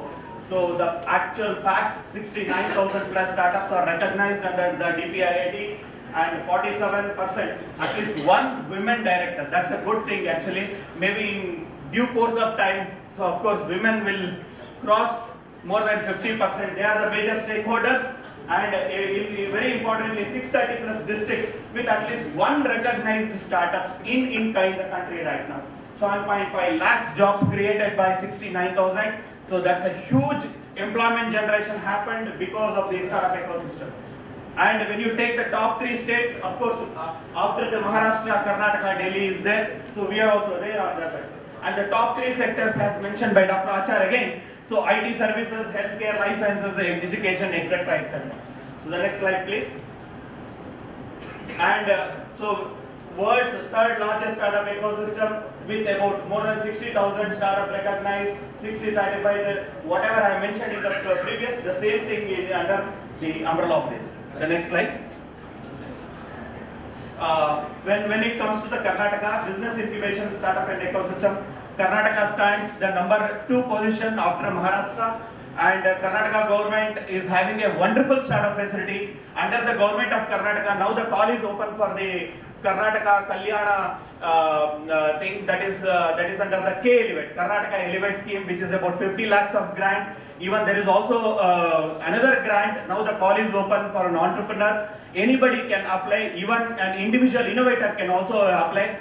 So the last date is this month end, and that's about 30 lakhs of grant. Again, I'm talking, it's a grant, it's not a seed funding, it's not a loan. It's a grant under the government of Karnataka. Next slide, please. So, key pillars of the startup ecosystem as per the Startup India. One is simplification and handholding. The important thing, the funding and incentives to be provided. Incubation and industry, academia partnership. This is under the Startup India. Next slide, please. So, under the DPIIT, recognized startups are eligible for all these benefits. Under the Startup India, you will also get IPR support under the Startup India. As I mentioned earlier, under the Startup India seed funding, you will get the complete 360-degree support, starting from the registration of the startup, to the funding, to the mentoring, sophisticated instrument facility, manufacturing, etc., etc. So all these are mentioned here. I am not going in depth of all these things. The next slide, please. Next slide, please. So these are all the fast track options available under the Startup India seed funding. Next slide, please. Relaxation, self-clarification under labor. You need not go to anywhere to justify your startup ecosystem. So directly you can enter into the Startup India portal. You can give a self-certification. That's sufficient. You need not go to any of the agencies. You have to go to DIC, MSME. So those things are not required. It is all online. Under the Startup India portal itself, you can do everything. So they made it a very simplified stages. So next, the faster exit for startups.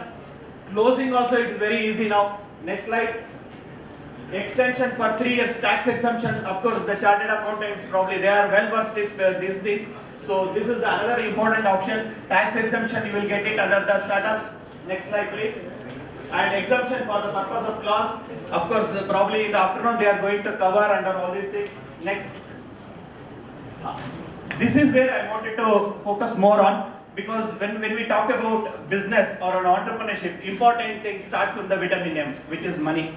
So this is where the Startup India is having a fund of fund, which is something created by the venture capitalists across the globe. It is already available with the Startup India. If you are already in the market, if you are already crossed some kind of a revenue, directly you can approach to online portal and you can apply for fund of fund, which is very important. And wherever you have a doubt, incubators like us, government supported incubators like us will help you in filling the application form. And filling the application form is very, very simple. See, when you take a loan application of some XYZ bank, it may be about 30, 40, 50 pages. Whereas in here, it is only one page. It is only one page with your pitch deck. It is so simplified. So the next slide, please. This is one of the important aspects. So we are the IIC Jyoti, we are the first one under the Atal Innovation Mission group. We got the Startup India seed funding scheme, full 5 crores. So based on our strength, the Startup India recognized and we got the complete 5-star, and we are on the top 3rd incubator even on the Startup India across the nation. Under the Startup India seed funding, there are about 416 incubators. We are consistently top 3rd, even in the Startup India as well as in the Atal Innovation Mission. So we have completed the 5 crores, whoever is having an idea. So this funding will be given at the idea stage. Whoever is having an idea, any individual innovator can approach to incubators like us, either to AIC Jyoti or to AIC NITI, wherever you want. So you can apply, we will guide you how to fill the form, and you have to select AIC Jyoti is one of your preference incubator, and the application will come to AIC Jyoti. We will inspect, we will call you for the presentation. Based on the presentation, we will give you the seed funding, which varies from 10 lakhs to 70 lakhs. It is for idea stage only. We are not talking about the prototype. We need to bring your prototype, you have to showcase nothing. It is at the idea stage, we are supporting to an individual innovator. So this is one of the important scheme. Probably today itself you can log into this, you will get all the information. If you have any doubts, always you can come back to us. Next slide, please. This is a very unique thing under the umbrella of Atal Innovation Mission NITI Aayog. In the AIC Jyoti, we have more than about 7 Atal New India Challenge winners. This is one of the important scheme. Whatever I am talking, it is all grant. I am not talking about the loan or not talking about the seed funding. I will come back to these things at the later part. These are all the grant. This grant is up to 1 crore. we have about more than 78 startups under the ASC Jyoti. More than 7 startups have got the funding of 1 crore each. Even today morning also we got sanction order from the Atelier Innovation Mission for one of our startup by name 5W Ventures, which is very few. So that's the kind of mentoring support which we are providing. So this is at the level of TR level 3 or a TR level 4. TR level 3 in the sense, in the common word, probably we can say if your working prototype is ready, so they will give you up to 1 crore of funding, which is a grant. Next slide please. And very importantly, there is one scheme called Big Biotechnology Ignition Grant, which is under the Department of Biotechnology. We have 78 plus startups. 80% of the startups, they have this 50 lakhs grant. 80% of the startup, they have a 50 lakhs of grant already. So this is again a grant.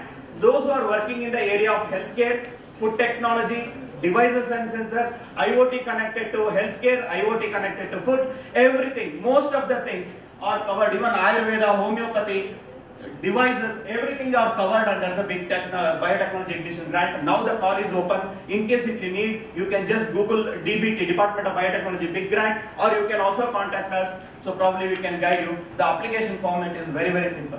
The call is open till February 15th. Next slide, please.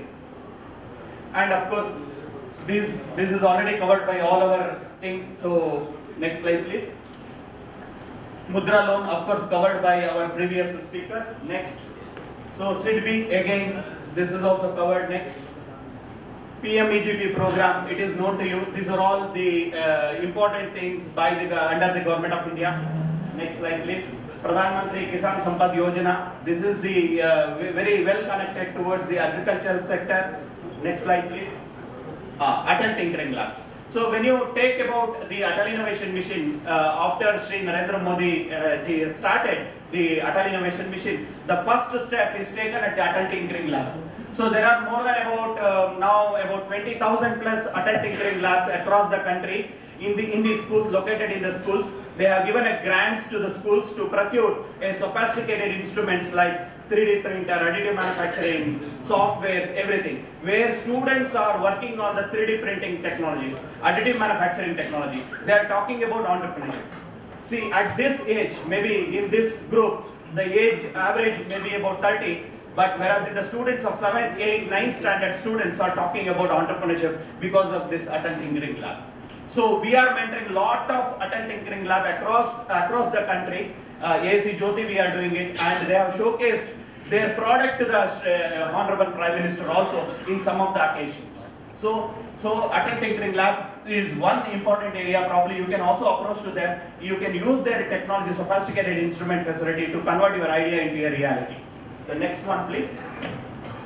And Idea Bank startups ideas where we will get all the fundings. This is the one important website. You will get all the data. Next slide, please.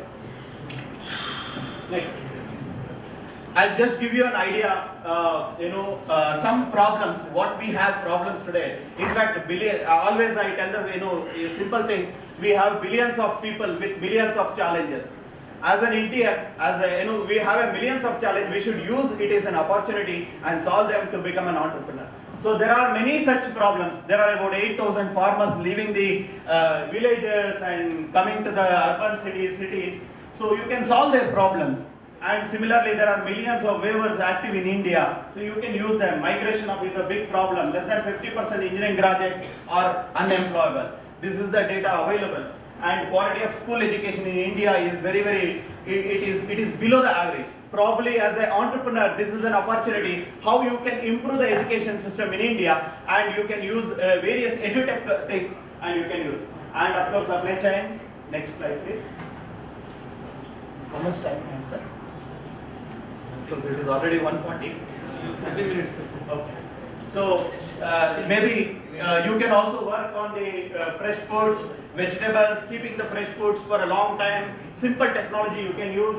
Then weak internet penetration. This is another problem in India. Maybe you can strengthen the internet facility with your own technology. These things you can. Rising demand of herbal products. Now herbal product, everybody is talking about organic, herbal, everything. Maybe you can think of such ideas and you can come back to us for funding. We will help you with the funding always. Next slide, please. There are many other problem statement. Because of the time constraint, I am not going in all depth. Probably you can look at the problem always individually. You can come back to us. We will guide you about all these things. Next. Next, there are many other problems. So digital marketing, fintech. These are all the areas probably which you can concentrate. Next slide, please. Next. Okay, just give you the background what AIC Jyoti is doing. So we are located in the Jyoti Institute of Technology, which is a small engineering college with about 6 branches of engineering, 3 MTech programs and 18 PhD programs in science and engineering. Next slide, please. So AIC Jyoti is consistently the top 5 incubators across the Atal Innovation Mission consistently from 2019 to till date. We have 78 plus startups right now. We work in the areas of food technology, devices and sensors, and even on the material as well. And we have a very sophisticated instrument facility. You name the instrument, we have almost all the instrument. It is on par with any of the CSR labs as well. And we have about 250 crores of valuation of all these startups, and direct employment generation is about 200 plus. And so next slide, please. Of course, so whoever is having an idea related to this aspect, as an incubator AIC Jyoti, we can incubate these companies, we can mentor them in these areas, and we can give the funding side. Whoever is working in the food technology, devices and sensors, including an IoT and material, is our thrust area. That is our specialization. That is the specialization of our incubator. So every incubator has its own specialization. You have to approach to them only. So in case if you have these ideas related to this, probably you can approach to AIC Jyoti. So next slide, please. And to give you the background, AIC Jyoti, we have spread across about 40,000 square feet. We give the physical space to the entrepreneur with a very, very subsidiary unit at subsidiary price, even at Bangalore, which is about 10 rupees per square feet, which is very, very nominal. And we have a dedicated space, wet lab, granite top tables, tap water connections, because our thrust area is on the food, devices and materials. So that's where our specialization comes. And we got the sanction in April 2019, and we are 100% operational from October 2019, inaugurated March 2020, just one day before the lockdown. And we have 72 plus products, and as I mentioned earlier, we have developed more than about 125 plus products. And 80% of the products are already in the market today. It is not that it is created by startup and kept it in the shelf. No, we have taken only the grant, we have produced the product and kept it somewhere. No, it is not mandatory at AIC Jyoti. It is mandatory. They should take the grant. Once the grant is done, they have to convert it into a proper product, and it should reach to the market at the earliest. So that is the condition, and that is the kind of support we are giving at an incubators like us. And we have 42 external mentors. We are also doing an important thing. We have more than about 68 academic partners in 8 states in India, where we are handholding these institutions to create a startup ecosystem at their campus. Probably we can also help you if there are few MBA colleges, engineering colleges here. Probably you can approach to AIC Jyoti. We will help you to create startup ecosystem at your campus, and probably we will also extend our seed funding support to these colleges as well. So where you can convert your student into an entrepreneur. So where we are doing a lot of academic partners, we have 41 corporate partners. We have conducted more than 150 plus training programs and events across India. So with the support of AIC Jyoti, now it has crossed more than about 20.81 crores funding support created by the startup AIC Jyoti to our startups. And most of the fundings are Department of Science and Technology, BIRAC grant, Infosys Foundation also invested on AIC Jyoti startup, Elevate, Karnataka Elevate, Will Grow, Atal New India Challenge, Indo-Australia, Indo-Netherlands, Indo-Switzerland, Indo-US. There are many foreign funds also we got it under the thing. So next slide please. And we have a very sophisticated instrument facility. It is definitely on par with the top CSR labs. We have a starting from SM, XRD, HPLC, 3D printer, reverse engineering software, 3D metal printer. So many more equipment facilities are available under the umbrella of AIC Jyoti. Next slide please. Of course, we have a wet lab facility. This is what I am mentioning for food technology and devices sensor. This is the kind of facility is required for an entrepreneur. We have created such ecosystem at AIC Jyoti. So, maybe after your graduation or during the graduation, you can also come and visit, and you can use the facility at AIC Jyoti. Next slide, please. This is the prototyping facility at ASC Jyoti. This is the wonderful facility what we have created at the institution. So next slide please. So I'm talking about the product development. So I'm not just talking in here, we have created 125 plus product and 80% of the products are already in the market. And I'm showing you the actual the product which is developed at ASC Jyoti. So we have a 3D bioprinting manufacturing company. We have India's first 3D bioprinting manufacturing company. So they have supplied to Merck Germany. Merck Germany, not in India. Forget about India. They are supplying to Germany. Merck Germany, they are supplying ICMR Delhi, ICMR Jaipur, then Central Leather Research Institute and many hospitals, King George Medical Hospital, many hospitals, they have supplied to thing. And now we have given additional space to this particular company, about 1,000 square feet. They are supplying to a lot of IITs and IIScs right now. ASC Jyoti is a private engineering college. Their product is reaching to the IIT. That is the difference we made in the incubation center. And of course, low cost ventilators. You know the importance when during the COVID-19 second wave. So we have developed a low cost ventilators at a cost of 25,000 rupees. So we have supplied to lot of government of Kerala, then also to the Karnataka governments. So during the COVID time, we are also working on the adulteration kit, autonomous mobile robots for industrial application. This we have donated to 3 of the hospitals in Bangalore to supply the medicines and food to the COVID patients. Basically, this is for industrial application, but this also used during the COVID time. So these are all the actual products what you are seeing. Very interestingly, we are also developing a skin, which is an artificial skin. Which is a breathable skin actually. Which is a breathable skin we are developing at ASC Jyoti for cosmetic application. This is heavily funded by the Merck Germany and we are in the last stage of the research work. And during the COVID-19 one, we have developed a negative ion generator which deactivates the COVID-19 virus in 3 feet radius.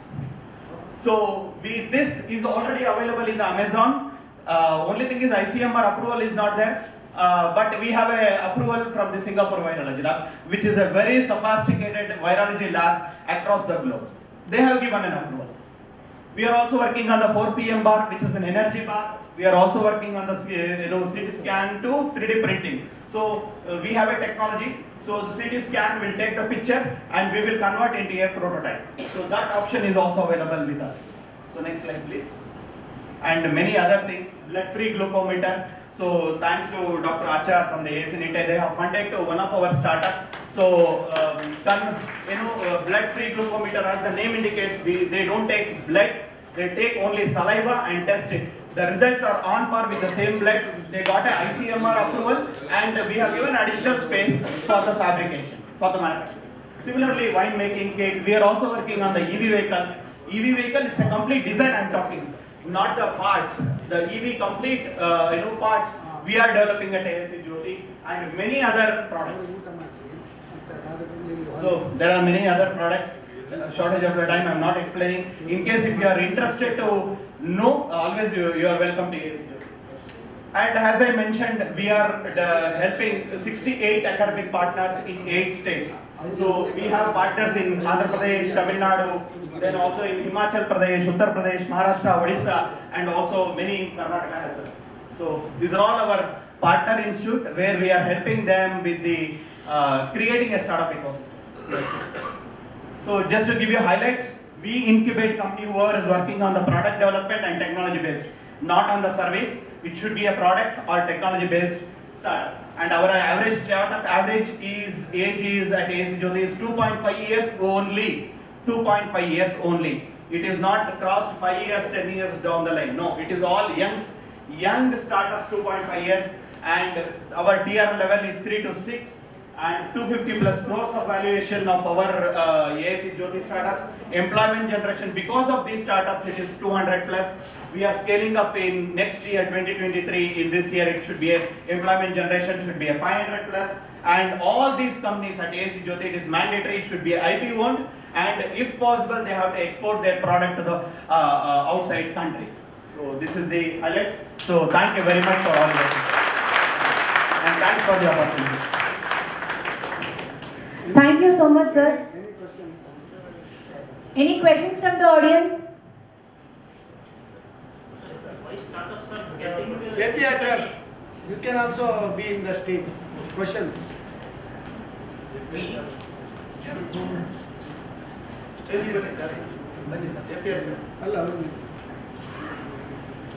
Nowadays, startups are recognized by the DPIA. Actually, around as per your slide, around 69,000 startups are recognized by the government as a startup. But hardly 448 startups got 80 IAC. That is one of the very important benefit of 3 years tax exemption. Why not even 1% of the startups are not getting that 80 IAC benefit? What is the reason, sir? Why people are failing there, and how we can overcome that challenge? Sir, for everything, according to me, it's my personal view I'm talking. For everything, whatever you do under the startup, you need a right mentor. Without the right mentor, nothing will happen. So guidance is required. Say for example, if you take the village near Hosapete, so they have started, say for example, they have started some startup. They are completely unaware of what is available and how to take the benefit. And so people are at Bangalore, they have a lot of exposures because of the incubators like us, or maybe because of the advancement of the technology. So that is the one main reason according to me, sir. But not even 1%, sir. Yeah, So that's correct. 69,000, only 448. Sir, that is the only reason now we are penetrating. Because from last 2016 onwards, I have incorporated more than 60 companies with the aim to get that tax benefit. Out of that, only one client got that benefit, ATAC. That is also with a lot of political influence and so many other things. We'll take it up in the Startup India. No, we'll take it up in the Startup India. Right now, we don't have answer to this. We'll definitely discuss with the Startup India. Because that is one of the very important things. Because 3 years tax exemption is not a small thing. We'll write to them. And another thing is, sir, right application format is very important. So when you are applying for the grant or for kind of a tax exemption, so whatever you are writing in the application form and what is required for the expert member, that's very important. So we do such mentoring support at our incubators. So how to say, for example, as I mentioned earlier, so if you want to apply for Startup India seed funding grant, I am talking, it is only simple one page, but what is required in the page should be, they don't need any kind of history or nothing. It's a simple application form, to the point you have to answer, that's all. So that is very, very important. That is where the incubator and mentor plays a major role. So we need your assistance on this. Yeah. We'll take it up in the Startup India. Hello. It's a wonderful thing what AIC is doing. I actually didn't know so much about incubating the startups. So it's all about what they are getting, but what they have to pay in exchange. Is it in equity? Is it a fixed fee, or how is it? Sir, in case if you take a bigger space, it varies from 400 square feet to 800 square feet with the wet lab facility, granite top table, tap water connection, internet facility, everything. So then we will charge 10 rupees per square feet. Whereas in Bangalore, you know the price. It costs about 200 rupees per square feet to 20,000 rupees square feet. Am I correct, sir? So that is the thing. But we charge about 10 rupees per square feet. So that is the only charge which we are giving. Other than that, yes. In the AIC NIT, we don't charge, but we give you 10 lakh if you have a good idea. complete 360 degree support which we are giving. Hosapete, anybody come for incubation, we'll give accommodation also. We'll give you seed money to start an enterprise. No charge at all. So my But we are all charged now. I feel a lot of startups are there because of the mentors. Yes. So are you charging for mentorship? No, it is absolutely zero price. We don't charge anything and we don't take equity in case if we invest, even the AC NIT also, if we invest, then we will take an equity or it may be on the debt mode. Or sometimes if you are working towards the societal needs, maybe something on the healthcare. It is about the private incubators, they charge very heavily, but if you go to the government incubators like us, it is free completely and we get a lot of support, funding, mentoring, everything is free. Seed funding, if you take a seed funding, then equity model will come into the picture. Otherwise, it will not come into the picture. Thank you. Any question? Any question, please? So thank you very much for the opportunity. Thank you very much, both the achars. They are achars. I request Vice Chairman of Conclave branch and B.K. Anil part chairman of Ballari branch, to honor both the sir. So he has speaker. So give them a big hand.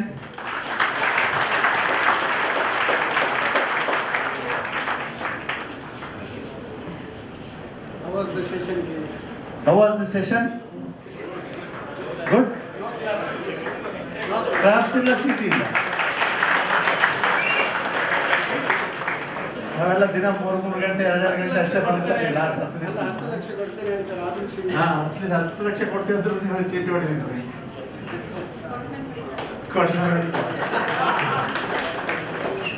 Thank you. Yeah, photo check. So it is price photo for the branch. Photo take it. Yeah, Nilo celebrating photo. A small announcement before lunch. What was that? Thank you. Madhyana, one session will be there.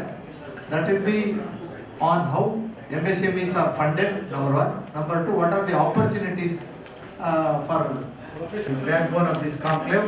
And number one. Number two, along with his son for the first time, it's Sanket, he will be speaking on opportunities for professionals. They will be doing joint session.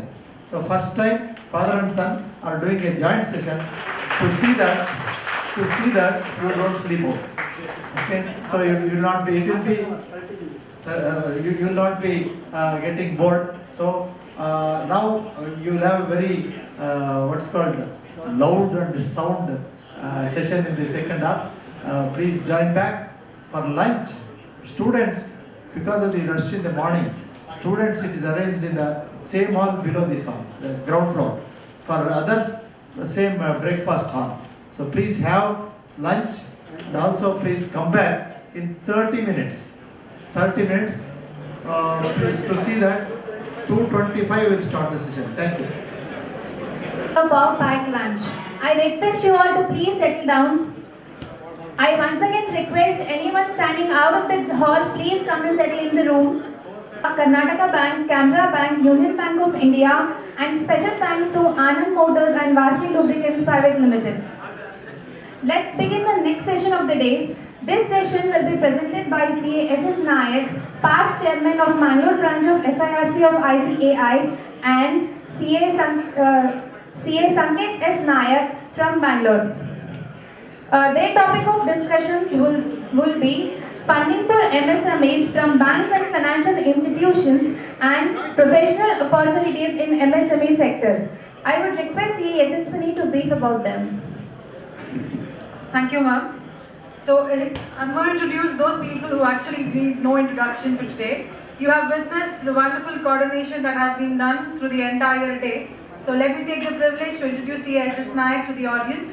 He is acclaimed as the Nani Palkiwala of Mangaluru, Dakshina Kannada, and through his annual budget speeches, he has given a lot of information to the people of Mangalore. He has written 3 books, Words of the Wise, More Words of the Wise, and Wise Words of the Wise, which is a collection of 200+ quotes, sharing wisdom on ease of business, ease of living, etc.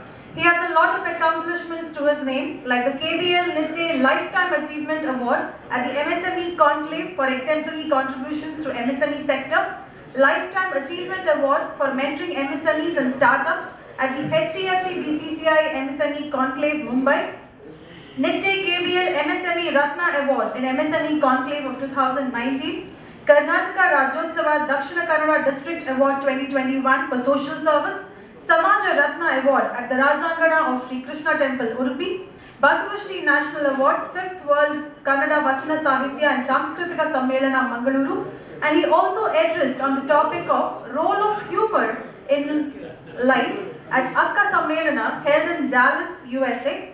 He's featured as Harsha Varadagathi in All India Radio, star of GSB by Youth of GSB, and the past chairman of ICAI. He's been the director, coordinator and anchor of a popular television show, Business Tonic, which has telecasted 200 episodes. Till now, sharing knowledge on various topics of taxation, life and spirituality. A warm welcome to you, sir, to address the gathering today. Our second resource person is CA Sanket S Nayak. who has completed CA at a very young age of 21 years. So that is truly an achievement to his name. He has completed a decade of practice at Bangalore and also completed DISA from ICAI, CPA from USA, and is a registered valuer for securities and financial assets with IBPI. He's addressed various professional forums, including the Saraswat Chamber of Commerce, Mangalore, Productivity Council, Goa Chamber of Commerce, and is a resource person on the Fintelligent Investor, a YouTube and Instagram channel which gives topics on taxation and finance. So today, this will be a joint session on funding for MSMEs and professional opportunities in MSMEs for the audience today. So I request both our resource persons, CA SS Nayak and CA Sanket S Nayak, to take over the session and enlighten our audience on what are the professional opportunities we have and what are the MSME funding opportunities. Thank you.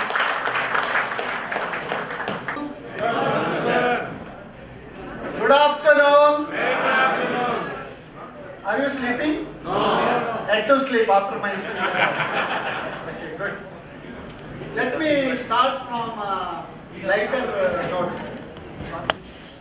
Normally what happens in almost all the sessions, wherever I go, they keep my session post-lunch.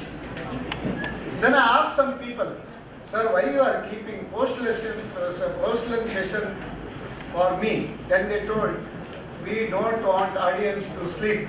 If you talk, definitely you will not sleep, you will not let them to sleep also. That's why we are giving the post-lunch session. So there is one lighter version. ಕನ್ನಡದಲ್ಲಿ ಮಾತಾಡಬಹುದಾ? ಎಷ್ಟು ಜನರಿಗೆ ಕನ್ನಡ ಬರುವುದಿಲ್ಲ?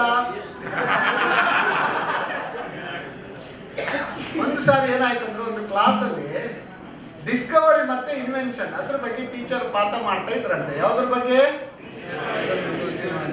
Discovery ಅಂದ್ರೆ it was there earlier, due to the lapse of time it was hidden.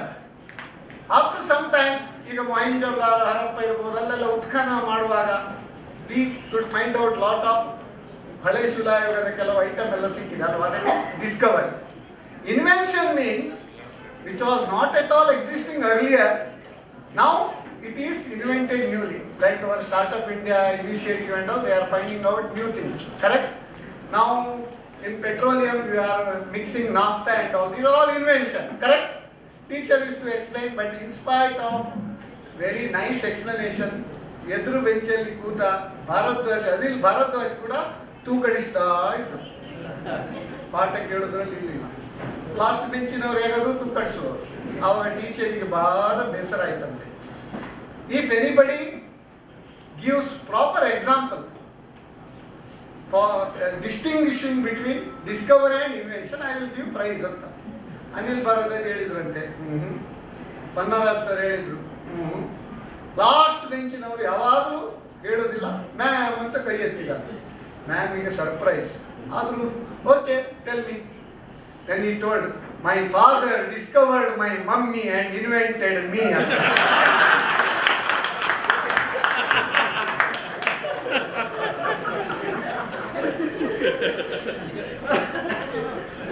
Okay, now regarding MSME, I am very, very proud to say that right from the day one of my profession, I have been mentoring MSMEs. Now it is countless. Every day I am mentoring. It is my passion, and I have given lectures on MSME in various forums, and in my TV show, Business Tonic. Which is the show? Business Tonic. We are giving tonic to business people. If you assess YouTube, not now, after my show, if you assess Business Tonic, all my 200 episodes you can see in the channel, our YouTube. It is displayed every Sunday 10 to 11:30 Namma Kudla channel. Even our Anil Bharadwaj has appeared in our show. Our CA Pannaraj sir has also appeared, and our very most popular and smart anchor in our channel is also CA Yashaswini, also has appeared in many times. Now CA Sanket also was there.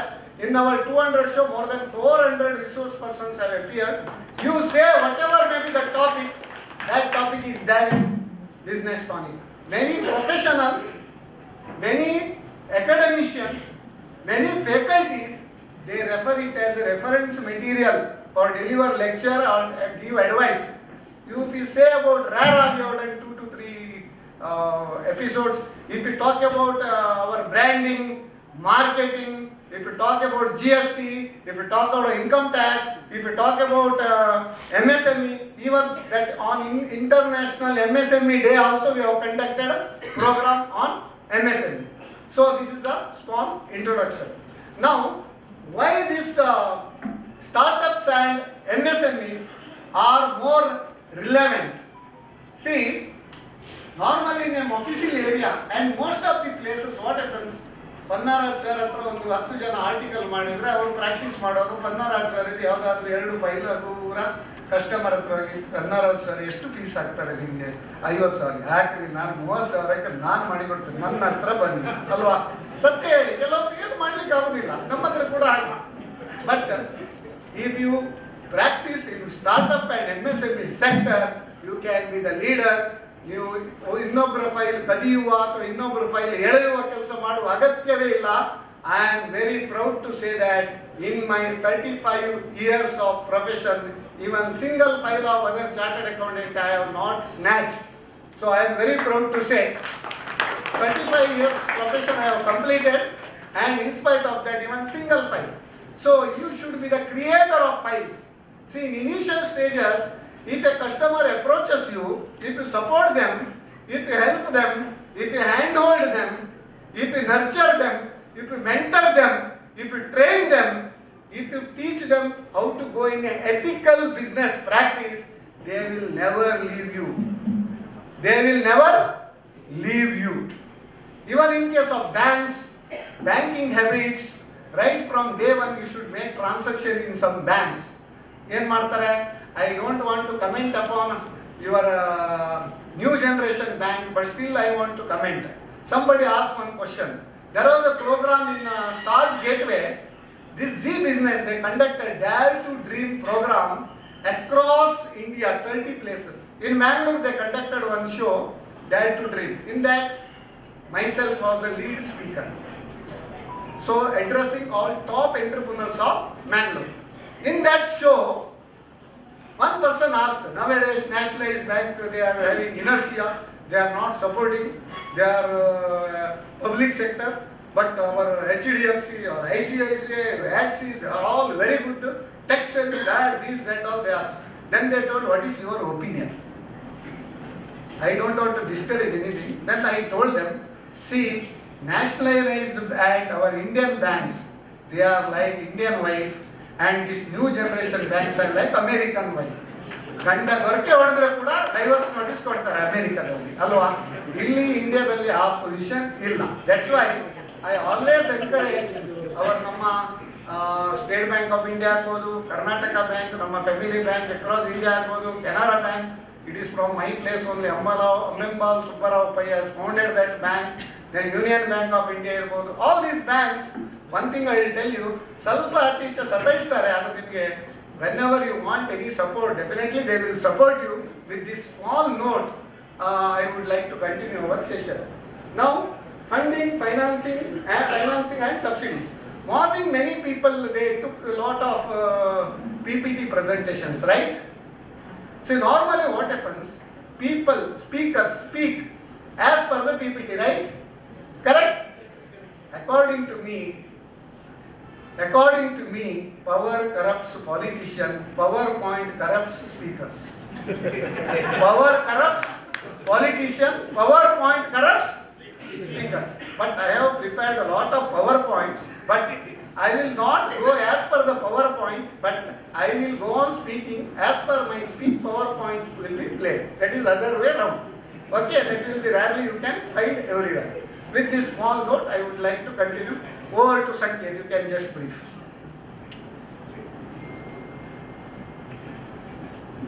Good afternoon, everyone. So, after a heavy lunch, I am very lucky that SS Naik sir is also there. Otherwise, it would have been a difficult task for me to take this session alone. But with his his talk, I think everyone has woken up. So let me also take up my topic. So I'm talking on professional opportunities in MSME and startup sector. Now what happens is many of the times now many of our existing traditional areas of practice are fast disappearing. We have been seeing that in the past 10 years or 5 years itself, we have seen a sea changes as far as our profession is concerned. At one point from 1980s till the late 2010 or I don't think tax audit limits are ever changed. It used to be 40 lakhs, suddenly they changed it to 60, then 1 crore, then 2 crore, some cases now 10 crores also you don't need to do an audit. So many of the traditional areas which we used to focus on are now becoming more and more difficult for us to work. Similarly, bank audits also, which used to be at one point of time one of the cream areas for any CA, that is also becoming more and more difficult. Category 4 firms are almost impossible now. Category 3 also it's not assured that you'll get a firm. I mean, you'll get a bank audit. So all these areas, though they are good and it may be there for some more time, we have to definitely look into more and more newer areas of practice. See, they may not be exclusively reserved for us. I understand that audits in bank audits or tax audits are exclusively a CS domain. It was us, no other person could have done it. But going forward, we'll also have to look at many more areas where we definitely have the competence. We can definitely do it. But we'll have to make sure that, looking at so many financials on a day-to-day basis, looking at so many financial figures, a chartered accountant is best equipped to handle so many of the things. However, unfortunately, we are seeing more and more that there are a lot of other people who are coming into many of the other areas of work. However, we can definitely take the lead there and make sure that whenever a client wants to do something, the first person he'll usually think of is his chartered accountant. He will ask, what can I do? Or whom we can consult. He will definitely come to us. Or any newer person will be asking first, what can be done?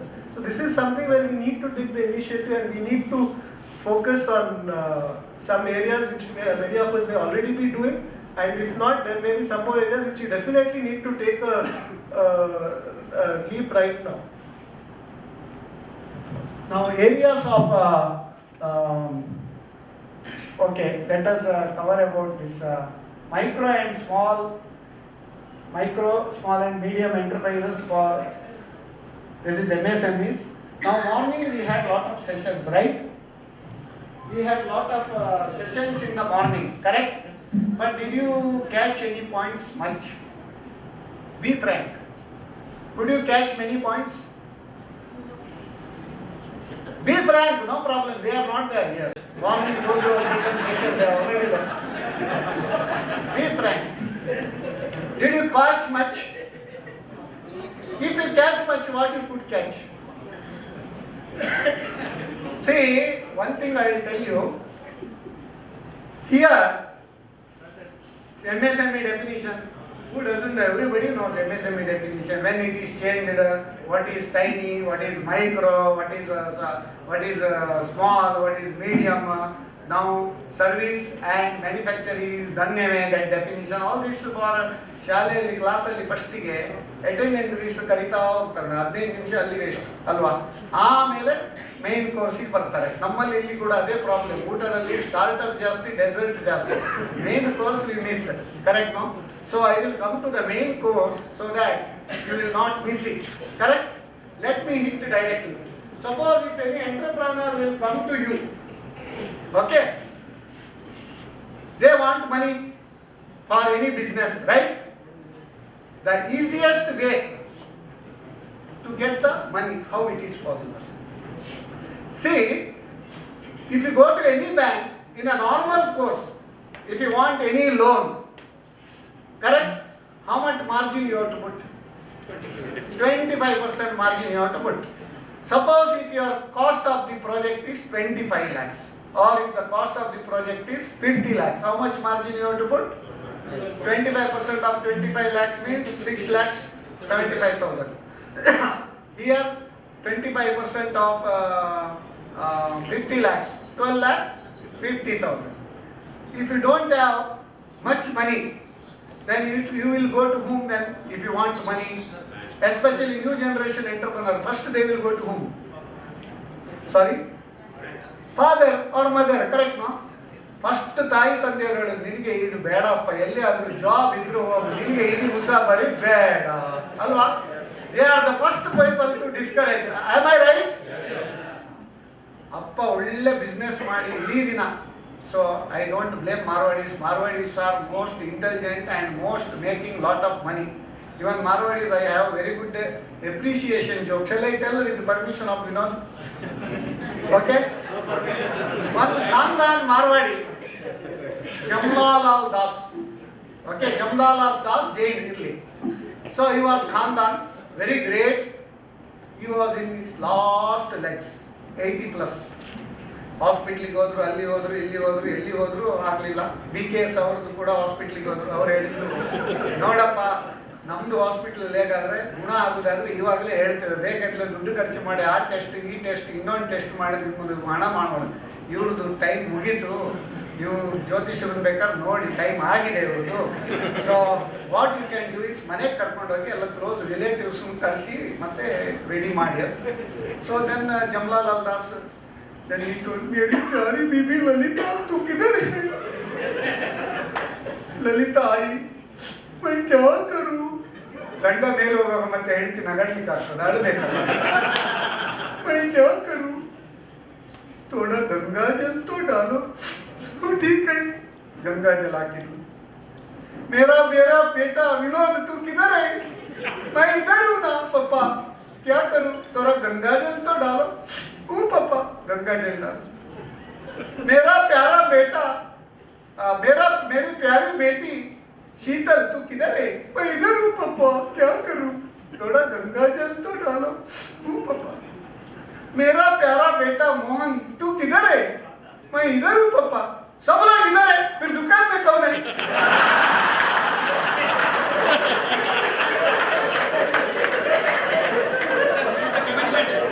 This is the commitment which Marwadis have in business. That's why Marwadis never fail in business. They will never fail in business because there is commitment. That commitment if you have, definitely you can survive in business. Correct, no? Sir, on a regular mode, even if you go to heaven, we see from there whether our children are doing proper business or not. Correct. Now your forefathers are seeing you that you are doing very well in here. They are clapping now there also. So you must be wondering now, in USA, Dallas, USA, ಜೀವನದಲ್ಲಿ ಹಾಸ್ಯ was my topic.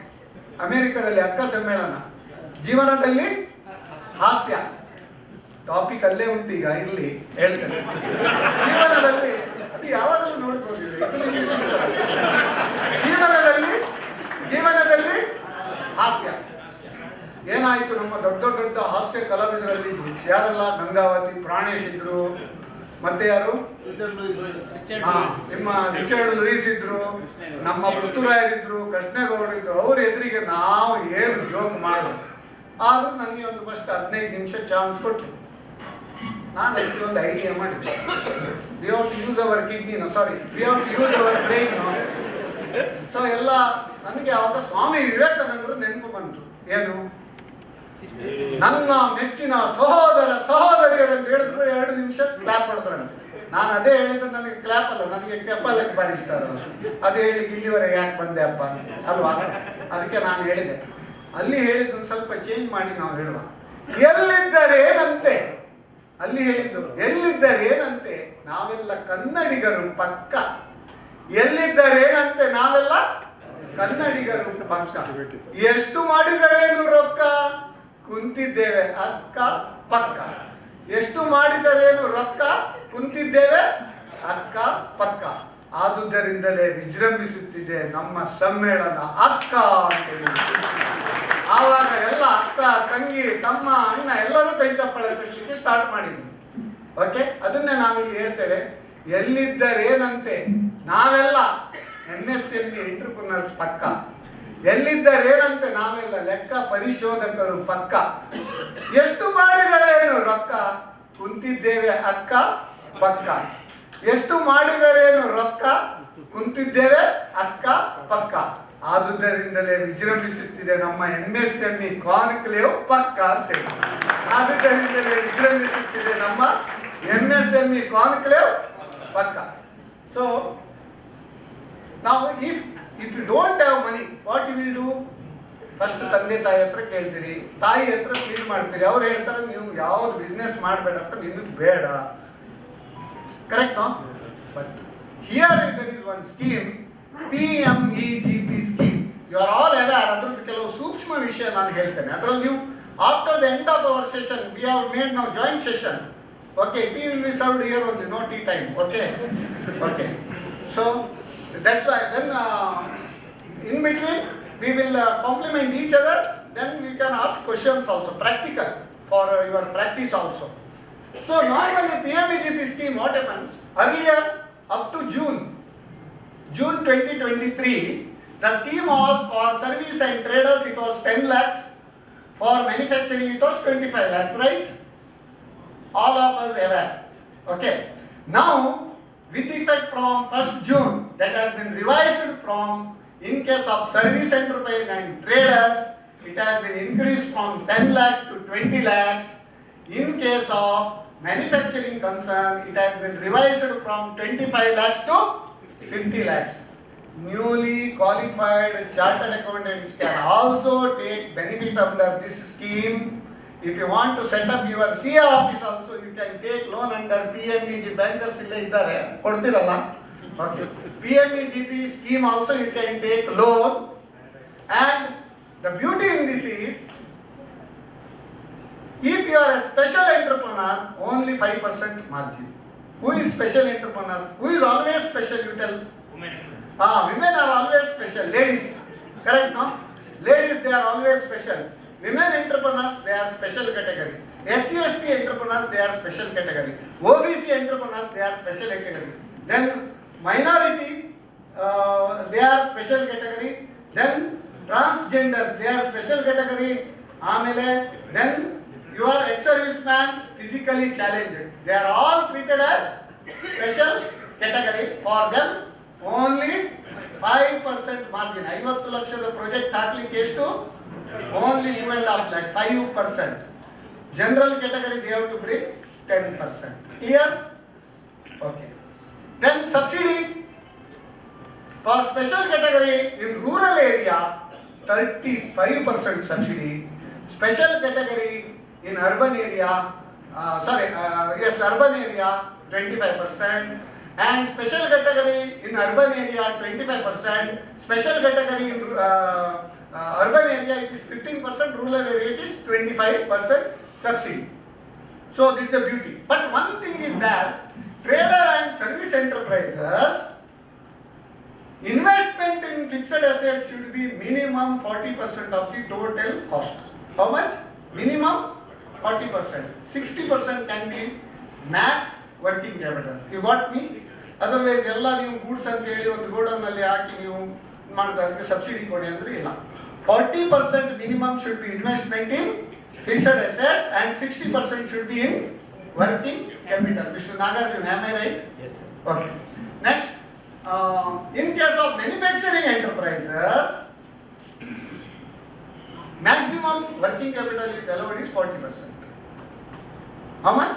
40%. Up to 60% fixed assets investment. And above that, fixed assets can be any amount, but working capital ceiling is up to 40%. Now this is the beautiful, is it not a beautiful scheme? But in subsidy you can make online application through DIC also you will get, and directly through bank also you can apply, and subsidy puna ನೀವು ಅಲ್ಲಿ DIC ಹೋಗಿ cover ಎಲ್ಲ ಕೊಡುವ ಅಗತ್ಯ ಇಲ್ಲ ಆಯ್ತಾ. So you can directly deal. Okay, morning nobody has come now from state, maybe because of these reasons. Okay. Okay. So, okay, you need not have to give anybody anything. Straight away through bank you can do, you can online portal you can apply, and you can get the amount. On successful completion of 3 years, this subsidy amount which you get, that will be kept as a deposit in the bank. They don't give you any interest on the deposit. On the same amount of loan, they don't charge interest on loan also. After 3 years, they will appropriate this deposit to loan. Then, if you want to further expand, extended PMEGP scheme is there. That is the beauty of this scheme. What is this extended PMEGP scheme? Under this scheme, extended PMEGP scheme, manufacturing concern up to 1 crore, you can get a loan only with the same margin, and there also you will get 15% subsidy under extended PMEGP scheme. उसके लिए मैं बोला PowerPoint को गोली मारो. What I say is the correct one. Don't worry. ठीक है. So 15% subsidy will be there up to 1 crore they can extend. In case of service enterprise, after 3 years successful, only another 5 lakhs more, up to 25 lakhs. Earlier, if you have taken at 10 lakhs, additional 15 lakhs. Correct? This is a scheme under PMEGP. Of course, there are some minor aspects, employment generation, that and all that you can give like a promise to a girlfriend. Okay? So in a project report, you can say, okay, so this many employment, and as per that, they will see and give you the loan. Once you repay the loan promptly, then they are not and no collateral is required under PMEGP scheme. No collateral is required. If you give collateral, happily bankers will take, don't worry. And in such case, CGT-MSC fees will not be debited to your account. Otherwise, CGT-MSC fees 1.5% to up to 3% based on the category of the enterprise. Based on the category of the entrepreneurs, they are going to charge. This is about PMEGP scheme. Okay? Okay. You can explain about CGT-MSC scheme.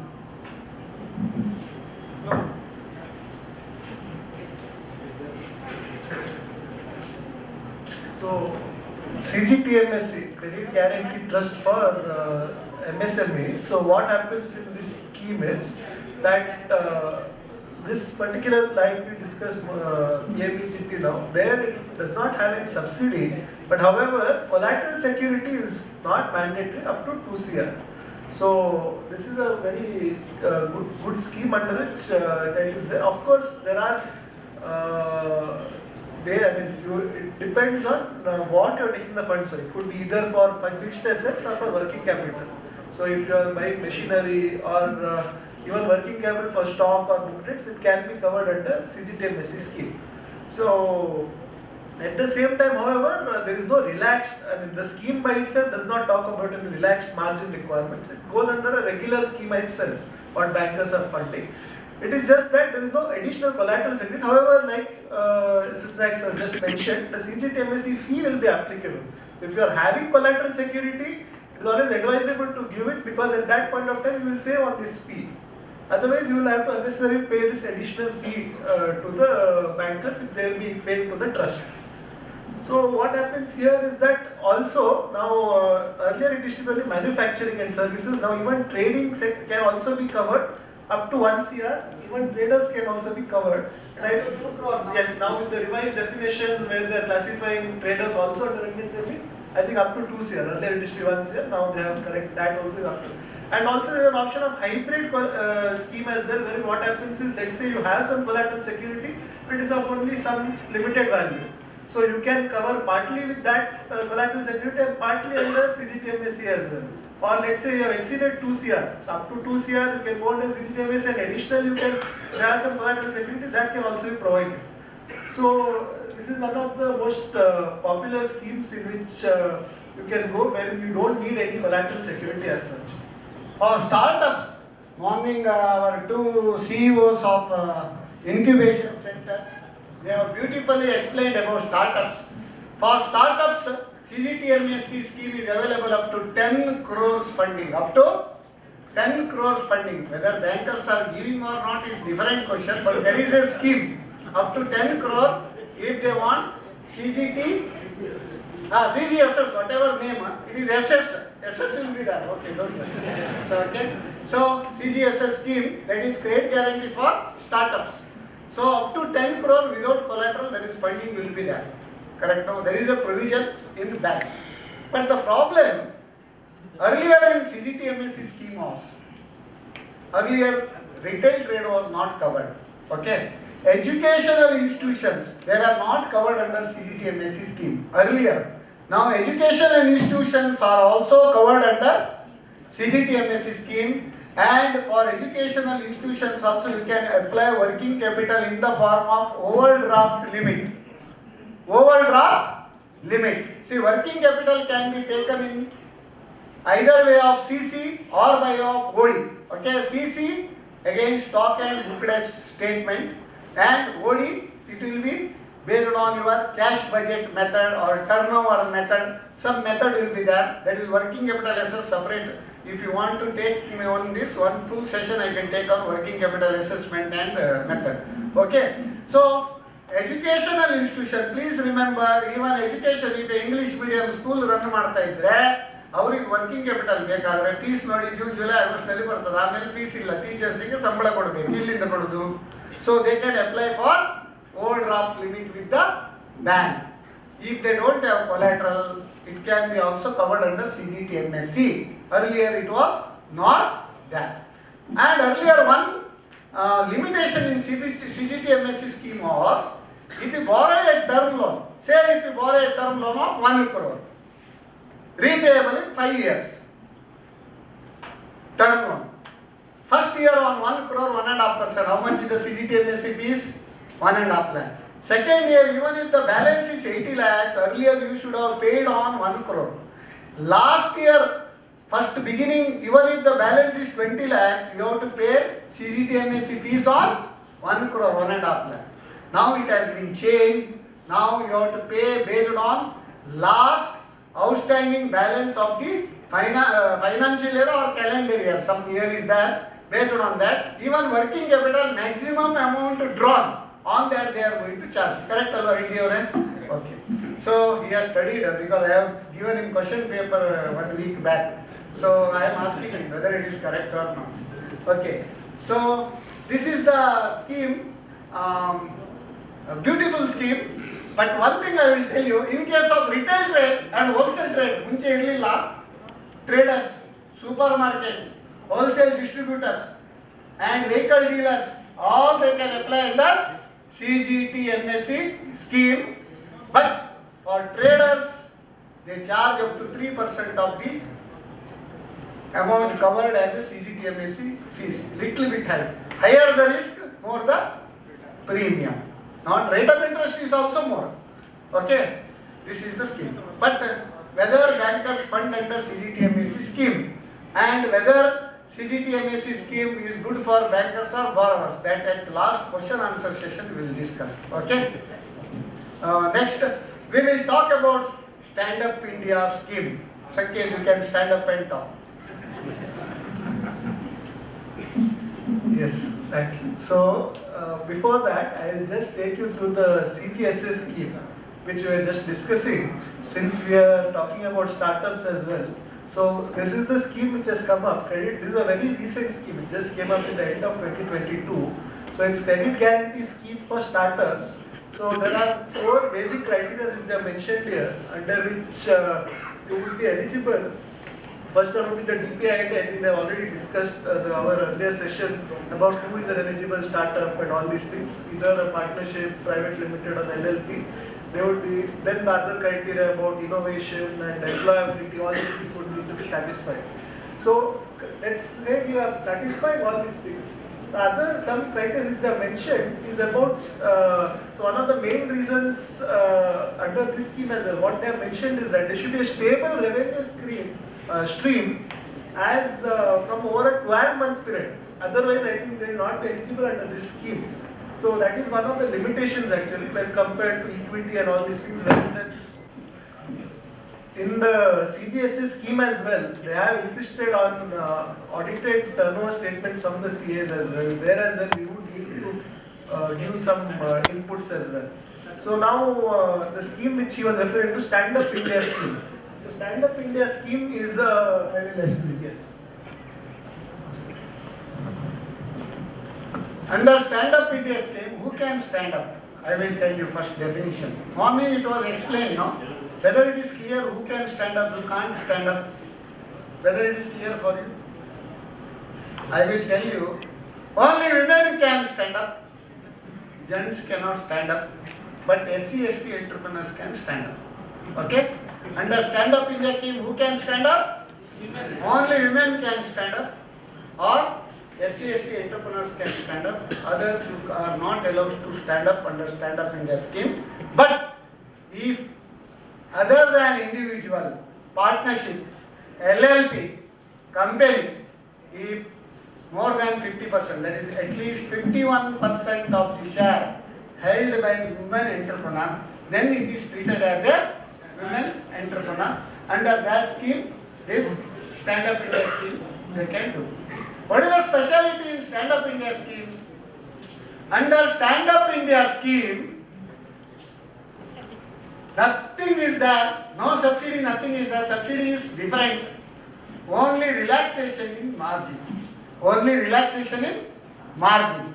Instead of 25% in PMEGP and service and trader and manufacturing 20 lakhs and 50 lakhs. Here you can go up to 1 crore. Margin instead of 25%, 15%. In some banks they can reduce up to 10% also under Stand Up India scheme. And only greenfield ventures. Greenfield ventures means first time ventures either in the field of trading or services or manufacturing, they can bring under this, they can do under this scheme. And here under this Stand Up India scheme, overdraft limit can also be taken. Maximum is 10 lakhs overdraft, that without stock statement. Otherwise, working capital and term loan, even for trading, even from services, even for manufacturing, you can take under Stand Up India scheme. In Stand Up India portal, you can directly apply for the loan, and which bank you want under IFSC code and all you can mention. Directly it will go to them. Then bankers will take a call whether you can stand up or you have to sit down. They will decide. Okay. Whatever may be the scheme, ultimately only one person is the decider. Who is he? Bank manager, not banker. Okay. If he is in mood, he will get the loan. If he is not mood, then you have to see a will mandir more. Okay. So that is the situation. So it is clear. Stand Up India scheme. Okay. Next, there is a scheme for this one, that women entrepreneurs. What are all the special schemes available? You can explain.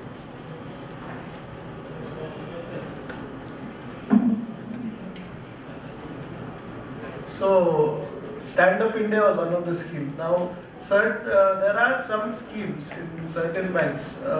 For example, Union Bank of India has a Nari Shakti Yojana, wherein you need to bring in only a 10%, 5% margin up to 1 crore and 15% margin up to 10 crores and no processing fees up to 2 crores.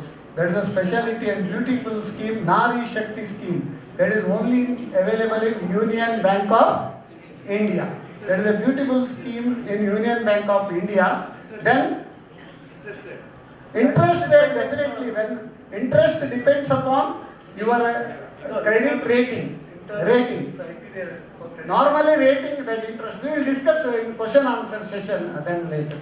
So first whether they have interest to fund, that is the important, then the interest. Okay.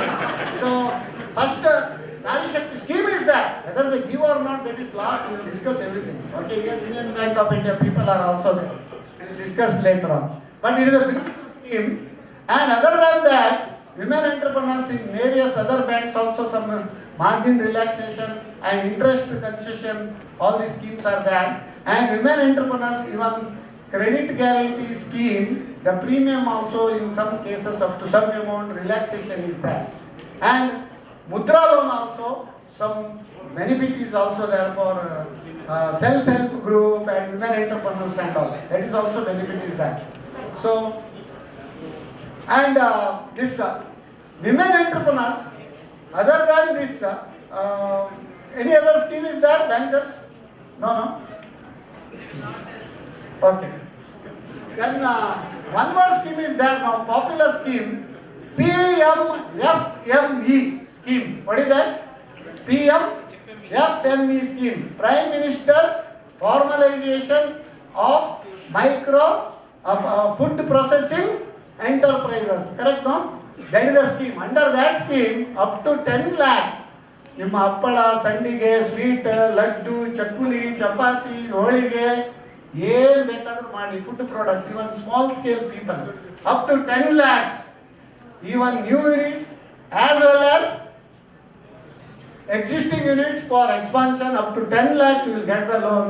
Beauty of this scheme is 35% central subsidy plus 15% state subsidy up to 50% subsidy. 10 lakh loan ತಗೊಂಡ್ರೆ 5 lakhs subsidy. This is the beauty in PMFME scheme. This scheme people can take advantage under this scheme. PMFME scheme. Then SIDBI Smile scheme is there. Smile scheme of SIDBI. Okay, this is FME. It is over, no? You have put tubelight there, no. Under PMFME, even online you can do, or you can go to the banks and you can get the things sanctioned. Then, Smile scheme, SIDBI. Smile scheme, under this scheme, it is a normal scheme only MSMEs, but margin money, seed funding will be there. Seed funding in the form of loan, not as in the form of subsidy. Okay? So, in such case, under Smile scheme, see, SIDBI, Make in India, soft loan fund for micro, small and medium enterprises. Okay? Make in India, under this Make in India concept. Under this soft loan, what they have done is, up to 15%, you can take 15% is the margin, 10% is given as a seed funding, maximum 25 lakhs. Repayment up to 10 years with 3 years holiday. Earlier there was one scheme, if many people may be aware, those were practicing more than 10-15 years back earlier. There was a scheme called National Equity Fund and Mahila Udyam Nidhi scheme. That was a beautiful scheme. They have done away this scheme. Why they have done away, I don't know. I have shot many mails to Finance Ministry for recommending this under various, I was in various forums and all, but still they have not reintroduced. That is also beautiful seed funding scheme. Up to 50 lakh cost of the project, 10% promoter margin, 15% of the cost of the project is seed funding.